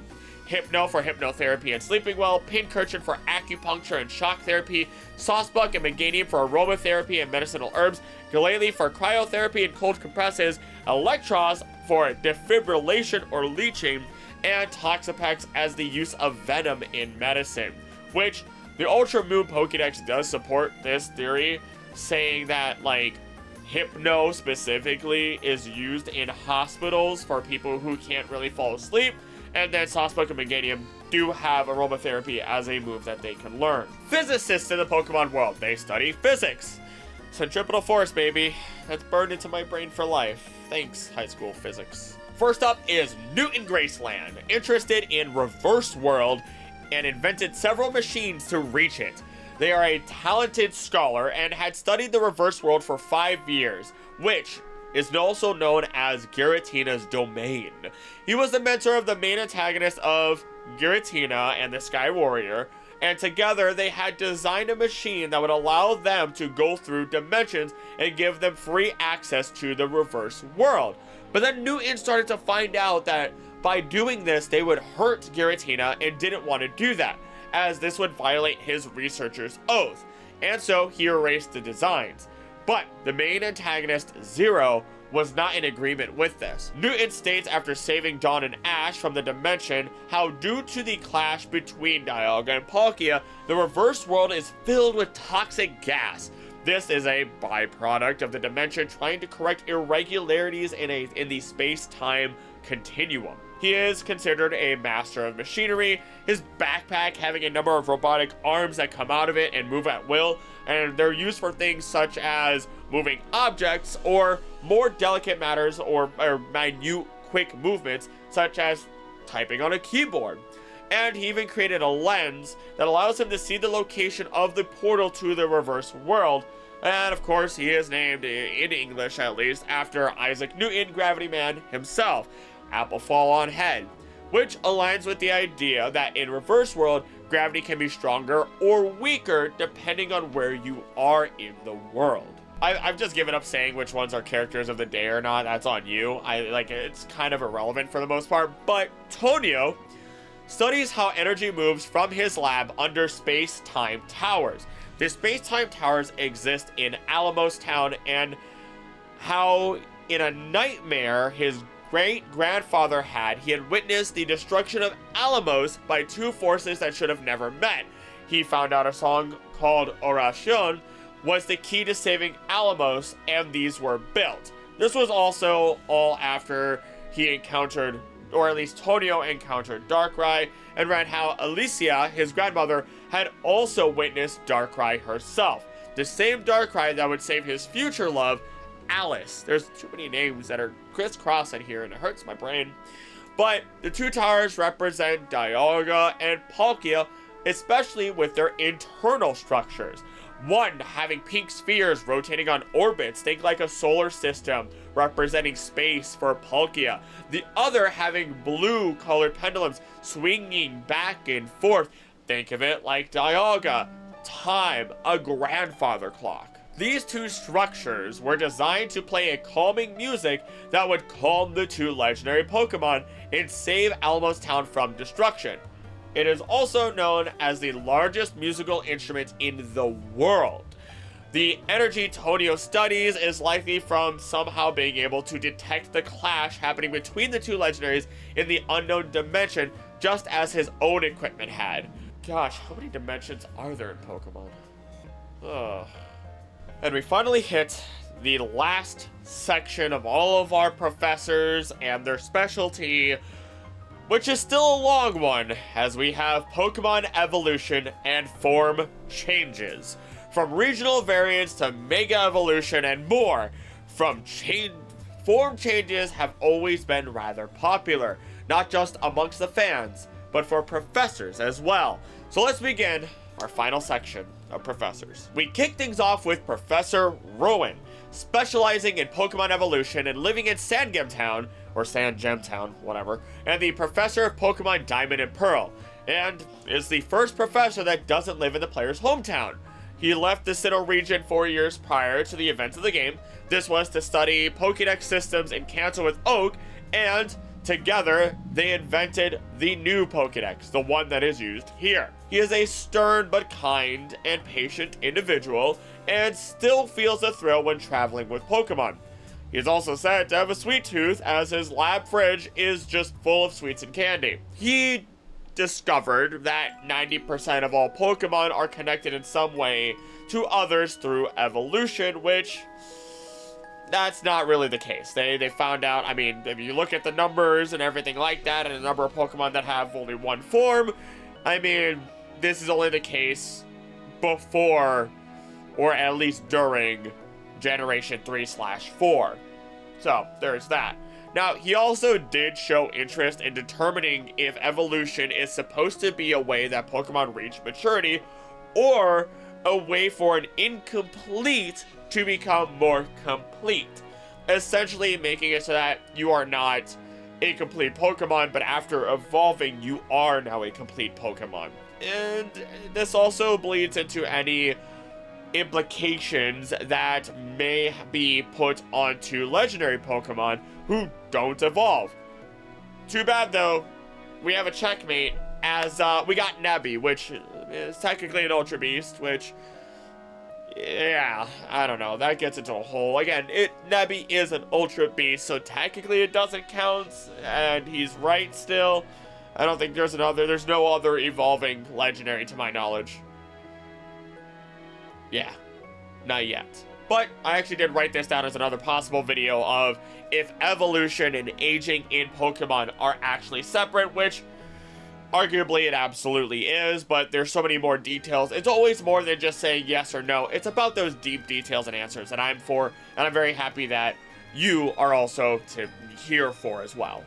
As previously noted, he gave Cynthia her first Pokemon and Pokédex, though it is unknown how long ago that this actually happened. He is an old friend of Oak, claiming that Rowan is a junior in terms of seniority. And in the anime, he and Gary were working together to establish a nature preserve around Mount Coronet to protect its rare Shieldon population. As a small tangent, you have reserves and preserves. I didn't make a mistake in my speaking there. A reserve is going to allow some recreational use and changing of the land, as long as it doesn't cause incredible damage or otherwise, as determined by the individuals who are running said land. Whereas a preserve is going to be a, you are not allowed to change anything here. We want this perfect as is. Our national monuments in the United States are national preserves. There are places that are to be untouched. Yes, people may walk through them or go around them, experience them, so on and so forth, but otherwise, they are nature as intended. He, alongside Professor Carolina and Gary, try to stop Team Galactic from taking the Lake Guardians Mesprit, Uxie, and Azelf, but they unfortunately failed, though he did monitor the distortions being caused by Cyrus to locate where they went, and then recover the stolen adamant and lustrous orbs. He had also at one point taken in an individual known as Harada as a grandson in the manga, who could understand the souls of Pokemon. Rowan, decided that it's best to leave him in the forest with his Pokemon friends to care for him, and didn't see him for years. Because yeah, really great idea trying to artificially create your own version of Tarzan. Just leave that to Zarud and Coco, please. You don't want to, don't send your kids out to the woods. Though, to be fair, Harada basically comes back as the hero of the manga story. And in another manga, Rowan did assist in informing and awakening Regigigas. I do feel a little bit bad for Rowan, because it's not his fault that there are more single Mons like forms than before. His life work, his discoveries, all this effort now needs updating. But to be fair, that's the life of a scientist, baby. Like, science as I describe it sometimes is true until proven wrong and updated to be more accurate. I guarantee any of the theoretical science videos I've already covered, I will have to do an update video on eventually to be more accurate, as either I messed up details or new details have come out over the course of years. Yes, I plan to do this for years, as long as I can make a living off of this. And even then, I mean, I'm too obsessed with all this to kind of stop, but it would help. And I kind of look forward to the day that I could just rehash some of these things with better information and see what kind of editing there might be at that point in the future. He has a number of assistants, and there's not a ton of details to go over here, so it'll be fairly short and sweet, as we have Lucas or Dawn. Harada is based on Lucas, and as for Dawn, she is a Pokemon coordinator by the end of her story. Alternate universe version of her does exist, where that version is a talented trainer, and Dawn's counterpart is Platinum in the manga.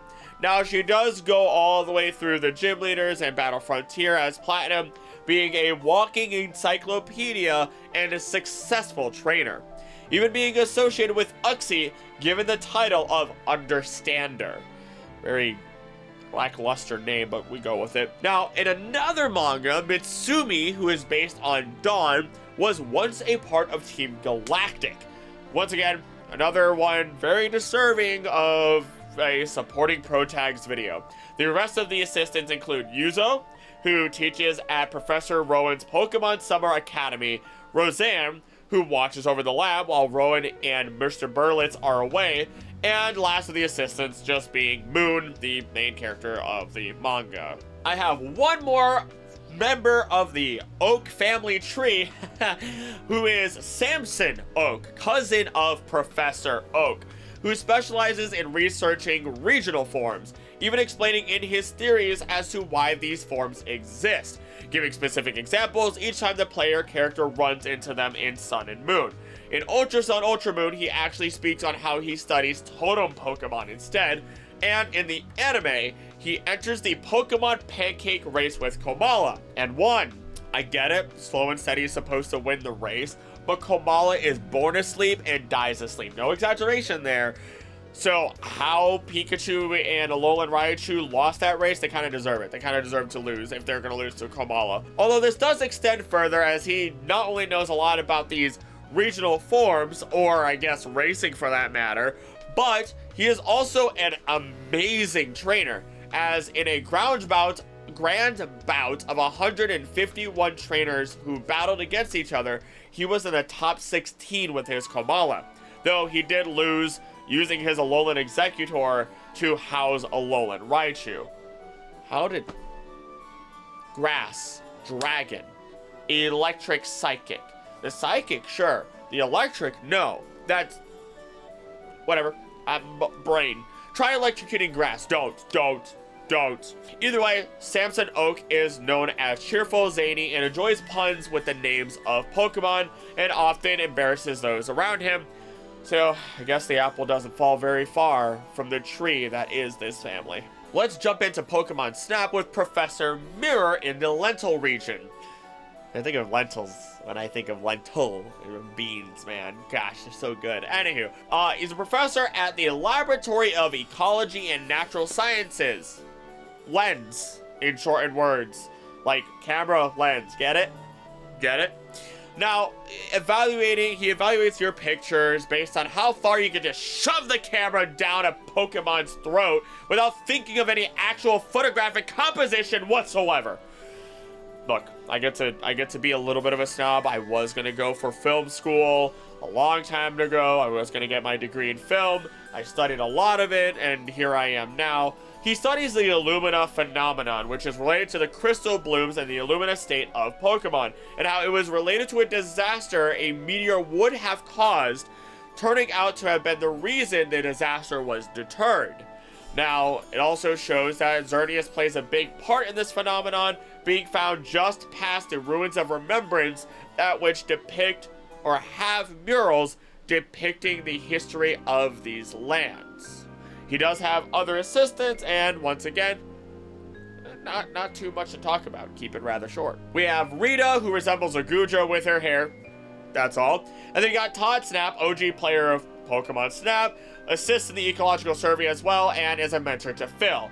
Is it bad that I find Phil and Rita annoying? I mean, I get that they're supposed to be a little bit because they argue with each other despite being good friends, and they just give basic game controls. And I'm gonna be real with you, the number of times that I've read something on the screen in front of me, and out loud even, while streaming, and just not process the information whatsoever is immense. I've just completely blocked it out in my brain. I'm just like, I'm bored, I don't want to know the controls, I'll learn it on my own, go. Let's move on to another professor with Professor Ivy in the Pokemon anime, who studies regional differences in Pokemon physiology.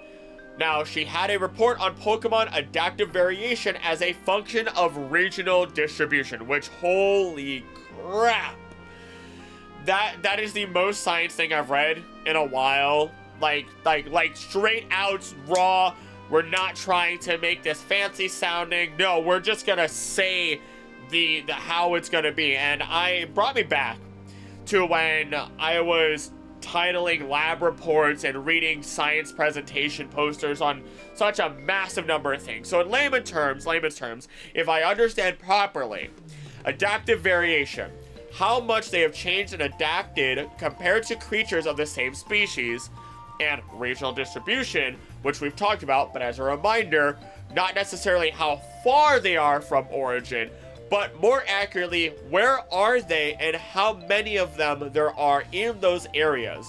So her report basically means how much they adapted based on their distribution, which we can safely assume would be more varied adaptations the more they are distributed. She would have lost her freaking mind over Alolan Pokemon as the adaptations went beyond just normal physiology.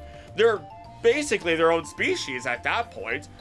But they are, they are their own species, but they're in the same families and everything because they can still mate. So, yeah. I had to double check the definition because I doubted my knowledge, but physiology is the branch of biology that deals with the normal functions of living organisms and their parts, in the way in which a living organism or bodily part functions. As a funny little note, she is considered very attractive, but is also noted that her looks meant nothing in terms of her research, as she rightly earned her achievements. Respect on that one. She is also good friends with Oak, and Brock cries like a baby whenever she's mentioned, which leads us to her assistant. Brock being one of them at one point. So with Brock, technically, he also has his own study on both Pokemon breeding and developing high nutrient and enjoyable meals for Pokemon. God, if I was sponsored by Factor or HelloFresh, this is where the sponsor would go, right here. It would have been a great way to segue the ad, give me food. Anywho, we also have Hope, Faith, and Charity, whose only notable feature is not being good at household duties. Because, get it? They're women. They're supposed to be naturally good at it. It's so funny, isn't it? But let's get on to the last of the Pokemon Go trio assistants, Blanche. Blanche is the leader of Team Mystic, represented by Articuno, and believes that through staying calm and analyzing every situation, they can't lose. She is highly analytical and loses track of time when doing research and gets embarrassed when proven wrong, also not taking jokes very well. So, that's all there is on Blanche and Pokemon Go, and could you guess which member's team I would have been a part of? I was part of Valor, believe it or not. Though I almost chose Instinct if I have to be honest, though, so now it would kind of be a coin toss. So if you said Instinct, respect. But, let's get on to the last entry for today, Professor Sycamore, specializing in evolution, mega evolution, and change. Belonging to Pokemon X and Y in the Kalos region, let's get the assistants just quickly out of the way because I want to end this on a proper professor. Assistants all include Dexio and Cinna, who stay as trainers and Saiyaman 1 and 2 wannabes, Sophie and Cosette, Sophie being an expert in healing Pokemon, Cosette who referees battles and being a judge for teams and various activities, Trevor who aims to complete the Pokédex, and Elaine, starting out as Sycamore's assistant at first and had naively accepted Lysander's proposal. Also, he could protect Sycamore's name as he believed humanity would find a way to use mega energy in a cruel and evil way. He eventually realizes he's been tricked and counters Lysander. Now, outside of this, he did aim to defeat every single Mega Pokemon with his Mega Charizard, and you can see it in his design. He has some level of inspiration off of that. Eventually, he becomes a Mega Stone researcher after being one of the 8 best trainers in the world. Yet another character deserving of an extensive deep dive. Maybe if I sit down and explain every Mega Pokemon at some point, that would be fun. Back to Sycamore though. Not only does he give you your first starter, he's a Giga Chad that gives you your Kanto starter as well, and their respective Mega Stone. So, I've actually been playing through a blind Nuzlocke of Pokemon X since I've never played X before, never looked into it, and woo! I've been enjoying myself. Go watch my other Nuzlocke supercuts. It encourages me to make more of those, as I have to say, those are way more beautifully edited, if I have to say so myself, and it also helps support the channel a little bit more with some smaller projects, even if you just come and join the streams. I like to interact with you guys. But he is disappointed in Lysander for his decision and acts against him. By the end of the fiasco, he tests your strength by battling you. God, do I love battling professors. The fight itself, though, while it caught me off guard when it happened, I knew it was gonna happen. When it happened, caught me off guard, and it wasn't as tough as I thought, considering it was just the 3 starter Pokemon in their final forms. Nevertheless, he is also noted to have discovered the Zygarde Cube, and noted to have learned a lot from Professor Rowan. Trained at the Tower of Mastery to learn about Mega Evolution, but he left fairly quickly as he decided he didn't have what it takes to be there. He's also in the anime and has a Mega Garchomp on his team. Here's to hoping we get to learn a lot more about Megas and the history of Kalos overall with the upcoming Pokemon Legends ZA coming out. You can bet your bottom dollar I'm going to be picking up that game and exploring to my heart's content so I can complete a few more theories that I have just sitting in the back burner, like the full Pokemon Wars or the history of humans and Pokemon, just to try and tie some more stuff together. But with that, we have discussed every professor, their assistants, and so much more. This video was incredibly long, far longer than I expected it to be, but it opened my eyes up to a lot of new routes and ideas, opportunities, and avenues of research that I can just scour for more information. So, next up, is Pokerus and DNA as the next big video. That one's going to take me some time. I might have a release here or there that will hopefully be easier, and I'm going to go rest my throat.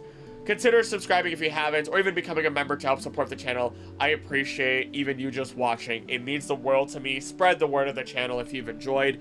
And as always, don't do anything I wouldn't do. Don't do anything I would do. Please be nice to each other. I love you, and I will see you next time. Bye!